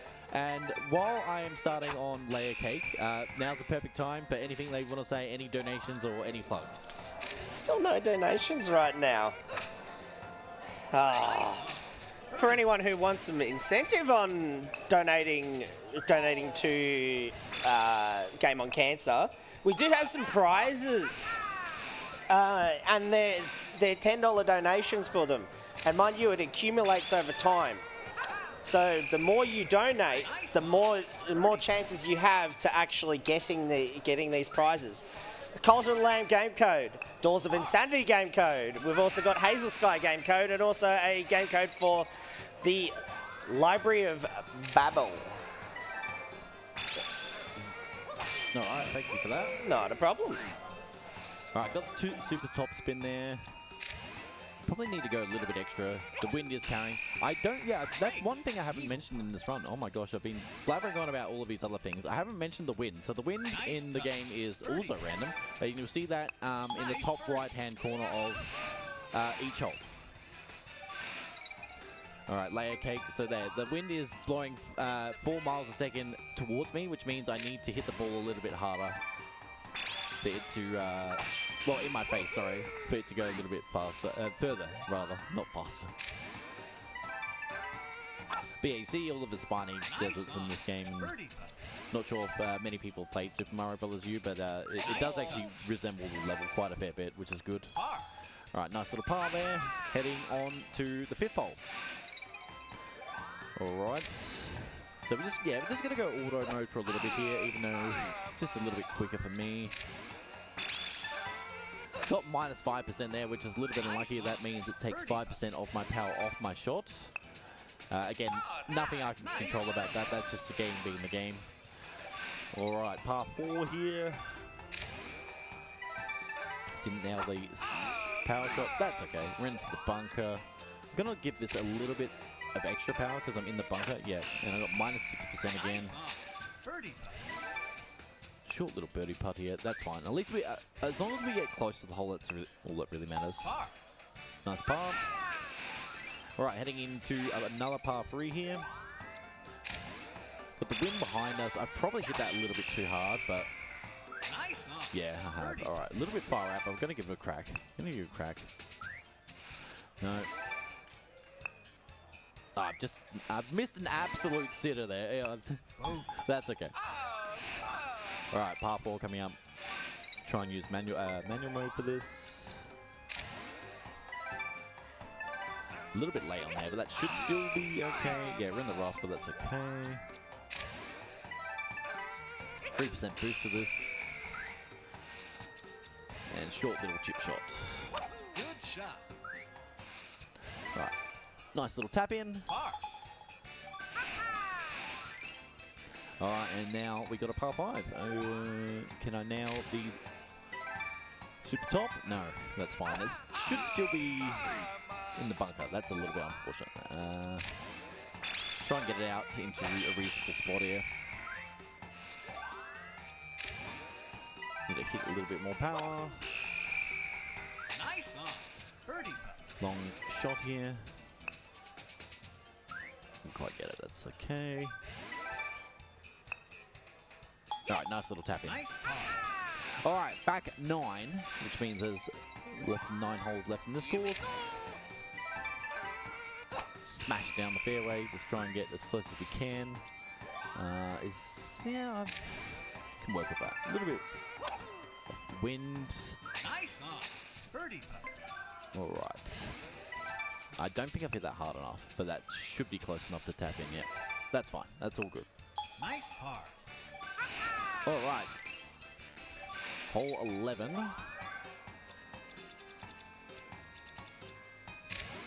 Gonna use the manual here.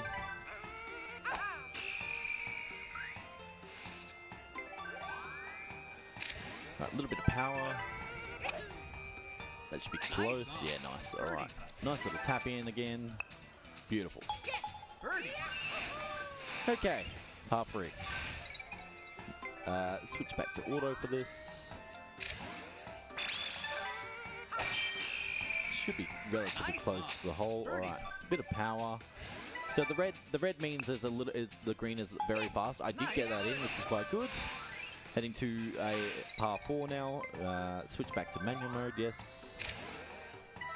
We're just going to use regular topspin here.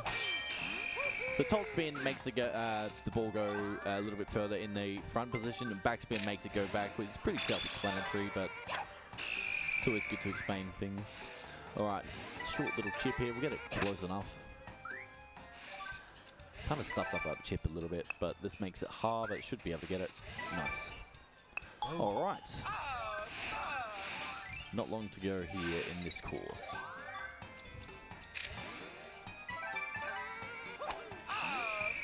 All right. Not the greatest shot here. Nice little chip. Nice approach. Birdie. That should be okay. No, a little bit too close. That's okay. All right, 4 more holes left of layer cake. All right, par 3.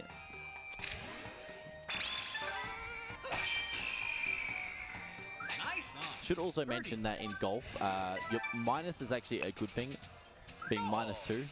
You want to be as many minus as you possibly can, because that being minus or under par is really good in golf. It's one of those sports that's really, really unique in the fact where minus is actually good. Not many. I can't think of another sport that does that actually. Yeah, I can't really think. All right. Long part here. As long as we get it semi-close to the hole. All right, good enough. Ah, that's a little bit unlucky. I nailed it, but it still didn't actually go in. So a little bit unfortunate there. All right, last par 5 of the course. I'm going to go back to manual mode.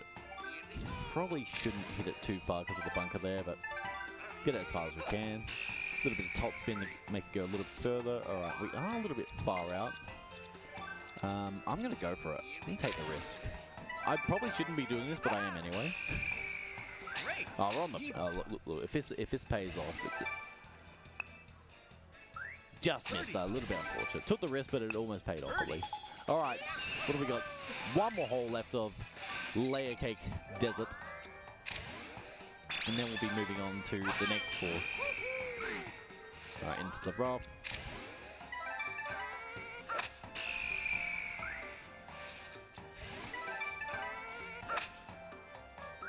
No, that's a little bit of a bad shot actually. Should just get this close in.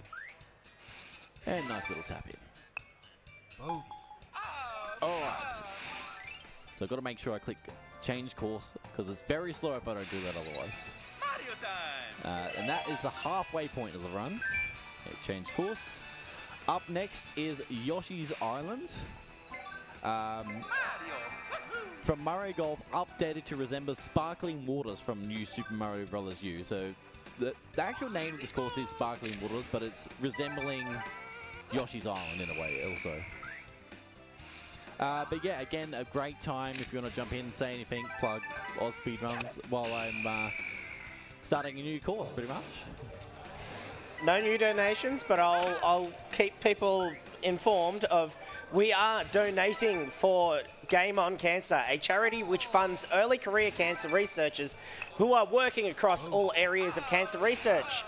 If you would like to donate, you can donate when I can say the spiel right. You can donate at donate.ausspeedruns.com. That is donate.ausspeedruns.com. If anyone here in the audience likes to make a physical cash donation, you can go to our table behind the whiteboard. There'll be a jar there for you to donate as well. All right, nice little chip in there too.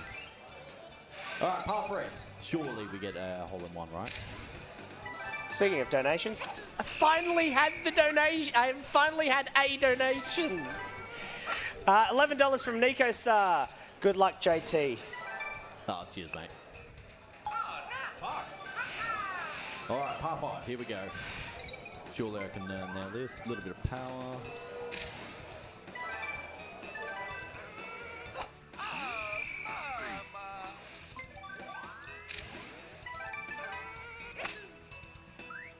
Not in a great spot here, but it should be okay. Nice approach. Birdie. Nice little short shot. Kind of stuff that up a bit. That's okay. Nice par. All right, par 4. Go back to manual mode. Got the super top, which is good. And then go back to auto for the approach shots. Probably want to give us a little bit extra. I think I've probably hit that a little bit too hard. I have, haven't I? Yeah. -6, that should be kind. And nice little tap in for par again. All right, nice. All right, another par 3. But this par 3 in particular, I really dislike this one. I've never got a birdie on it. Just because it's uphill and it's just an awkward spot. As you can see here, it's just an awful hole. It's not hard, it's just annoying. Alright, no, I shouldn't hit that hard. That's... Okay, I somehow messed it up, but it's okay. We recovered it, it's fine. Alright, par 5. Go back to manual for the tee shot.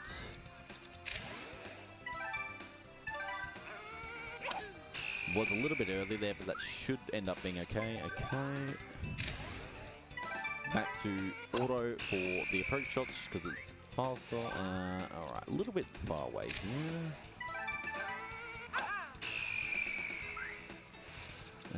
Nice little shot here. Good shot. Nice little finish it off. Okay. Back to the par 4. We're going to go back to manual mode, and we're going to be using a power shot here. See if I can get it.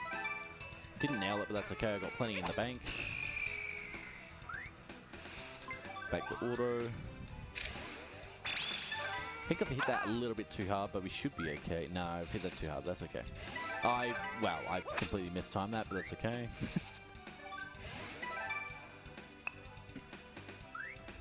Alright, nice little tap in.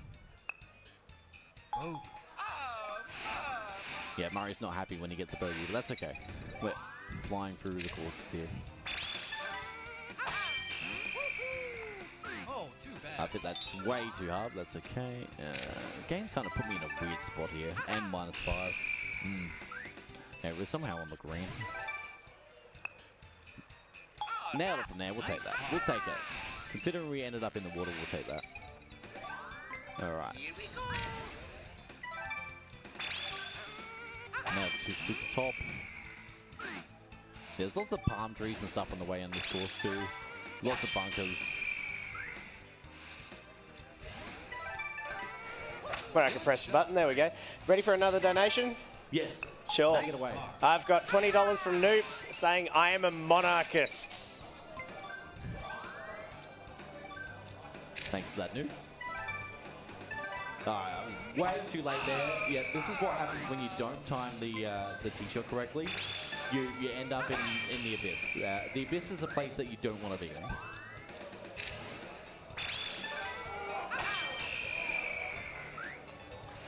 Alright, nice little chip shot here. Beautiful. Alright, par 3. Here we go. Now we are on a heightened tee here, so this could end up anywhere. We are on the green though, so it's what matters. Alright.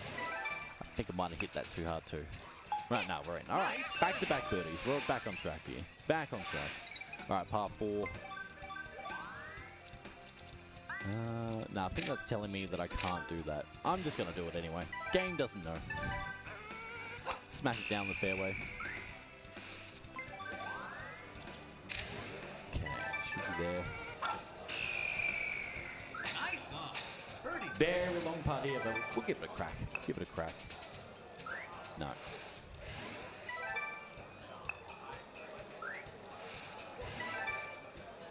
Small little putt there. Alright, par 4. Switch back to manual mode for this. A little bit earlier.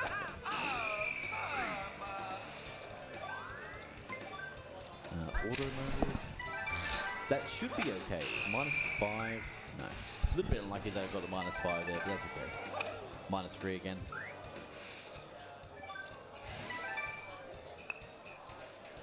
Alright, nice. Another par 3 coming up.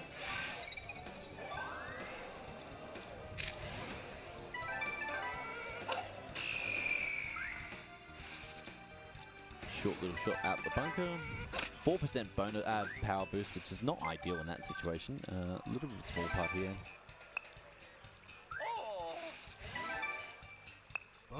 Alright, nice to finish that off. 3 holes left of this course. I don't think I've mentioned that each course has 18 holes. I don't think I have. If I have, then, well, I'll mention it again. Alright, so we're going above the rock here, so I want to give this a little bit of extra power. Nice. Birdie. Alright, tough shot here, tough shot. We should be able to sneak it in. Yeah, nice shot. Alright. 2 more holes left of Sparkling Waters.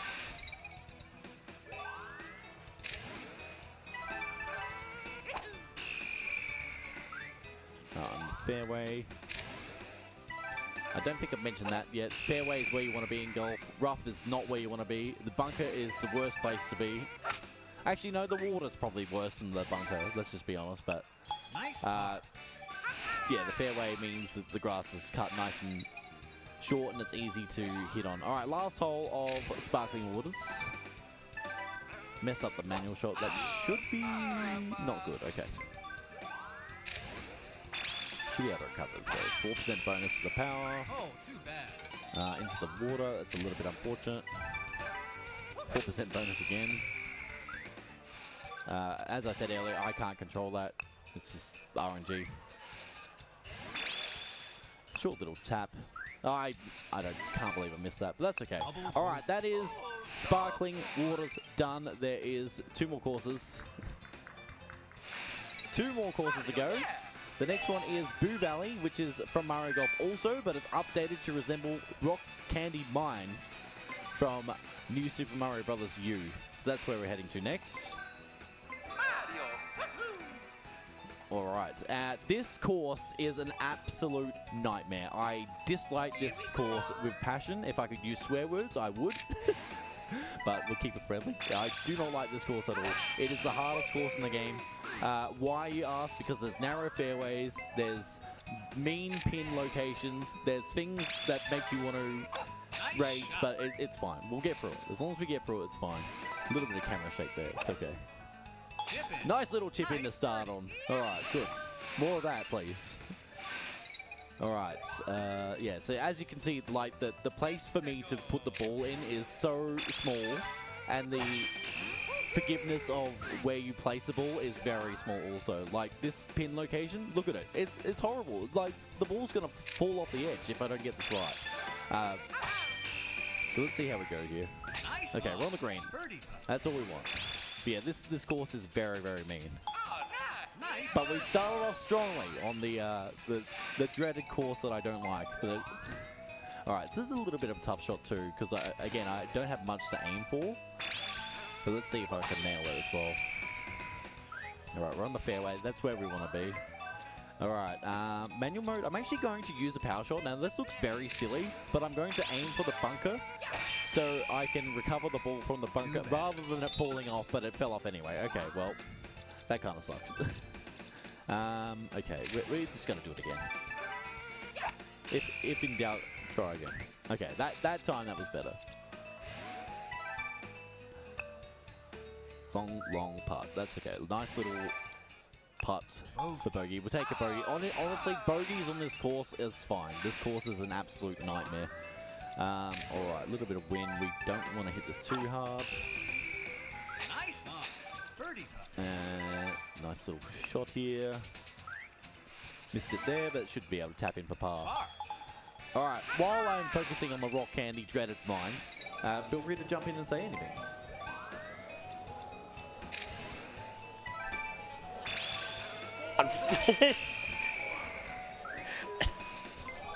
Unfortunately, I don't have anything else at this stage. I will say, however, we are AusSpeedruns, a group doing speedruns events to raise money for charity. For this event, we are raising money for Game On Cancer, a charity which funds early career cancer researchers who are working across all areas of cancer research. If you would like to donate, you can go to donate.ausspeedruns.com. That is donate.ausspeedruns.com. There is also a physical donation jar on the table near the whiteboard behind us. We also have a few prizes for anyone who has made donations. We have, each of them are $10 donations. Cult of the Lamb Game Code, Daughters of the Insanity, Hazel Sky, and the Library of Babel.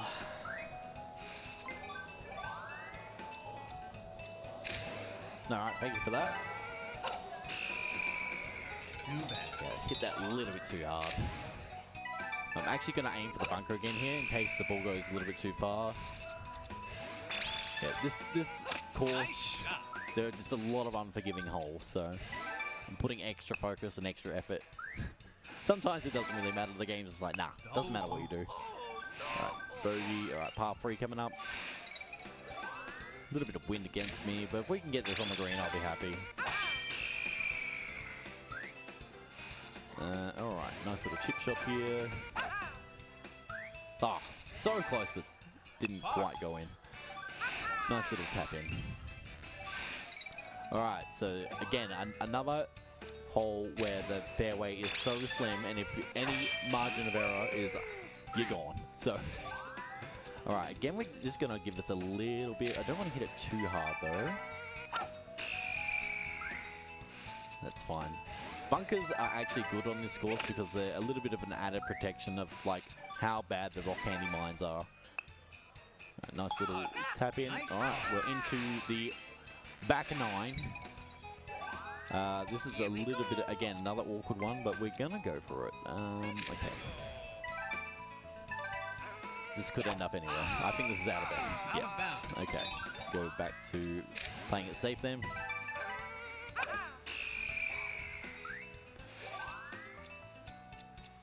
Again, another little bit of a safe shot, but that's okay. It's better to be safe than sorry and end up in the abyss out of bounds. So.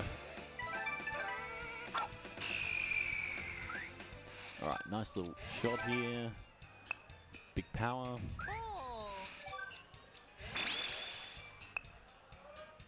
Oh, just missed it. It's a little bit unfortunate. Missing some close putts was a little bit unfortunate. That's fine. Alright, par 4. Back to manual mode for the tee shot. Nice little top spin.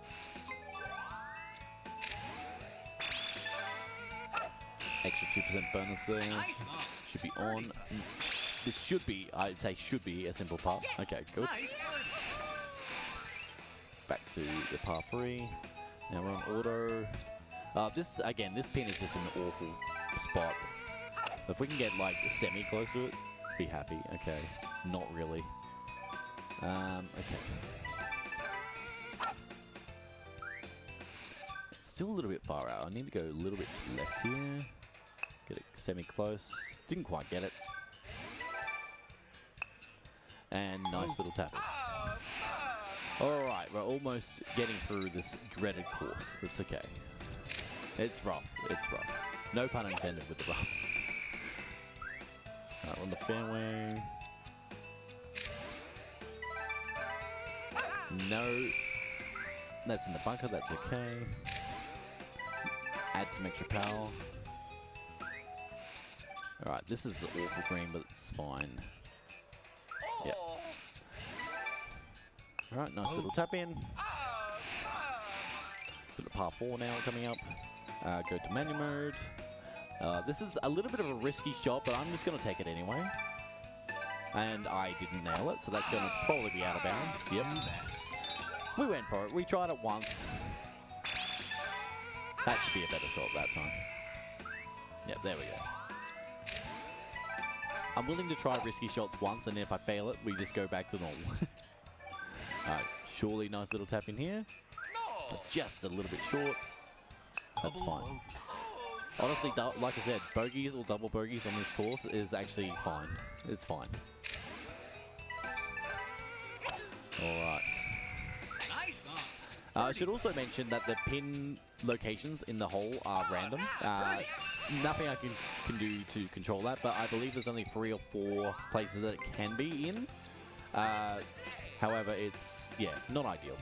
Okay, so we're actually going to backspin this. And hopefully that ends up on the hill over there, which it doesn't. A little bit unfortunate.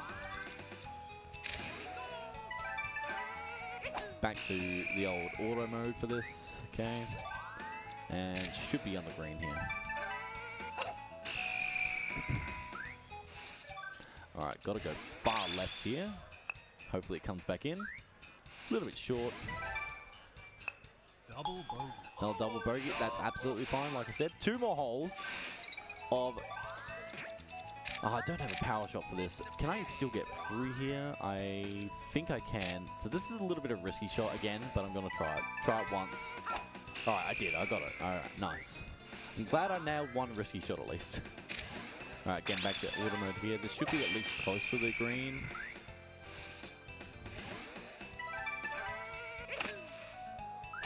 Oh, got the pin shot. And finish it off with a birdie. So, fun fact about this last hole, this is the hardest hole in the game. We call it the death pin. Because sometimes the pin can be in an absolute horrible position where it's like literally leaning on a hill. But it looks like I don't have it, so we got lucky there. So thankfully we don't have to deal with the death pin. Alright, nice little tap in here. Oh, I've hit that way too hard. Okay, that's fine. Let's get the semi-close, please. Alright, as long as we can tap it in. Just tap it in. Alright, double bogey. Alright, 1 more hole left. No, sorry, that's it. Alright, we got 1 more course and then we're done.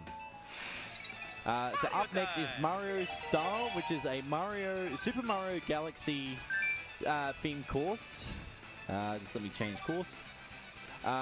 With changes to the layout and theme and music. So this is actually from the original Nintendo 64 course. However, they have updated a few things slightly. But yeah, this is the last course of the all DLC courses run. So again, if there's anything that you want to say, shout out, say how awesome I am. No, I'm kidding. Now's a great time to do it. Yeah, no, got nothing. I got nothing. Literally nothing. I was hoping to see more donations. Can we hit 7,800 at least by the end of the run? That should be achievable. It's only like $30.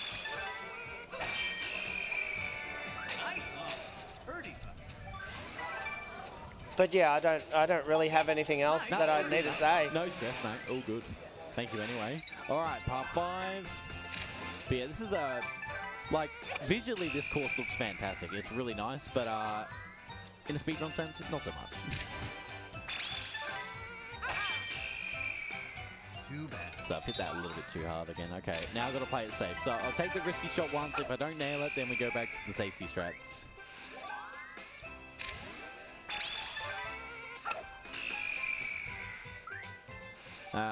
Okay, this is a horrible lie. Should get it close at least.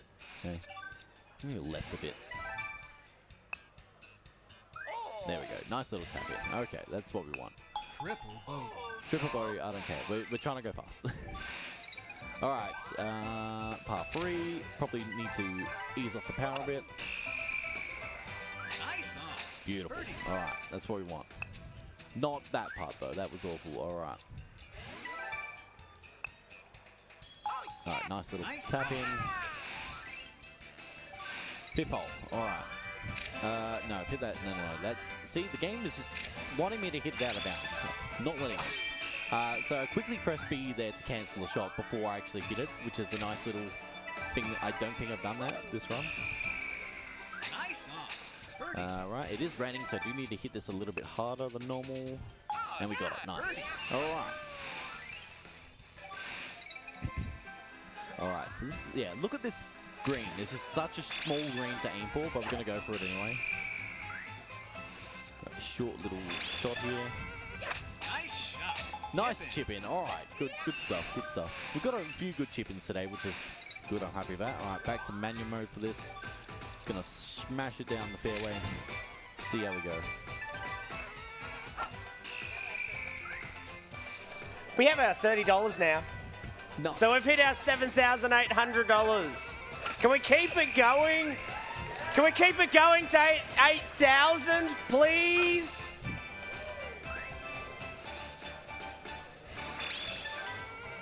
Nice shot. All right, nice little tap in here, hopefully. Oh, I've been missing my sit. Like, some of my shots have been really good, and others have been very ordinary, but that's okay. It's all part of the marathon setting. All right, back to manual. This is a bit awkward, but we're going to go for it anyway.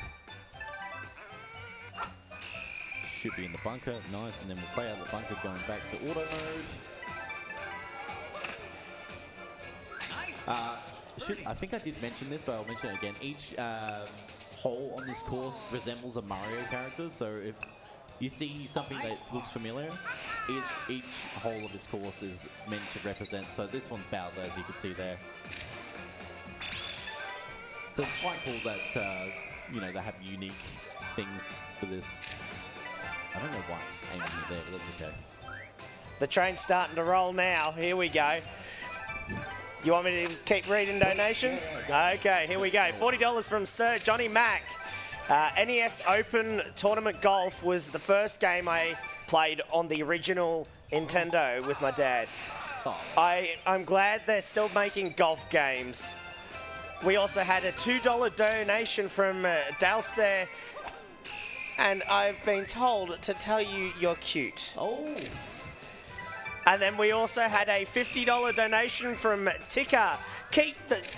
No comment there. Keep those donations rolling in. We're just over that 100 left to go to hit that 8,000 mark. Please keep it rolling. Awesome, thank you for those donations. Very kind of you.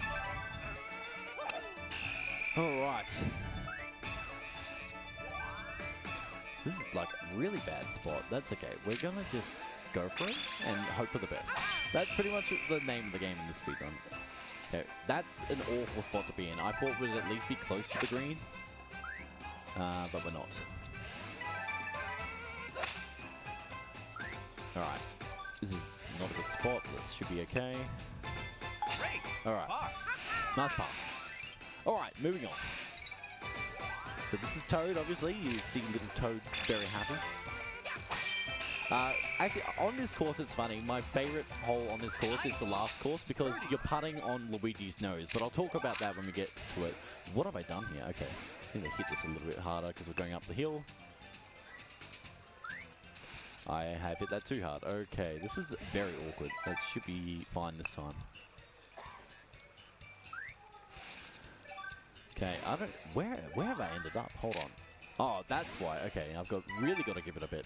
That makes sense. Okay, it's a really bad spot that I've ended up in. Alright, this is by far the worst hole I've played so far. Okay, just tap it in. Tap it in. Alright, we got there eventually. That was awful, but that's okay. Oh, God. Alright.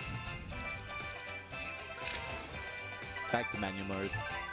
Get the top spin. Let's go. Alright.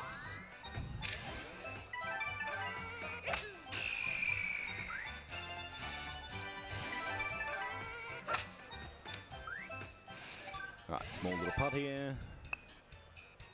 Nice. Alright, we got 5 holes left. Yeah, 5.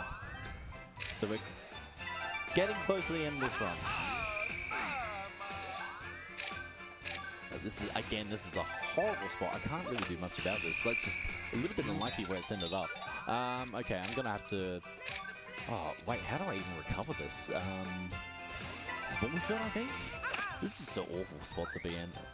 I think I just made that worse somehow. Okay. Well. Okay, small shot again. This is just really unfortunate where the balls ended up. Okay. Okay, I think I recovered it quite well there. We were in a really horrible spot, though. Alright, no, okay. At least we chipped it in, and that was pretty bad also, but that's okay. A little bit of lucky, though, where that ball ended up. Alright, back to the power shot. Closing in, we're getting there. A little bit of wind behind us here. Small little chip. Didn't quite get it. Also forgot to mention that this game has the most holes of any Mario Golf ever in the entire series, including Super Rush, because Super Rush reuses some of the tees. So even though they say that they have the most holes, this game actually has the most unique holes in 234 of them. Which is quite a lot of content if you think about it. Alright, what do we got?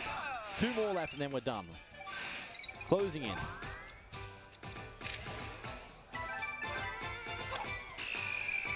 Closing in. Alright. Want to try and hit it on the fairway here. Playing a little bit safer than I would usually in a proper run. But yeah, we have not had that much good marathon luck today, but who knows? It might change here in the last couple of holes. I want to make sure I give us a little bit of extra power. Okay, we're on the green at least. Alright, nice little tap in. Alright, and then we have 1 hole left in this run, and then we are done. And this is the hole that I was talking about. One of my personal favorites. Luigi. We're hitting, his hole is literally on his nose. Which is quite cool. No, we hit it in the water hazard. It was a little bit unfortunate. We're still on manual mode, aren't we? Yeah. Okay, green. So we are, I'm going to have to give this a bit. Why not? Yeah. Okay, that's fine. We should get close enough. Alright, and time is coming up. As soon as I go quit to the main menu, I'll let you know when that is. 10 under, plus 10 is not too bad. We'll take that. Alright, and time.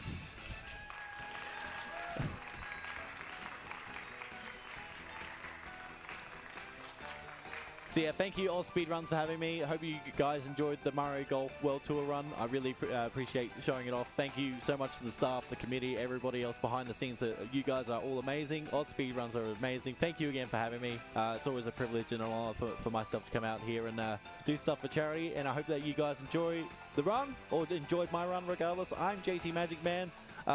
Stick around for the rest of the marathon. And again, thank you once again for having me.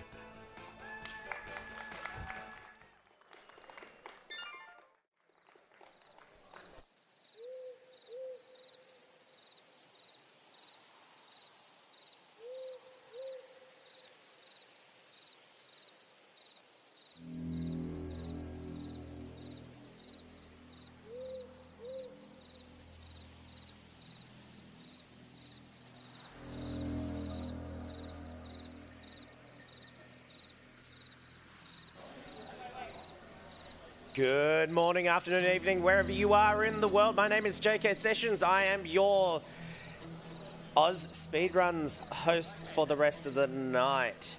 We are sitting at $7,900. We had an $8 donation come in from Anonymous to hit us at that mark. We only have $100 off before we hit that 8,000. I think just earlier on, I was counting how many people are in the audience. If each of us donated $5 each, we would have hit that $8,000. As little as $5 from everyone makes up for the $8,000.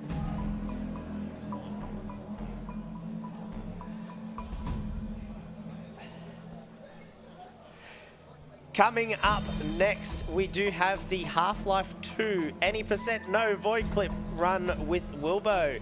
And then we have, after that, the final run of the event, being the BioShock Infinite Burial at Sea Episode 1 Any% run with Noobs. So stick around for that.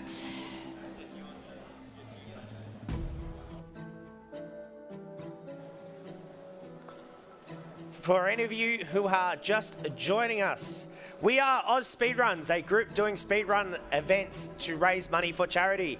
For this event, we are raising money for Game On Cancer, a charity which funds early career cancer researchers who are working across all areas of cancer research. If you would like to donate, you can go to donate.ausspeedruns.com. That is donate.ausspeedruns.com.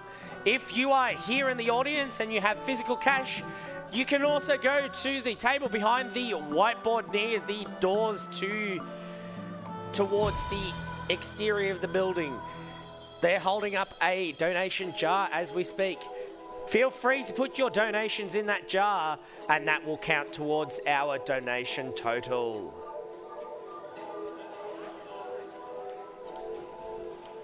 We do also have a few prizes up for grabs. Each individual prizes. We have Cult of the Lamb, Doors of Insanity, Hazel's Sky, and also the Library of Babel.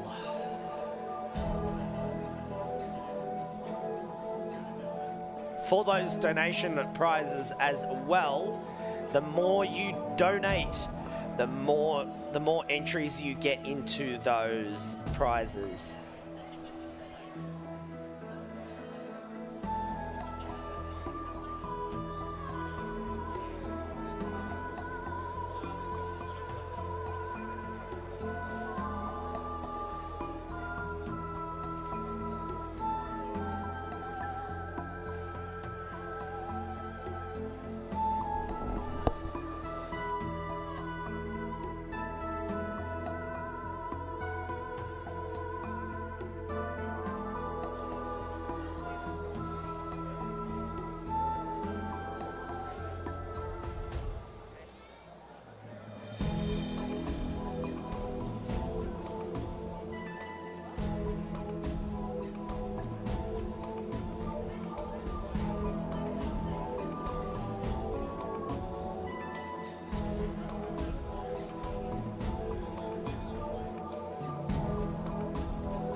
Hey AusSpeedruns community, I'm Steph from the Game On Cancer team at Cure Cancer. I wanted to say a huge thank you for all your generosity and support over the past 2 years. In that time, the AusSpeedruns community has raised more than $100,000 for Cure Cancer. These crucial funds help kickstart bright new ideas from emerging researchers across Australia to find cures for all different types of cancer.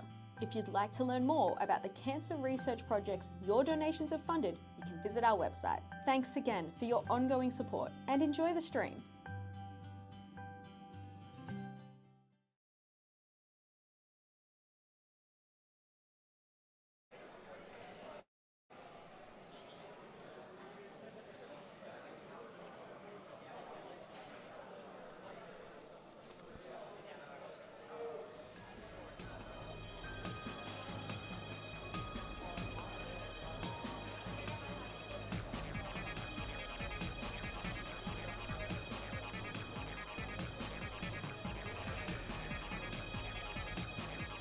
We have a $5 donation from Aiden Plush. Hey, I'm the bloke dressed up as Mario in the audience, donating a few of my coins to help out the cause. Thank you very much. As I said, $5 from each of you would make up that $8,000. Make us words today. That will hit us at our 8,000. So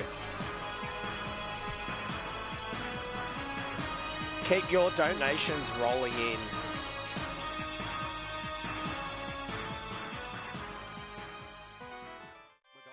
All right, hello. I'm Wilbo. I'm going to be running Half-Life 2 here. Sorry, I'm just setting up one last thing, and then we should be good to go. Timer won't start straight away, so just wait for when I tell you, and then I'll start the timer. It starts after the opening cutscene. So, Half-Life 2, coming into this run straight out the gate, we're going to get into some pretty hefty stuff. So don't worry about it if you lose track of what's happening. I think pretty much everyone will if you haven't seen the run before. First thing you're going to see after the cutscene with G-Man and whatnot is we're going to be clipping out of the train. So what's going to happen is you can see a loading screen like 5 times. Or I'm going to press load like 5 times. You'll see it once. Rise and shine, and gonna, Mr. Freeman. Sorry. Rise and shine. Not that I wish to imply you have been sleeping on the job. No one is more deserving of a rest. And the back train's going to be pushed into the front train. When the back train gets pushed into the front train, you can kind of just jump back and it'll push you out. I'm explaining this now because it's going to get pretty hectic pretty quickly. Just a quick reiteration. Timer starts once this cutscene. Once this cutscene finishes, I'll let you know. Cool, thank you. After that, you're going to see some movement. We'll explain that a little bit later. So, yeah. Can make all the difference in the world. So time is coming up, starting in 3, 2, 1. Smell the ashes. Now, say, fuck it. Oh, my bad. 5, 6. Alright, let's hope that worked. There we are. So you're going to be pushed out of the train like this. And then, oh, I forgot to do this. Sorry, I forgot to buy my mouse wheel. There we are. All right. So now we clipped out of the train. Now we're going to start hopping forward like this. This is accelerated hopping. This is the main movement you're going to see in the run. So basically what's happening here is every time we jump, we're getting exponential speed based off a speed cap that they tried to implement. So if you don't press anything, the game like reduces you down to this base cap of speed. But if you press S when you hit the ground or you go backwards, you'll build up speed exponentially. So you can start going really, really quick, really, really quickly. That's the main thing you're going to see. We got this phone here because when we get into this cutscene with Barney, we're going to try and speed him up by bonking him on the head with the phone. So you'll see that in just a second. The way this works is like it's some stuck code. So it's checking that Barney doesn't get stuck in the prop or something.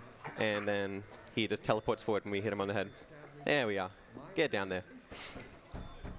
So we've got a bit more waiting time coming up, so I'll talk a bit more about the movement of the game. So you're going to be seeing it for the whole run, pretty much. So I'll get some stuff out of the way.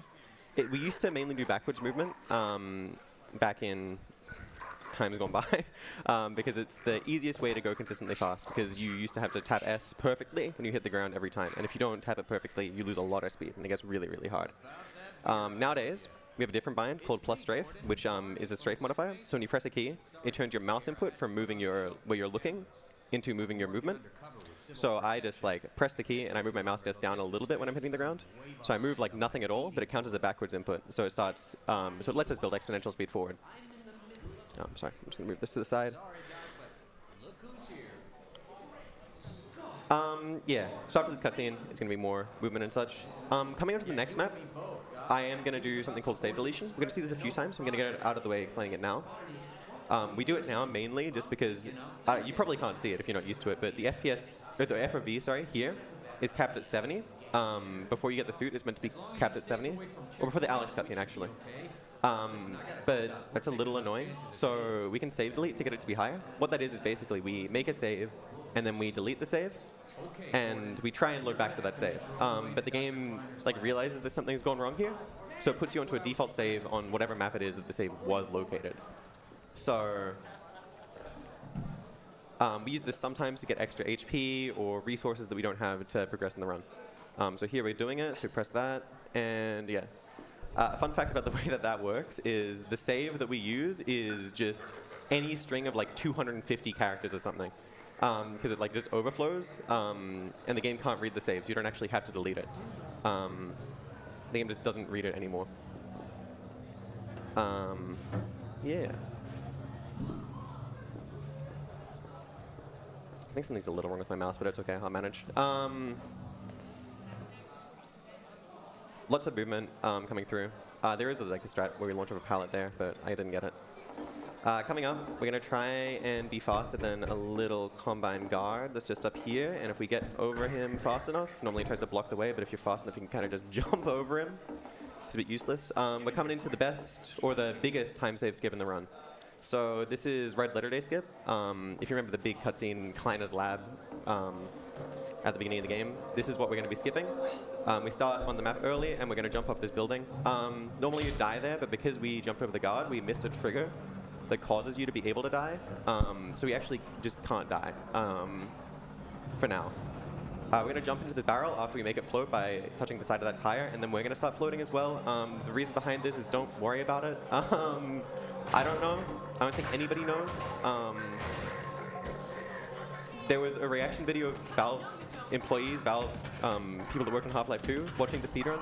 They didn't know, so I think we're pretty much out of ideas on this one and how this works. But basically, the basis of this is we're floating, and we can re-enter that state by touching a box that we leave whenever we crouch with another prop. So you'll see it in just a second. We're going to touch... So I crouched there, and I made a little box in the air. We're going to touch it with a prop, and we're going to stop floating again. And we're going to go over to this part of the map where we normally can't reach. And by going here... Oh, just by the way, we cannot make any saves or load any saves during this part because it will crash. Ooh, okay. Well, never mind what I said because we're going to load back to here. Yeah, there's something a little wrong with my mouse, but that's okay. I'll manage. Actually, can I just... Hold on. Let me just do this. I think I know what it is. Yeah, mouse settings. We love this. There we are, you bastard. Let me know if there's any time to read some donations. I will. Trust me, there will be, but we're just not there yet. Okay. Sorry, where are we? So we have to go back to flying. I'm blaming that on Imanex, by the way. The portal runner that was here on Friday, I know he plays with mouse excel, so that's his fault that that's on. So. Just kidding, I love Imanex. Yeah. So what we're going to do when we get up to that area that we were floating to before is we're going to set another box. If you remember how we crouched, we set a box. We're going to set another box, but we're going to set it with a bunch of speed. So basically, when you set the box, it carries whatever speed that you had when you set it. So that box like essentially has all of the velocity that we're going to set it with, which is, it's going to be a lot. And what we're going to do then is when we touch a prop, it's going to teleport us to that box with all the velocity that we had. So it's going to teleport us to the position of that box with the velocity that we had when we set that box. So we set the box there, and we go back, and we can progress through the cutscene. So what we're going to do is when we change level, when we walk into the trigger that changes the level, we're going to touch a prop at the same exact time that we do that. And by doing that, we're going to teleport to our box, we're going to have all the momentum that we had, and we're going to like fly over the whole next map. So you'll see it coming up. So this is pretty precise, in that it's really precise. Remember him from Black Mesa? No, okay, that rolled over. We don't want that guy. Don't get my dad started on Dr. Brain. My FPS is really low because this is just something that can happen with this trick on this version of the game. There's different versions you can play on. That's one of the downsides to playing on this version. But it doesn't seem to be having it as bad as it can be. So carefully lining up. Getting it to 36.04 on the unit counter. And we go. And I'm making sure I get a save as soon as I go in because we're going to be really fast and we can mess up. There we are. All right, so we're flying across the map and we land here. And we slope on this roof that's invisible. Don't worry about why it's invisible. It just is because it's out of the map. So going down, we're going to touch the next trigger and we're going to change level. And that skipped like 7 minutes of cutscenes, more or less.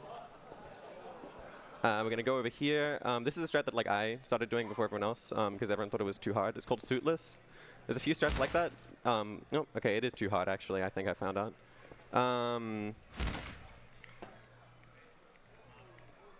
There's a few strats like that.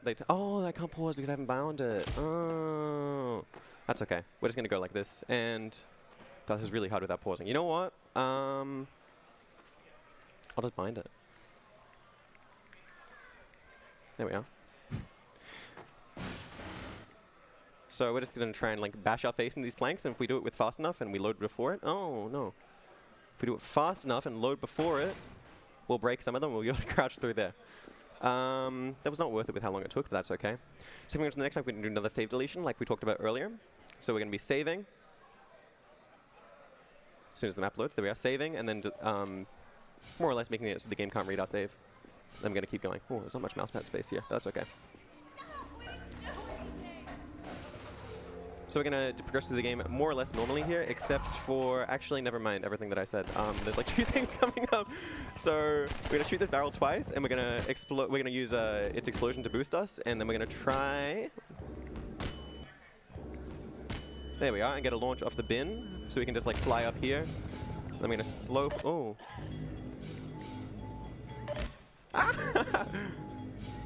We're gonna slope up this pallet here. We're gonna grab it. I'm gonna hop forward into it and launch up. Oh, we didn't get high enough to get where we wanted, but that's okay. We'll just go this way. Instead, there's a train here. You're like meant to go through like a whole section of the level. What we're gonna do instead is apparently not be able to jump on the train. Oh, Jesus. I've not seen it like that.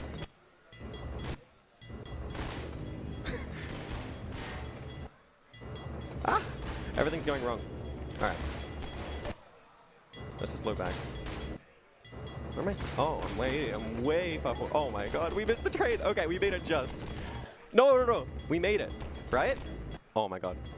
If I don't make this, I'm so upset. I don't know what I'm gonna do. Wait, actually, I do. Hey, there we are. Alright. Oh, that was a mess. That's alright though. We're gonna slope down here. And we're just gonna go into this crevice here.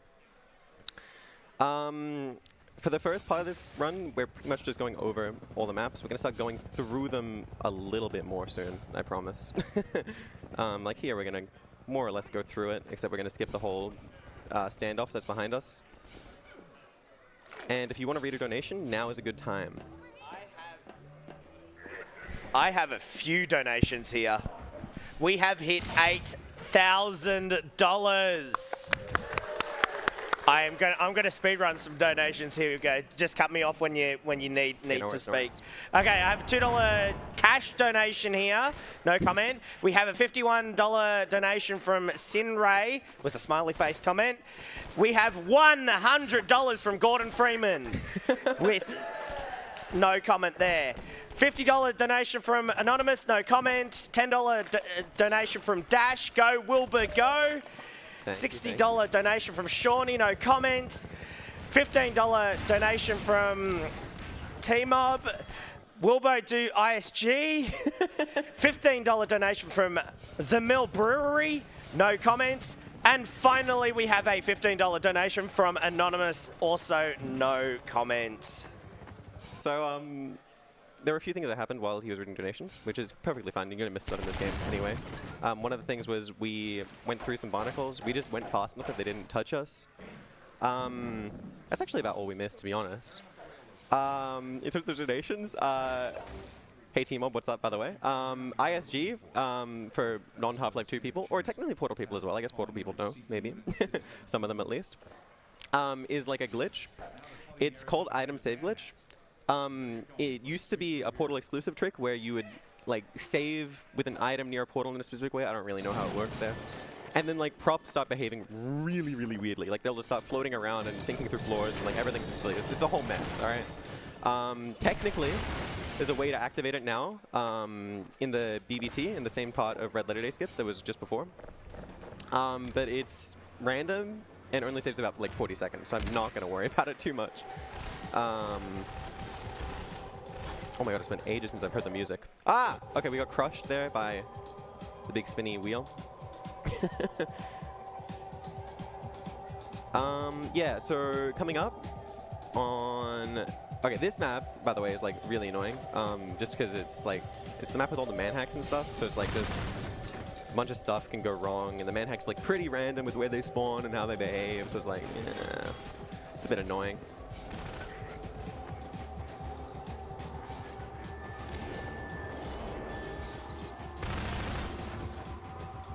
Oh, I don't have a flashlight. That's okay. I don't need it.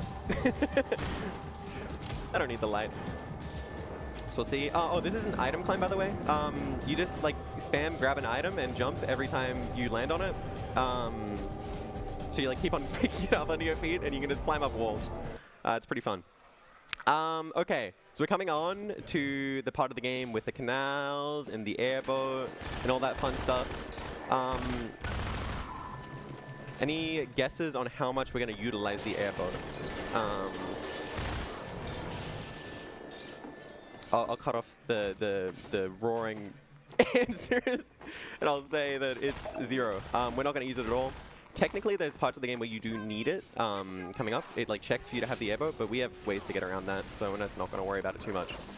The reason we don't use the airboat is because it's slow. We are just much faster on foot. He's a bit of an Olympic athlete, Gordon. I don't know what just happened. We got some kind of... Okay, I know what happened. I worked it out. I don't know how to fix it. There's some keyboard pop-up. That's okay. Oh, there's going to be white flashes coming up, like very frequently. It can hurt some people's eyes, so just be careful with that.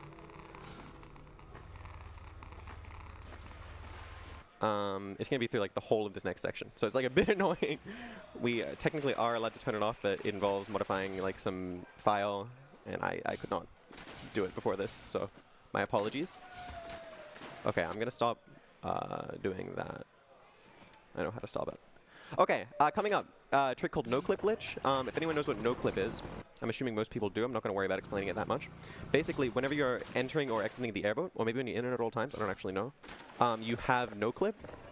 What we're going to be doing here is we're going to be positioning the airboat outside of the part of the map that transitions onto the next level, and then exiting it to transition to level, and the airboat gets deleted, but we stay in no-clip, so we can just keep on flying around through the walls and such.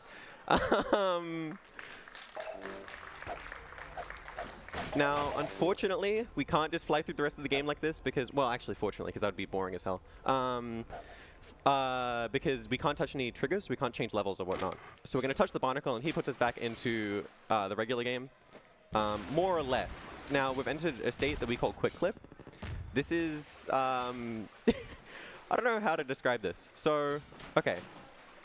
It disjoints your physics hitboxes in a certain way. So what this means for the run is that A, we can't take damage from bullets. We are immune. Gordon has Skin of Steel. He is completely impenetrable. We can still die to fall damage, the acid goop, explosions, and the likes, but we cannot take damage from bullets.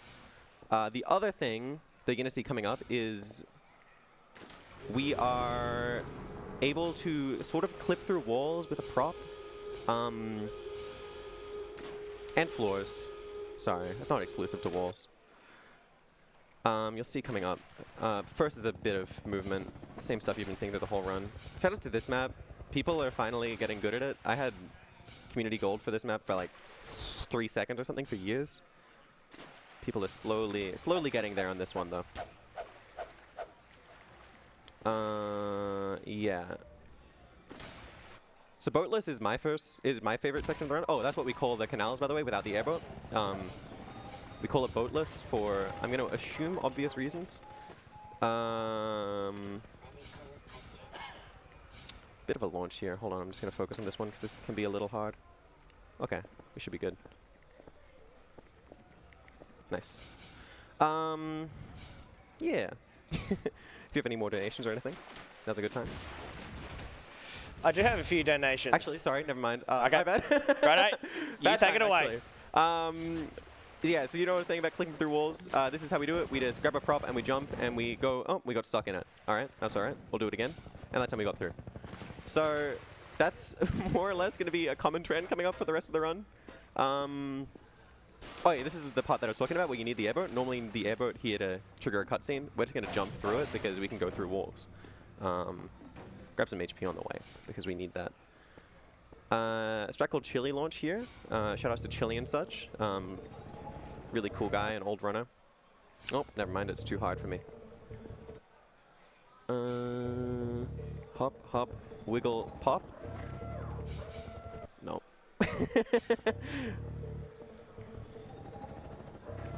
There we are. Now if you have any donations, it's okay. Let me try this again. Here we go. I have a few donations here. I have a $1 cash donation from Limchi, no comment. I have a $10 donation from John Freeman saying good luck to my brother Gordon Freeman. We also have a $15 haircut saying how does my haircut look? We have a $42 donation from the G-Man saying cancer sucks.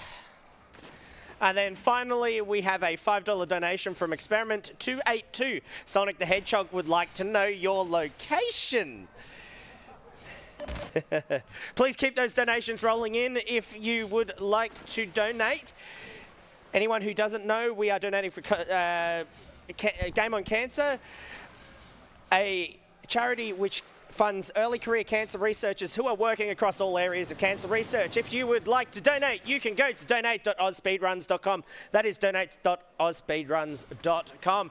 If you're in the audience, you can also go to the whiteboard behind us there will be a donation jar there if you would like to make a cash donation. Okay, big cutscene here. It's about 5 minutes long normally. Very recently we discovered a way to skip pretty much all of it. So coming up, we're just going to clip through the floor here. We're doing it by save loading here because we don't want to take fall damage. Technically, I think I can, but let's not worry about that right now. We're in the middle of something pretty important, I would say. So we go into this room where Mossman goes. We clip into it because you can't open the door. And we do that. This triggers Eli to start talking. And we're going to stare at this poster. This will get him to move on to his next dialogue when he's ready. Sorry, I forgot to make a bind. Not at? What the? Oh, hold on. Oh no, how did I do this? I don't know why it's giving me at there. Hold on. Save hard. Can I just do this? I can't do this, I think.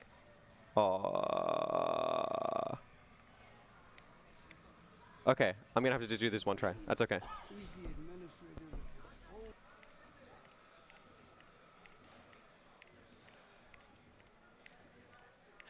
So okay, there we're pausing after every save load there, and this causes the game to progress.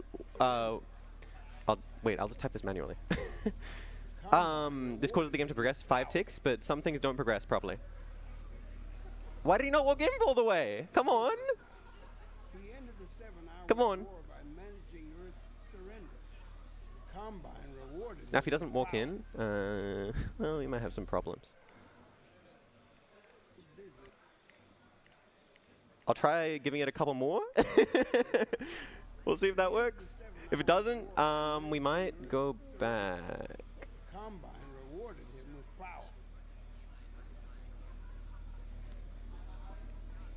Okay. Oh, thank God. We didn't have a hard save there. We were like in pretty big trouble. If that didn't work, to be honest. So we're gonna wait for him to walk into us. Okay, we went way too early on that.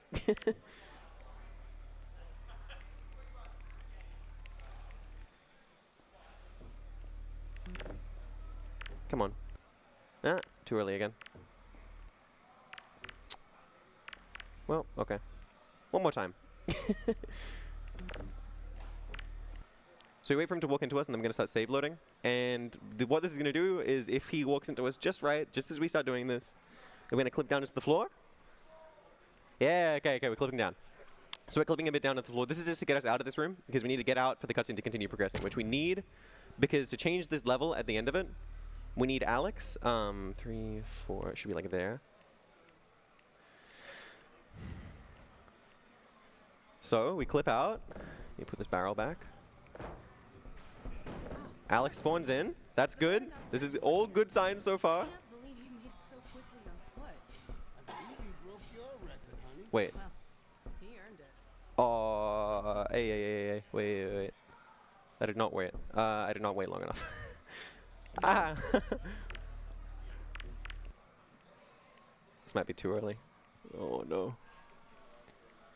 So this is pretty new, like I said, so I'm not very practiced in it. I also haven't been playing the game that much recently, to be honest, but we'll blame it on it being new. Okay. Save hard. 1, 2, 3, 4, 5. I normally count to like 6 or 7, but I think he walked further in than he normally does here, so we'll call it 5 and see if it works.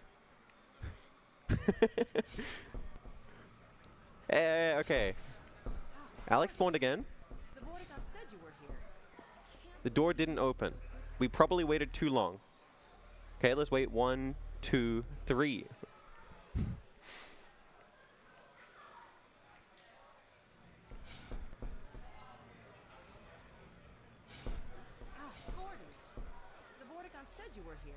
Let's wait longer. Let's wait 7. If it doesn't work this time, we might go back and try and do it normally. Let's try there. Oh, somebody's watching this at home, and they are cringing so hard because they know exactly what's going wrong.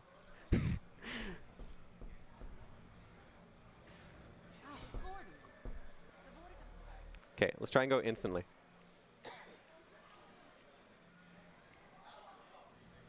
Oh, wait, I made over my save. Hold on, what do I do here? I kind of have to get this to work. Okay. The door's open. We just need Alex to walk in here. I don't remember if this dialogue's right. It's not. Wait. Is it already too late? Okay, if it doesn't... No, I probably just messed up the timing. I probably got it in between.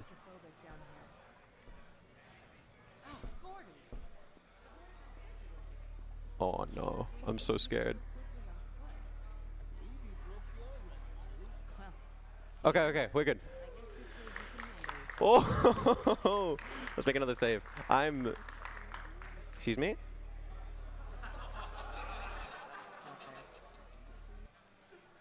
just gets a bit claustrophobic down here. Oh, Gordon. Where's this? All right, we'll run it back. We'll just worry about it. We're probably gonna go a bit over estimate now, but wait, hold on. What am I doing? I need to work out which way I'm gonna do this. Sorry. Okay. Let's just do it normally. No, we'll get it. We'll give it one more go. They're gonna be so upset with me over there.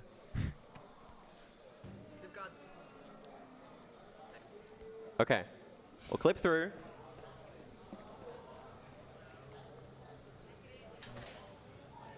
Clip through. Righto.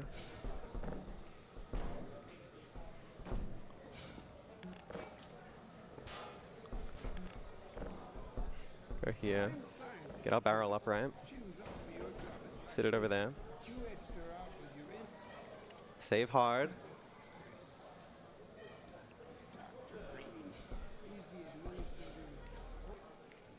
One, 2, 3, 4, 5, 6, 7. Should be good.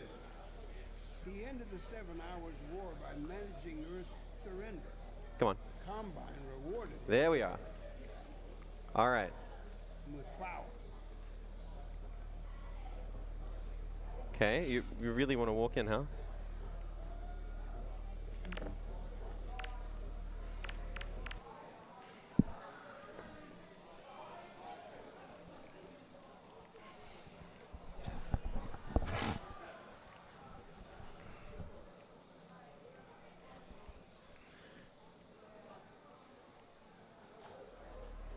Okay. 1, 2, 3. I think it was pretty late, so just gonna count 3.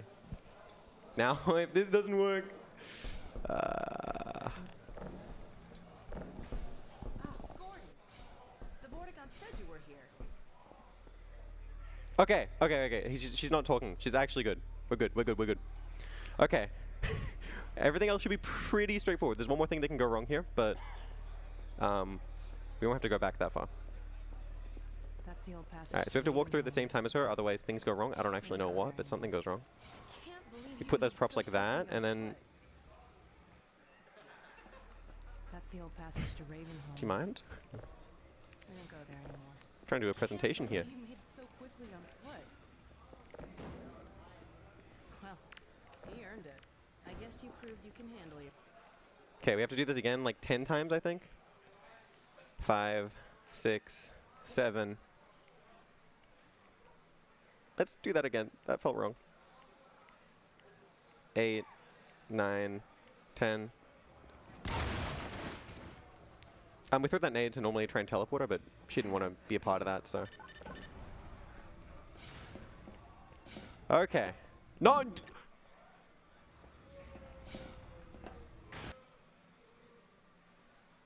We're good? Oh, okay, we got stuck. That's okay. If she's walking in, it's all good.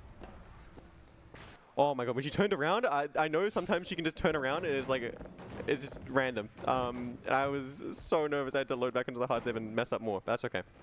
We need this barrel to be standing upright because it makes it way easier to clip with. It doesn't want to do that for me, so there we are. Excuse me. Okay, moving on. We just skipped, by the way, not only most of Eli's, well, I say skip, we spent bloody twice the time there probably. We skipped most of Eli Lab, and along with that we also skipped getting the gravity gun and the whole scene with Dog and all that stuff. So we don't have the gravity gun, and we're not going to have it for most of the run. Just by the way, you remember save deletion from earlier? We cannot do that for the next while until we don't need quick clip anymore, basically, because it'll get rid of quick clip for when we do it. Excuse me.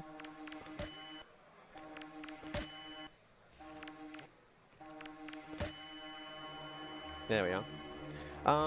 Chapter's called We Don't Go to Ravenholm. I guess mostly we go over it, so it's probably correct. If you have any donations, now's a good time. Just gonna be more nade boosts and the likes. I don't have any new donations at the minute, but we are sitting at $8,300. I want to see it hit $8,500 by the end of the run. Can we do it? Can we make it to 8,500 by the end of the run? Nobody's very talkative right now. Yeah, I know. Hopefully. Come on. Yeah, come on. There we are. That's a boost.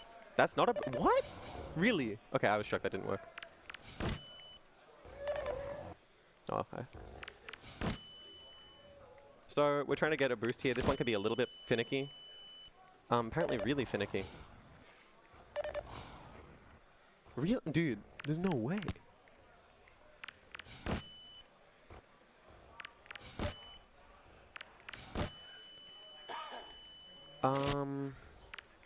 Kind of just have to man through this. If that would... Sorry.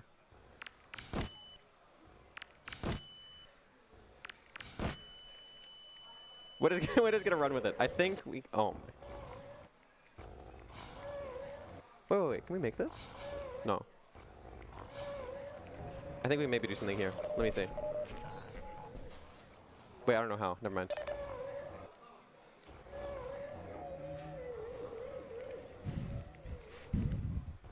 This is going horribly. Okay, that's fine.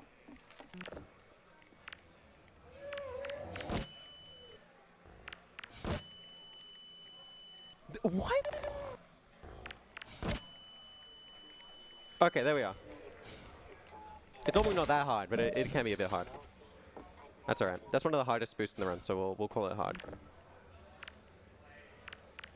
Bit of a setup on this one, and then we just launch through to the end, coming out of Ravenholm into the last map of it. Oh! Oh man, I was so nervous there when we were moving through Eli and Ravenholm there. Oh man. It's okay. It's getting on to more stuff that's my comfort, more of the movement stuff and the likes. So hopefully we'll do a little better. Oh, that's a bit fast. Trying to just clip through here. We might not get it. Oh, we got it. That's good. Yeah, the wood there counts as a prop, so you can kind of just like clip through the map with it. So we clip downwards, get our way through. We use a nade boost to get up this slope a little faster because it can be a bit of a chore to get up. You can't really hop on it because it slopes you. So yeah. Oh, speaking of that, in this game, fall damage is not calculated if you land on a slope. So you'll see a lot coming up. In Boatless, it was mostly done we landed in water to avoid fall damage, mostly. Sometimes we sloped, but not that often. Coming onto Coast, this is the other big movement section of the run, and this one we do slope a lot. So... Hello, Dr. Freeman. The car's all ready for you. Hop in and I'll lower you down to the beach. I still don't know what's causing that pop-up. I don't know what sequence of keys I'm pressing to cause the keyboard thing to come up on screen. Okay, there we are. And we're just going to shark across the water. Sharking is when you hold space in water and it kind of... Really? I don't know what it is for sure. And it kind of gives you... Just lets you preserve more speed across water and not take as much damage because you're not meant to go across the water like that. I don't know if you guys remember, but you're meant to like go across like the whole way around the island. It's much, much slower. So it tries to stop you by making you take damage. Unfortunately, we are much too fast for the damage it makes you take to actually matter. Okay. Normally I do a harder strike here, but I'm getting very nervous now, so I might go for something easier. We'll give it one go. It was close. It was close. One more try. There we are. Hey! All right, feeling good now. So Coast is a lot of this kind of hard, finicky, precise movement. It's kind of what makes Half-Life 2 a great speed game, in my opinion. Some people love it, some people don't, I guess. I know it makes some people motion sick, seeing the fast movement, so apologies if that's the case for you. Don't know what I'm apologizing for, I didn't make the game. Flying across the whole map again. You can kind of just go into slopes like that sometimes, and they just launch you in really high ways. Again, like skipping over the whole map. That's got like the rocket fight with the helicopters and stuff on that map. You can just go over it. We tend to, oh man. Tend to do that a lot in the speedrun.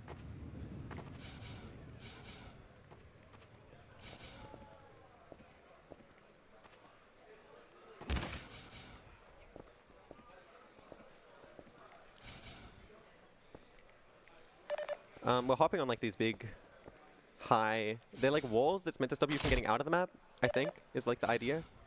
The issue is they're really nice to hop on because they're like so high up and there's no obstructions and you can just be free. And then here, like we just hop over this whole cave. This has like the antlion queen and stuff in it. Okay. We just hop over it all because it's, there we are. Much faster than going through all the fights and whatnot. Or like just getting through. It's easier to just go over. This map's like one where you have a bit of freedom. A lot of people do a lot of different routes. That's not one of them, but we made it. I tend to like this. We'll see if we get it. Yeah, it looks like it's gonna... Oh, not quite. I was gonna say it looks like it works. Not quite though. Oh my god, it's a bit rough today. We're not getting like any hops on this. Normally you do. There we are, that works. Can be like a lot better than that, but that's fine.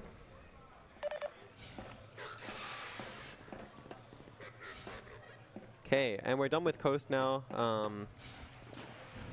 Onto Prison. Prison is mostly defined by Quick Clip, which we talked about earlier. It's gonna be like pretty much just flipping through stuff and skipping cutscenes that way. Couple other things happen, I guess, but some nade boosts and stuff like that as well. So there's some different stuff.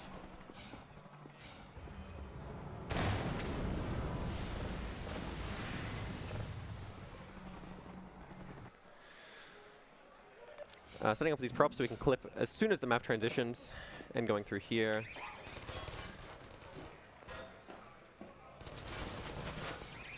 Using that turret to slope up so we can get up to the top there pretty quickly.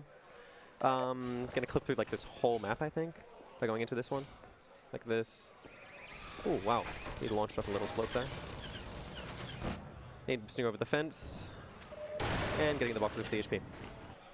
A lot of nade boosts and stuff. Here we're gonna use like one of the trip mines on the side. We can use that as well as an SMG boost to get the speed that we need to get up where we want to.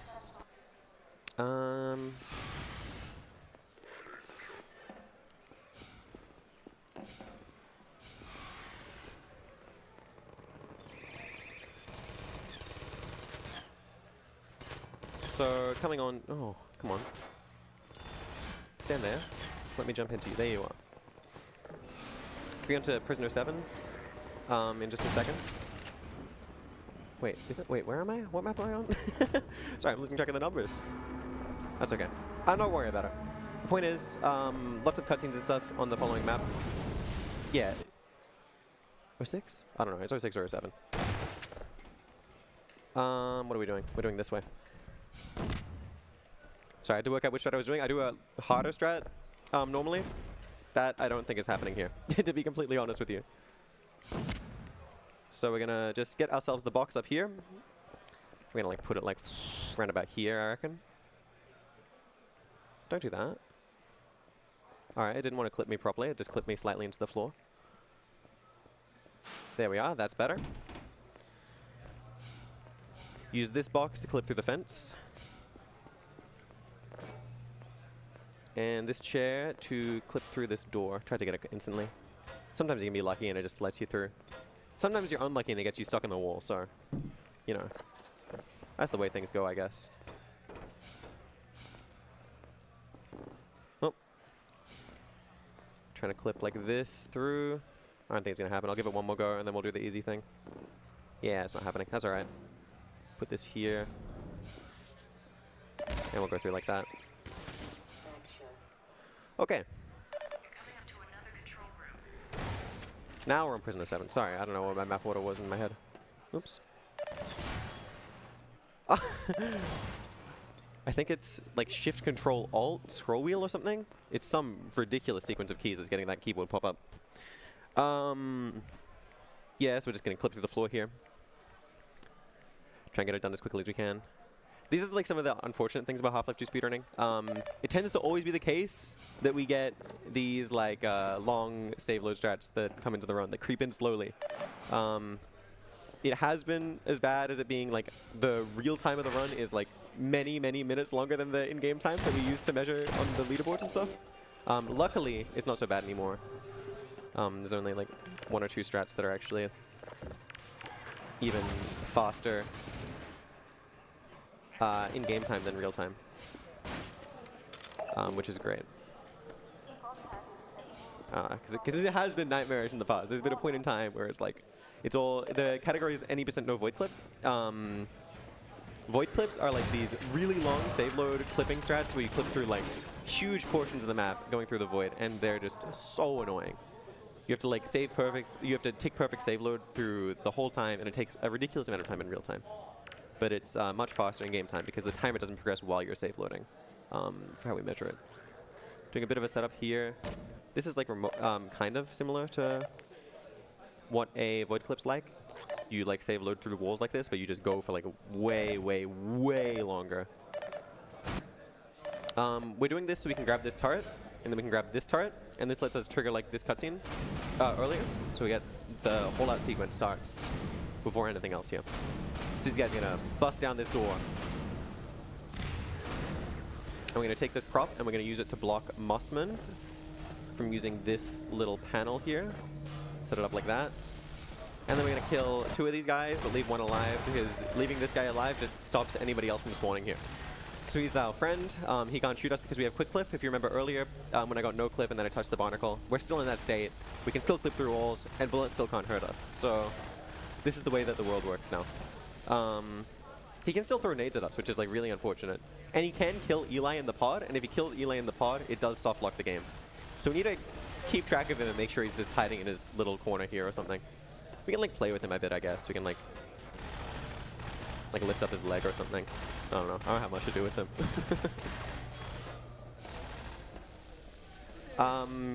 We basically just have to wait here. If you have any donations, it's a good time. No new donations here, unfortunately. Unfortunately. Looking at you, the crowd. I want more donations from all of you. Even if it's just $5 from everyone. Just a measly $5.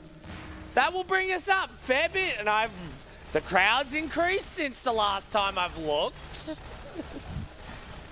All right. So we're just waiting for this elevator here. It's going to start changing colors at some point soon. And when it starts doing that, we're going to watch for a pattern. And then when we get to a certain part in the pattern, we're going to remove this. The cutscene progresses in the way that we want it. The reason we do it this way is it makes it so the elevator falls much faster. It descends really quickly, which lets us get into it much faster. So we wait, second red flash, and we throw the thing away. Mossman goes and interacts with the panel, and we're good now. We are just chilling. Nothing more we really need to do here. We just need to wait. Yeah. We need to grab HP in a second, I guess, but... Oh, earlier you saw I killed one guard, and then I save loaded before I killed the next one. This is like a super minor optimization. If you kill a guard and he drops HP, another guard cannot drop HP for, I think it's like 30 seconds, something like that. So if you save load, you can just skip that wait time, and you can get him to drop HP sometimes instantly. He didn't. I'm not going to worry about like going and reloading for it, because we don't really need it. We do need some HP though, so we'll wait here. I'll do it this way actually. It's easier. We've got time anyway. What's he doing? Oh, this guy's fine. So so the elevator's going down. Cutscene progressed. Oh, Alex is meant to be in this cutscene, by the way, but she's not. She is on some versions of the game, but when you do this exact strat, you do the exact same thing. Some versions of the game, she comes in here. This version, she doesn't, so I don't know. There's quite a few versions that like are okay for running. Okay, I was worried something was going wrong again. He's like not saying his line, and things are opening. I'm like, what is happening here? But it's all good. These guys spawn when we get in here. Finally, his friends show up. Our little guard pet. Nope. Trying to do a double nade boost here. So it's a regular nade and an SMG nade, and it gets us up here. We can't ride the elevator because we're in quick clip, so it just like rises through us. So we have to do this instead.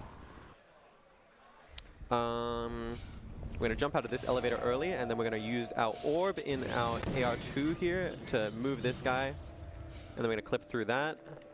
Set this guy over here, and we're just going to jump into him to clip. Oh, hello? There we go. And moving on. Another nade boost coming up. This one's like, it's kind of like a setup for it. I don't think you really need to do it. Oh. Never mind, you really need the setup. This is really hard, apparently. I'm going to load back. I think I nade rolled. There we are. That's better. That's better. What? Why is it dropping the prop? Okay, that's okay. We made it. Ah.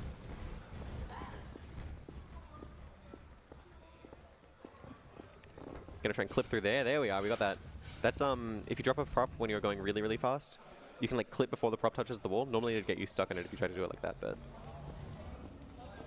you can find your little ways around it sometimes. I have a few donations when you have a free moment. Yeah, no worries. I reckon now's a good time, yeah. Okay, righto. Finally, we're getting some donations going in. We have $15 from Tank. Have a donation. $10 donation from Dash. Run, Wilbo, run. $40 from Yo. A heart emoji. $5 from Anonymous because the commentator demands it. Yes, I demand it. And we have a $15 donation from Jordan Freeman saying, wish I could donate more, but my brother Gordon stole $100 from me. Does anyone know where it went? And then we have a $5 donation from Tim Tams Lamb saying, I love Half-Life. Hell yeah, baby! Hell yeah. We love Keep those Half-Life. donations rolling in. All right. Making our way through City 17. Oh, I broke two. I only need to break one of those boxes. I need the second one to clip, so. This is like another big holdout sequence, but as tends to be the case with this speedrun, we're gonna clip through instead. So we set ourselves up in a specific way, and then we're just gonna, whoops, missed it.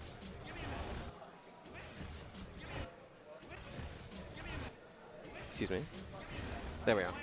So just gonna clip through that wall there, and then set this guy up over here. Oh my god, I'm really not used to hearing the music. This is throwing me off a little. Wow. I forgot that there's music in this game. There we are. Oh, that's nice. Normally you don't get that.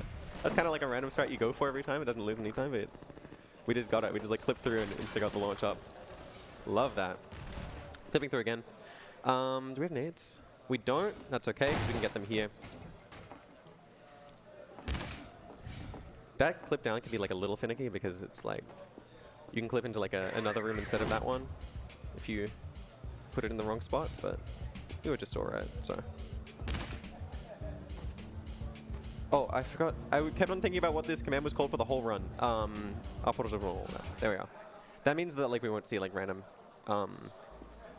blocks of space that are just blotted out when we should be able to see them. It's okay. Don't worry about it. Important thing, it makes things smoother for a little bit. Clipping through. Bit of a cool nade boost here. This one's like, I was gonna say pretty new. It's like a few years old now, but basically it's just like, it's kind of cool because you launch off the fence instead of it being just like off the nade. So, I don't know. I like it. Oh, didn't make that jump apparently.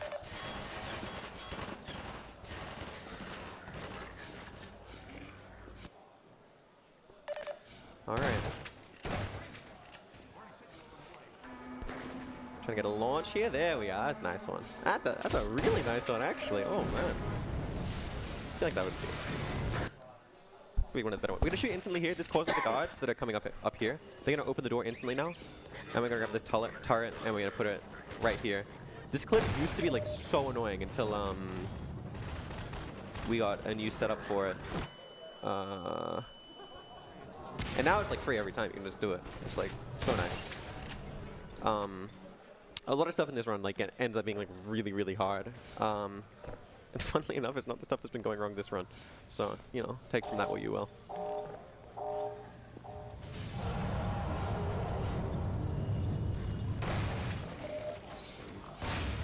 That. There we are. Lovely.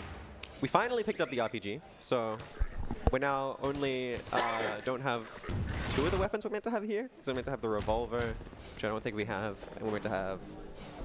Oh, and the antlion bait. Never mind. And the gravity gun. Yeah, okay, there's a few. But we will be getting the gravity gun pretty soon now, because we're coming to the end of City 17, and this is where we're going to get rid of Quick Clip very, very soon. Basically, there's a point where you can no longer... Like, well, pretty soon you need to not have Quick Clip because you need to have the gravity gun. To finish the run, there's no way to do it without the gravity gun. You need it for the end of the game.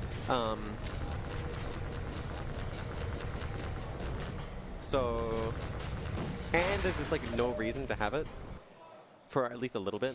So we just get rid of it early, and we let us get full HP and such. Ooh, a little bit high on that launch. Call that dumpster launch? Guess why? It's because we launch of a dumpster. I know. We're shockingly creative.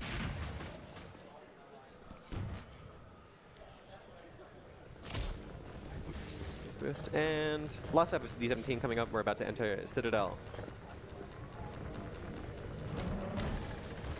Dog's meant to like open this up after a while. Shout out to Noir's GDQ run where he soft blocked here. Couldn't work out why Dog wouldn't open it because we didn't have a way to clip through at the time. And he had to no clip through at the end because he couldn't work it out. So that was fun. Good times. Anyway, moving on.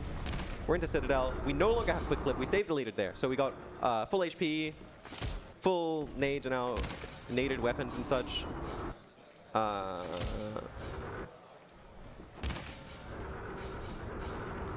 There we are.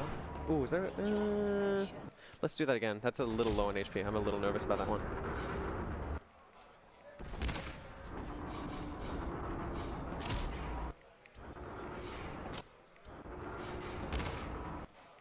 That's even worse.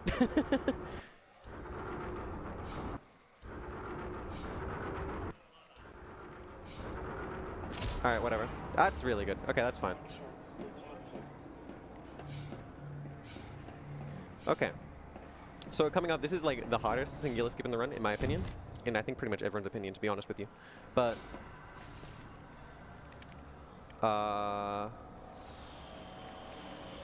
okay, sorry, I need to make sure I remember the command. I didn't find this. I'm just waiting for one of these guys. We need this because if we don't grab... Come on.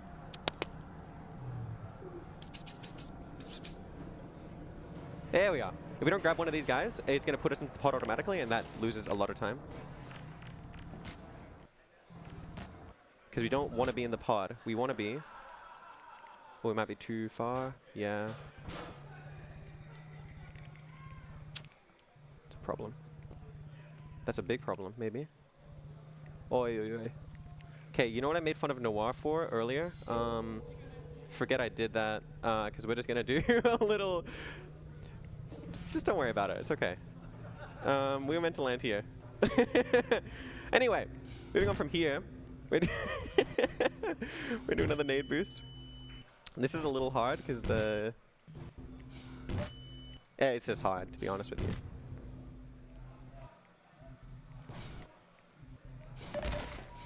There we are.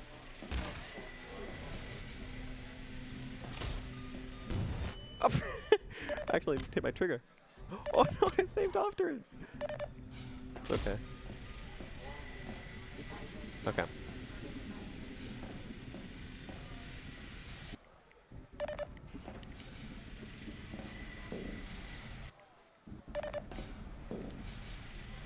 There we are. Okay, this is the hard part. We need to get a big launch up here. Oh, not quite that. Almost. Oh, that would have been it if I didn't hit the top.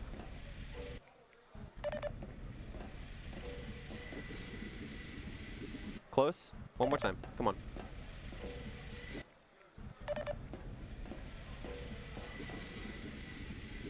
Oh.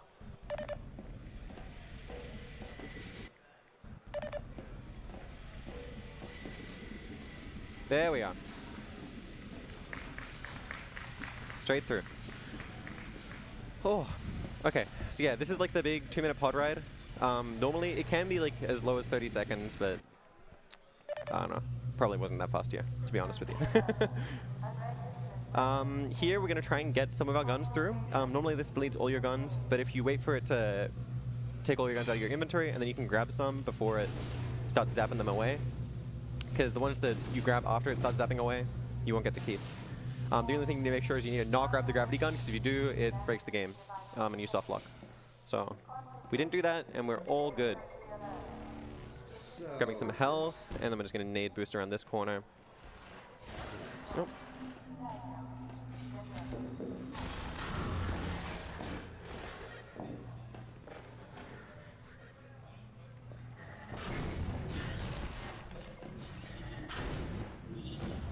Okay, this is a fun one. I think people like this one. This is Orb Launch. This is like an ancient strat, prehistoric. From the beginnings of time, we've been doing this. So we're going to grab this little TV here. We're going to position him in like a kind of specific spot. And we're going to like throw this orb. What? Never mind, we're going to do it one more time. We're going to grab the TV, position him like that, grab an orb, throw it under it, and we're going to launch up to this guy. There we are. Thank you for the clapping for that one. It's actually really, really easy. There's been a setup for like a decade and a half.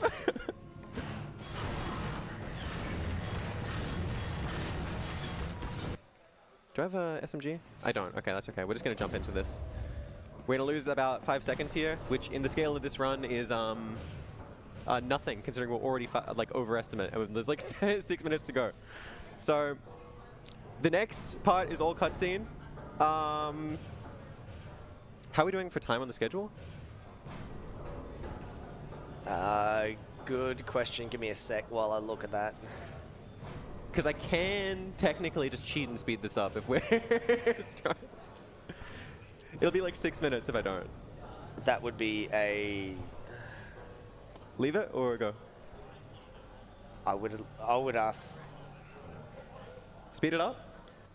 Yeah, speed it? Okay. All right, sorry guys, but we're gonna blame this on the new strats. Look at how fast this is, though. We already cheated once, so it doesn't even matter this time. I promise it's not my fault. Normally, it's I don't know. You're not playing over setup. My bad. I should have given myself 5 more minutes in the S, but it's my fault. Okay, we're gonna leave it here because I don't know when to stop speeding it up. Well, it's certainly on the far side of a combined port. Go ahead, Dream. If that's the worst you can do, send us both through your port. Oh, it's hardly the worst. You might find that hard to believe once you get there. It isn't necessary. I agree. It's a total waste. Fortunately, the resistance has shown it is willing to accept a new leader.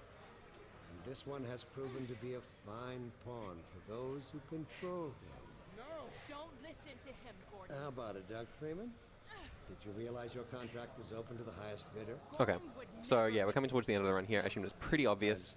There's one more trick coming up. If you guys remember back in Canals, when we got no clip glitch, we're going to be doing that again. This counts as a vehicle.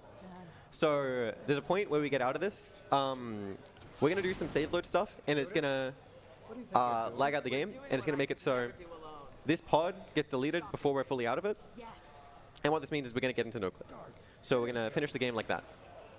So we'll see it in just a second, and then we're going to do the end of it. You'll see. We're going to wait a second, and I'm going to make a hard save because this can go wrong sometimes. Then we'll be good. Soft save. Hurry! Dad, hang on. You. Okay. Fool. Watch out, he's gonna. 4, 5, 6, 7, 8, 9, 10, 11, 12, 13, 14, 15. 2, 3, 4, 5, 6, 7, 8, 9, 10, 11, 12, 13, 14, 15. Around that should be fine. Yeah, okay, we got no clip. We're good.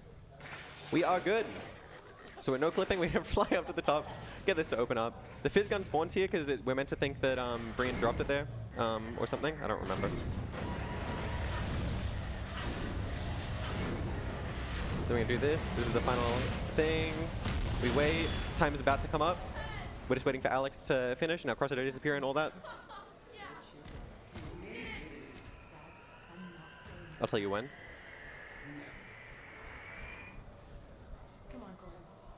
Let's go. Come on, Gordon. We've got to get out of here. Maybe we still have... Time.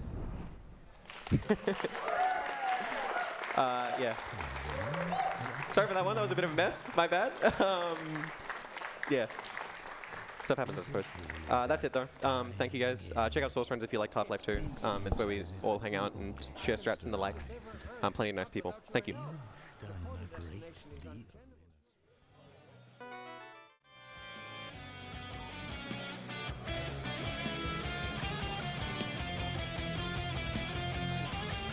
Good morning, afternoon, evening, wherever you are in the world. My name is JK Sessions.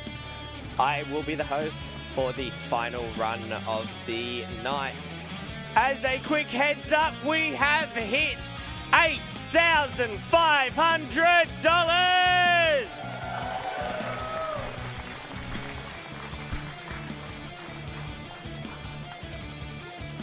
I have a few donations to read out, so bear with me while I read off these donations. We have a $5 donation from Aiden Plush. Mario is here yet again to donate some more coins. Come on, fellas, let's donate for this cause. We have $5 from T-Mob. Wilbo, do brain skip. We have a $2 donation from Alex Vance. Gordon Freeman, how are you clipping through the walls and accelerating this fast? WTF is going on? F cancer. We have a $10 donation from, give me a sec while I get organized, from the real Taylor Swift. Hello, it's me, Taylor Swift. There's a blank space in my heart that I fill with speedruns.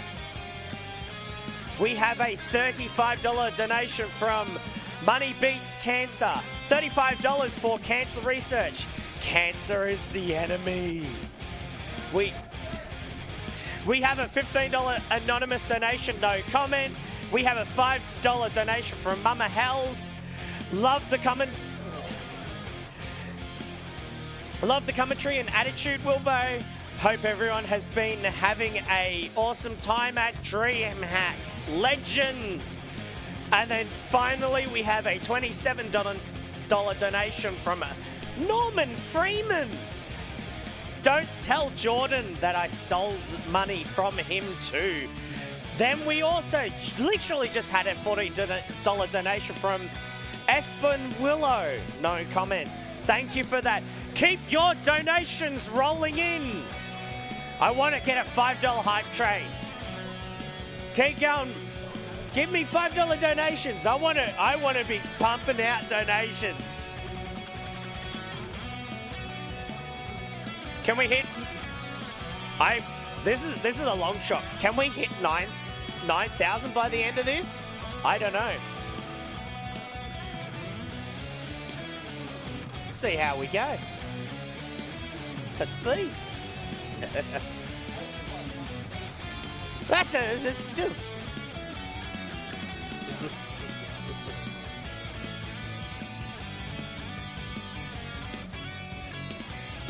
For anyone who is just joining us, we are AusSpeedruns, a group doing speedrun events to raise money for charity.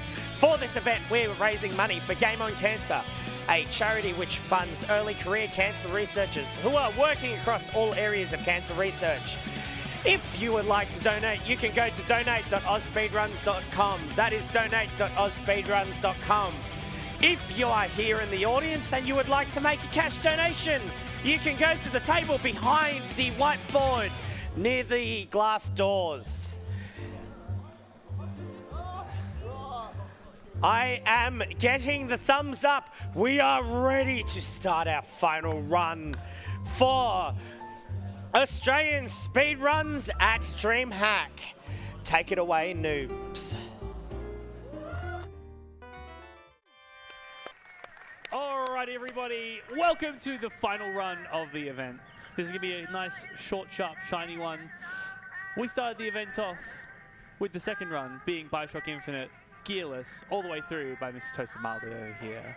And we're going to finish off with the DLC, the good DLC, Burial at Sea Episode 1. We're a little bit behind time, so we're just going to get right into it.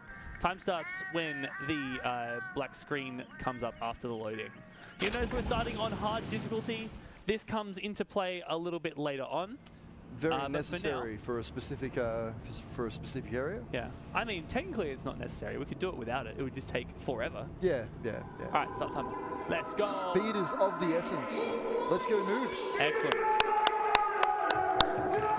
All right, so as we dutifully learned on Friday, Bioshock Infinite, whole bunch of different timelines, whole bunch of different Booker DeWitts. They become Comstocks. They have their daughter Elizabeth. They have all sorts of stuff that goes on. Lots of timey-wimey, wibbly-wobbly stuff. Yes. But today, we're playing a normal Booker DeWitt. He's coming into his office, just hanging out, doing whatever. Who knows what's going on? He's going to light a cigarette. You got a name, miss? My lighter's not working. Hang on. Elizabeth. Beautiful. You can call me Elizabeth. What can I do for you? There's a girl who needs to be found. Maybe you've seen her. This girl. So this is Sally. Sally's gone missing. Dead. We're looking for her. That's basically close the game. Everything we do is in service of that, including what I'm about to do, which is raid my office for money.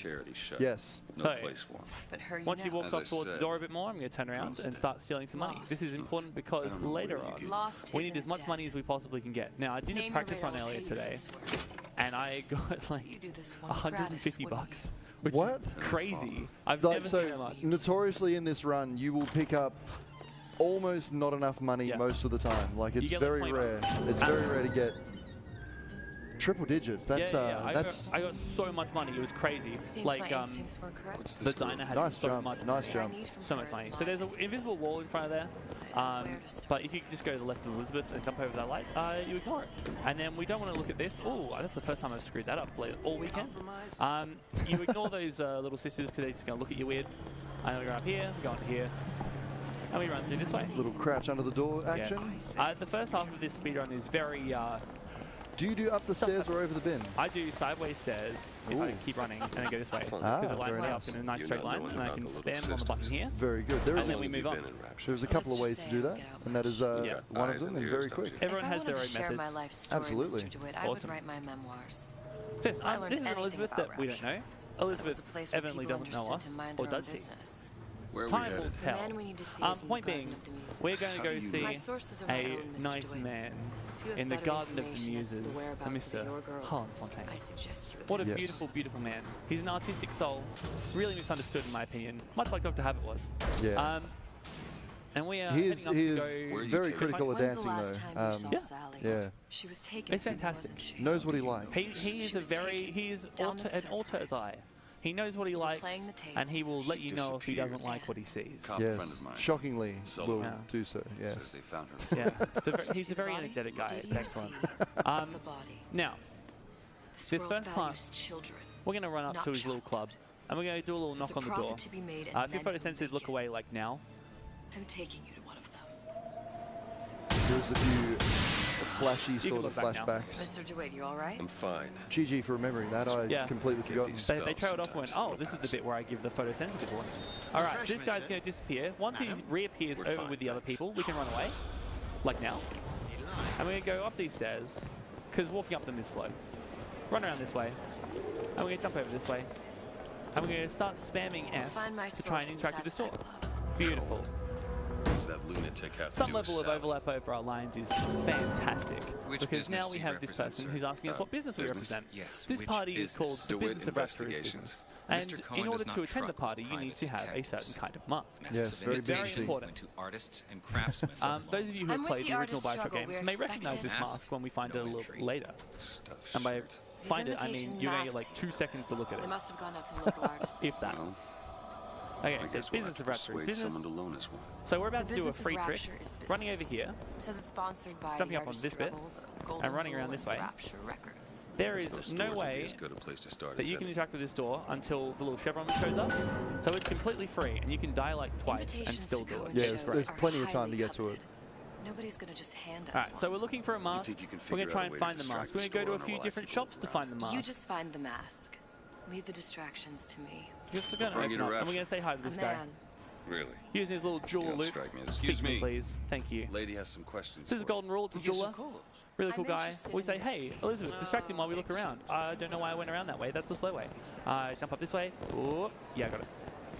Did you come up these stairs? Traditionally, you would look in the back of that shop for a mask, but we know it's not there already. So You see that dish I walked in with? Yeah, the idea being you're going to look around in the back of these shops, you find a few goodies, you find a Vox phone, but we don't care about any of that.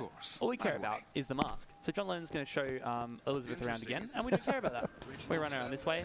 Now there are different methods to this. You can run over that little corner there. I've recently been running up over here. Not that it makes much of a difference. You're going up the same sort of amount of steps regardless of what option you choose. And we go jump up over here, and we speak to this guy. We can speak to this guy from very far away, which is very helpful. We might get a little head nod from him. Nope, not today. Sometimes his head can sort of break. He walks 1, 2, 3 over here. We jump over his head and we go interact with this very far away. Hey, look, we got a mask, and out we go. if you jump too early to that guy as he walks out, you will just sort of get blocked by a massive wall of no, you can't go forwards. Yeah, so the start of this run is very jumping over people's heads heavy. There was one down the stairs past. I need to hit enter here. Don't forget enter. Good boy. There's a lot of jumping over people's heads in the start of this run. There was one right at the start where I jumped around the little sisters, and then there's one right there. Now, the second we get through here, I'm going to turn around and immediately look at the floor, because what I'm going to try and avoid is looking at this door at all costs. Excellent. So I who is reckon this we fellow got it, Cohen? but I'm not certain. Sort of underworld if I figure? look at the door, what happens is it fades to black and then lights up a little corridor with a rabbit mask. Cohen's muse is a bit more diverse. Oh, I saw the door. This could be bad. Gets an idea in his head. Let me out, let me out, let me out. Nope. Oh. Yeah. So this is what we were trying to avoid, because it's really, really slow. But that's okay. We just go backwards and jump. And then we beat Liz anyway. This is something that I was doing in my console runs, is the sprinting backwards, and you can avoid being, because it also halts your momentum, and you have to sort of stand there and watch the lights come on in the hallway before you can proceed. It's very annoying. Yeah. Hey, Noobs, any chance for reading some donations? Some donations in, my man. Okay. We have a $5 cash donation from Lacey Stripes. Hey, Lacey! This is Lacey haunting you from beyond the plane. Wanting to wish Noobs good luck on this run. We also have a $5 cash donation from KFC Friend. Ooh. Thank you for bringing smiles to the KFC at Southern Cross Station. We also have a $100 donation from Scootney saying game on, lads. Let's go. We have a $10 donation from Some Fun Pun. Hey, Let's go, Pun. Noobs High Toast. Hey, hi, Pun. And we have a $25 donation from Softman25 saying, how's the work rate? Oh, the work rate's impeccable, mate. Another thing I want to make note, Kenora has put in a donation match of $750. Yo! If we hit that $750 donation match, we will hit $10,000. Let's go. So if we can get that up, we will hit that number. So keep your donations rolling in. Now is the time. You only have an hour to get that donation match filled. Excellent. What an absolute champion. During the customary filibuster, of course, because this game's got about, like, what, 20 minutes left of it? Not even. All right, this is all Watch this cutscene. This is the most boring part of the game. She'll take you where you don't want to go. I'm going to do the Wordle. But I know the child. This is also the part where you look at the canvas behind him and you go, there's no blue on there, but there's blue all over his fingers and shirt. So, what have you been doing with that blue paint, mate? That's Oh, he's an artist. He has lots of different canvases. All right. We got an E and an N in the right place. That's exciting. I wouldn't be able to do my Wordle on camera. My first 2 words are penis and then mouth because it takes out so many vowels and so many consonants, and I usually get on the third one. Something in you too. Art strips away artifice. Okay. Show me who you are. So we can't actually interact with Elizabeth until she says dance with me and then holds her hand out. So this is just a lot of hanging out, this part. It does get interesting afterwards though, I promise. Yeah. But it hit me out. All right. So my second word was drink, so I wanted to get a vowel out. And we got an R in the right spot. That's exciting. Ooh. How about donation? Go for it. If donations give Wordle suggestions, I'll forward it on to you. I think is the one. Okay. Yeah, that's the one. Nice. Do they? Sometimes. Sorry for spoiling the Wordle if you haven't done it already. If so, too bad. I'm sorry. You have had all day It's to do evening. Like. But if Su Chong All has right. Sally, we have a bit more time. So if you had any questions or any donos or anything from chat, how's it going? Chat, we can read you. I see chat. If anything, what it's really saying here. Make me an offer. And come on, continue on. Is there many toast-themed emotes in chat? Have you seen? I have seen a few toast donations. Nice. Speaking of donations, I had a $50 donation from Anonymous. Thank you, Anonymous. Thank you for the $50 donation. Nice. Champion. How good. Thank you very much. For anyone who doesn't know, we are raising money for Game on Cancer, a charity which funds early career cancer researchers who are working across all areas of cancer research. If you would like to donate, you can go to donate.ausspeedruns.com. That is donate.ausspeedruns.com. It's an amazing, amazing cause. Anyone in the audience here, if you have cash, you can also donate at the donation table behind the whiteboard over there. There's a lot, I believe it's an Australian... It's an AusSpeedruns donation jar. Yes. It's very adorable. How the loads on this. It's crazy, hey? Yeah, no, it's nice. You literally go into one, it's like, yep, cool. And it's the next one. That's one thing I liked about when I did my glitchless run on PC is the load time for the entire glitchless run was sub 1 minute. Excellent. Because You lose so much time on console because there's no load removing like in the timer automatically. No. You have to manually do it. It's crazy. And it's like 12 to 15 seconds per one, and it's, oh my god. It's a big game. A well-coded game with no known issues whatsoever. Absolutely. That we will definitely not be exploiting shortly after this cutscene ends. Absolutely. This is the one and only shark in the game. Say hi to it. Yep. Bye, don't forget the 2 crabs and the 1 crab before and after. Yes. Speaking of cash donations, $10 from Wilbo. Hey, Wilbo, legend. Champion. Champion. Have you enjoyed the DreamHack, Toasty? It's been my first in-person event, and I was very nervous on the first day when I did my run. And honestly, it's been fantastic. Like I've gotten so much positive feedback from people around the event, in the community, within AusSpeedruns. It's been wonderful. I will definitely be back in Adelaide, and I'll be back here next year if you're doing it. Excellent. For sure. Spliced up. Awesome. I thought you were okay. I was gonna say, we'll keep going. Can we hype up a $5 dance train? $5 dance train. A dance train. Let's see.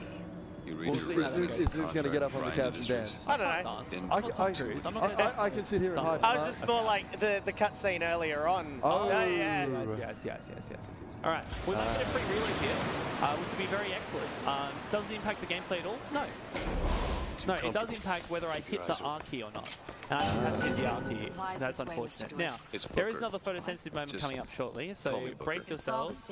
After Elizabeth stops speaking, so around about now, I'll let you go. Nicely done. All right, so this is the gate skip. You walk over a gate, and now water has collision. And that is, I was practicing that so much. And we got the extended hitbox too. Excellent. So if you don't do that, there are some splices that show up, and one of them freezes the water to cross it, but the game treats the flowing water as if it's frozen with collision regardless. So it always has collision, because you're never going to touch it unless it's like you've used the skyhook that you get off of the. Without hip. that gate skip, you are meant to pick up an need one of these ones. old-timey one of these. 49 for sure. That's right. It's So we just skipped like maybe a minute's worth of gameplay. Yeah. And we're about to skip about 15. So this is the reason we're playing on hard difficulty. We're going to come through and there'll be a handful of splicers in this next area. Now, we're going to go marathon safe today and we are going to take her out. If you are trying to get world record, sometimes you don't kill her. Even fine. Now we want to get these guys to put us down to 1 HP. If you saw the full game run on Friday, you will have seen that we use rocket launchers to get ourselves through doors. But because we don't have any of that, what we have to do is get them to hit us through the door. These are going off really quickly. It's crazy. It's very good. Yeah. So, because your body persists through death, you get hit into the checkpoint, and now when we respawn, we just skip 20 minutes of the game. So we're going to come through this way, and we're going to... Oh, I missed the auto. That sucks. All right. So we're going to run through here, do some skyhooks, and then we're going to do one of the 2 FPS dependent tricks in the game. This one is less FPS dependent than the other one, but it still is nice to get. So what we're going to do is we're going to look over here at the haberdashery, jump on top, come over to the middle here, jump, and then we're going to jump, hold forward, and spam, look down sides. And if we get it just about right... Oh, I almost had it there. I remember grinding this out on console, and it is such a pain on console. It is doable on console, though. Yeah, no, I've done it many times. Thought to be not possible until a certain someone to my right did it. Yeah. Okay, we almost got there. All right. Okay, I'm going to try 3 more times. If I don't get it, I'll do the head hop. 2. There is a backup strat for here, which is very consistent. Okay, so you see this little head here? I'm going to run and jump on top of it. Oop, if I don't miss. You can jump onto the statue there and then get a nice, easy jump around onto the edge of the roof. Essentially, we're trying to clip out of bounds here to skip through to another area. All right, we jump on top and then we jump back and through, and we just got through another like 10-15 minutes again. Awesome. I know we had to do the backup strat there. It's all good though. Still nice. So, a good friend of ours, Waffles, reckons he's the one that found that. So he named it the Waffles head hop, which immediately got called the head hop. That's unfortunate for him. But yes, that is basically the hardest part of the game. The rest of it is combat, and then we're basically done. You do the head hop slightly different to myself though, because when I jump over, I don't turn back around. I sprint jump backwards off of it. Something about you. Yeah, that requires being good at the game. Yes. My apologies. I have a couple of donations here. Go for it. $15 from Tika, no comment, and we have $15 from Tuska. We are, I think when I did some calculations here, we need another $635 for that donation match. That's right, that's filibuster territory. We can easily hit that in filibuster. Let's go. Took her somewhere a kid's got no business being. All right. I was winning. So this is the last big cutscene of the game. The rest of it is just gameplay, and then we do a boss fight, and then the game is in fact over. There's an anglerfish. The million-dollar question is... Coming through here, so we changed difficulty down to easy after the fact because we don't need it to be... we don't do any more death warps. So basically, everyone's going to die super quickly, and it's great. Yeah, and the death warp that was done there is you need someone to beat you to death with a bat. So having it on not on hard can make it difficult to time that. It takes forever. And it takes a long time for them to actually aggro and knock your health down. And sometimes they can just dance around and just not be interested in attacking you immediately, which is not ideal. Hey, buddy. All right. Come along, Liz. Off you go. Look in the vent, please. Let's go already. Please actually interact with the lid. Yep, thank you. There we go. Out of there. Cool. So now I'm going to go looting around for a whole bunch of ammo and money. After our one death, it's really important that I loot as much as humanly possible to make sure that I can get shows there are more as much stuff as possible. All right, I got the lockpick, extra ammo, extra money, the shotgun. Yeah, all very important. important. That can reduce the load on my my savings would be great. Nothing in there. Now I can interact with this straight away, but she won't. The door won't unlock until she finishes talking anyway, so she can talk a bunch. She'll be forced and then, you know, it'll just open immediately. Now, got to land a fire trap in a specific spot, and then a little bit of pull of the trigger, and We have our first of many vents we need to close. There's a lot of vents. So basically, Sally's gone into the vent system. Liz just closed the first one. And then we come through. Got him. That'd be very nice. Where'd he go? There he is. Whoops. Go away, Liz. Please close the vent. There we go. All right. So we're going to do a very small optimization here because we need to get this Old Man Winter. We skip picking it up beforehand. There it is. And if you hit Q, you cycle around to possession, which you're never going to use. So you can cycle to it, cycle back, and then it saves you having to go through the Vigor Wheel after the fact. Now we roll around this way, hit the button, bugger. Ooh. That was so close. It was very, very close. Way to go. So you want to try and... we're getting really bad luck now. This is... Not aggro all of the enemies and trigger that door. Because then, yeah, you can close this vent without aggroing anyone. And, yeah, you don't have to waste the ammo on them. I was getting everything first try and warm up, and now it's just not happening for me. Well. We've got some shotgun ammo, money. We really care about money. Everything else is just sort of inconsequential. Ammo is pretty convenient, but money is the number one. It's just not doing it for me. You got this, mate. It's all good. Crushing it. All right. Second vent we close. Okay. We've done 2 vents. Not including the one Liz closed, of course. All right. I need to swap to my Tommy gun. Come back here. All right. So the fast vent on this one is you go up the side, jump up on here, come around the edge, and nope, didn't do it either. That's so annoying. You can get around that corner without aggroing these fellas, and close that vent before they're aggroed, and then you can move on without needing to do this extra little bit of shooting. It's only a couple of seconds. It's all good, mate. Doing well, doing well. Alrighty. We're going to need a lot of money. I don't think we have it. I wonder if anyone's ever died from the fall damage there. That'd be funny. I mean, you had about a pixel of health there, so I think if anyone was going to, you might have done it. But alright, so I buy shotgun ammo first because there's a box of Tommy gun ammo after the next skip that we do. Yep. You come out right now. She's not coming. Let's get the rest of these vents sealed. It's the only way. All right. So we're coming up to the last skip of the run now. Now, because we killed a bunch of people, we should be able to just run through with impunity here, which is excellent. Alrighty. Now this is where the PC run differs from the console run. The console run, we go through the next area, unlocking a door, but the PC run has this other skip, which is slightly frame rate dependent, which is... It's very frame rate dependent. It doesn't work if you have too low of a frame rate. Lizard, if you could stop pushing me into a wall, that'd be great. It's unfortunately not possible on consoles. All right. But we essentially get to... You walk into this fridge here, and then you spam jump, and then you're above the level. And then you crouch just under this bit. If it wants to do it for me... Nope, didn't want to do it for me. That's really annoying.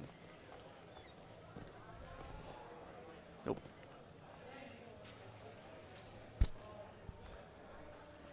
Walk into here, spam jump. Nope. So this bypass is having to unlock the door and deal with an entire room of people, and then unlock another door, boosting Elizabeth through a vent before you can go through to the final this saves boss fight. 10-15 minutes. So like, even though it's not going first try, it's still well worth it. Excellent. All right. There's so we grab Tommy gun ammo? Tommy gun ammo, and we run through this way. And you do need to run to the start of the room to trigger the thing, yeah? And we can use this, jump over here. Yep. And that triggers it straight away. So Liz could be right next to it. If she wants to cooperate, where are you? We need Liz to interact with this vent before we can move on. Please otherwise, interact with the vent, Liz. Otherwise, she just follows us in it. Thank you, legend. All right. Looks like we'll need to turn up the thermostat. So Mr. Bubbles is going to be a bit dicey, but we'll go. Ooh. We'll go. You got this. You got this. So we're going to open this one, hold a second, run right to the back, and then that should be Liz right next to the thing she needs to interact with. Right there. We stand near the door so it opens quickly. I will. We can keep the door open so that hit the button. Thank you, Elizabeth. And we run straight through, and it acts like it's already been done. Sally, come out. Alrighty. It isn't working. And now we have the final boss fight coming up. Mr. Bubbles. It's all good. No It's all good. Oh no, it will mean that I get a health pack instead of Eve, which is actually really annoying. I mean, you can run down the stairs. There's another Eve pickup down there. But this is where some RNG can be costly in the run, because sometimes Liz just stands by, doesn't want to throw you anything, and sometimes she throws you Eve and ammo and health and. All right. Well, if it's anything like our RNG tonight, we will be very interesting. All right. Headshots, nice with the Old Man Winter. All right. There you go, bit of health. Where'd you go? All right. Reload.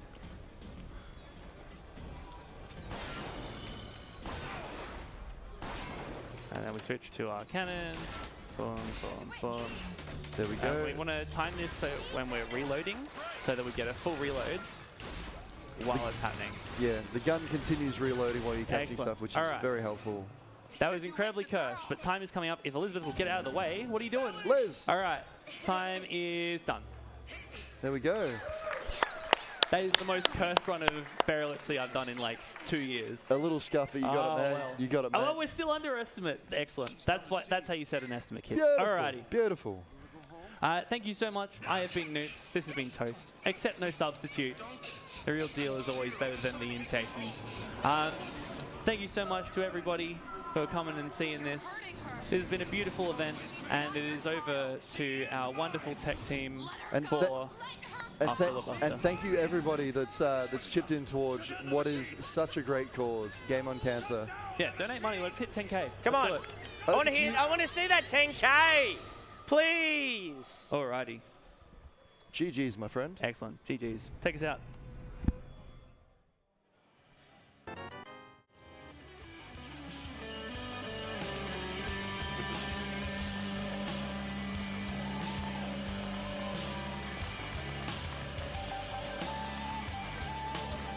No problem.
Yeah.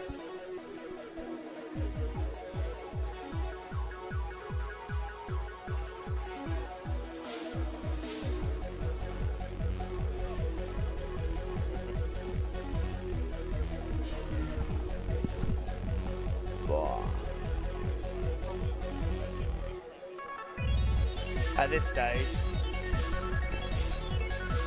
What?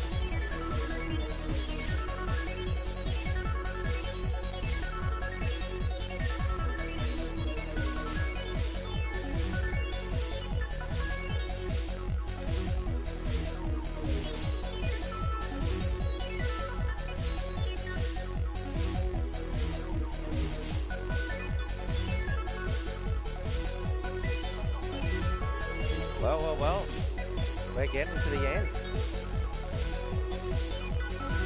I was hoping to see that 10,000.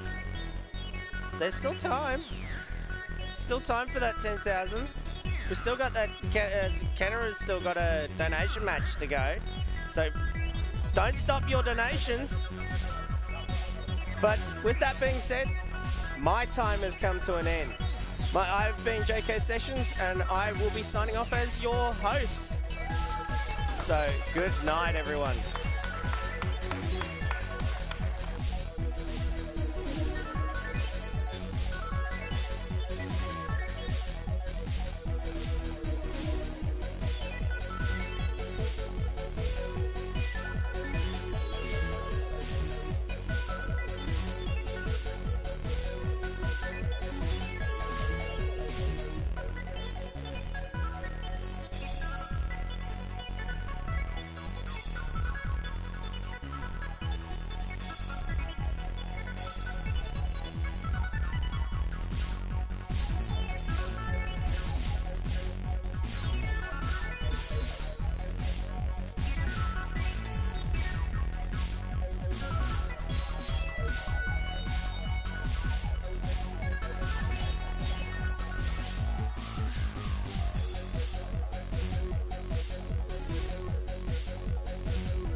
Hello, DreamHack.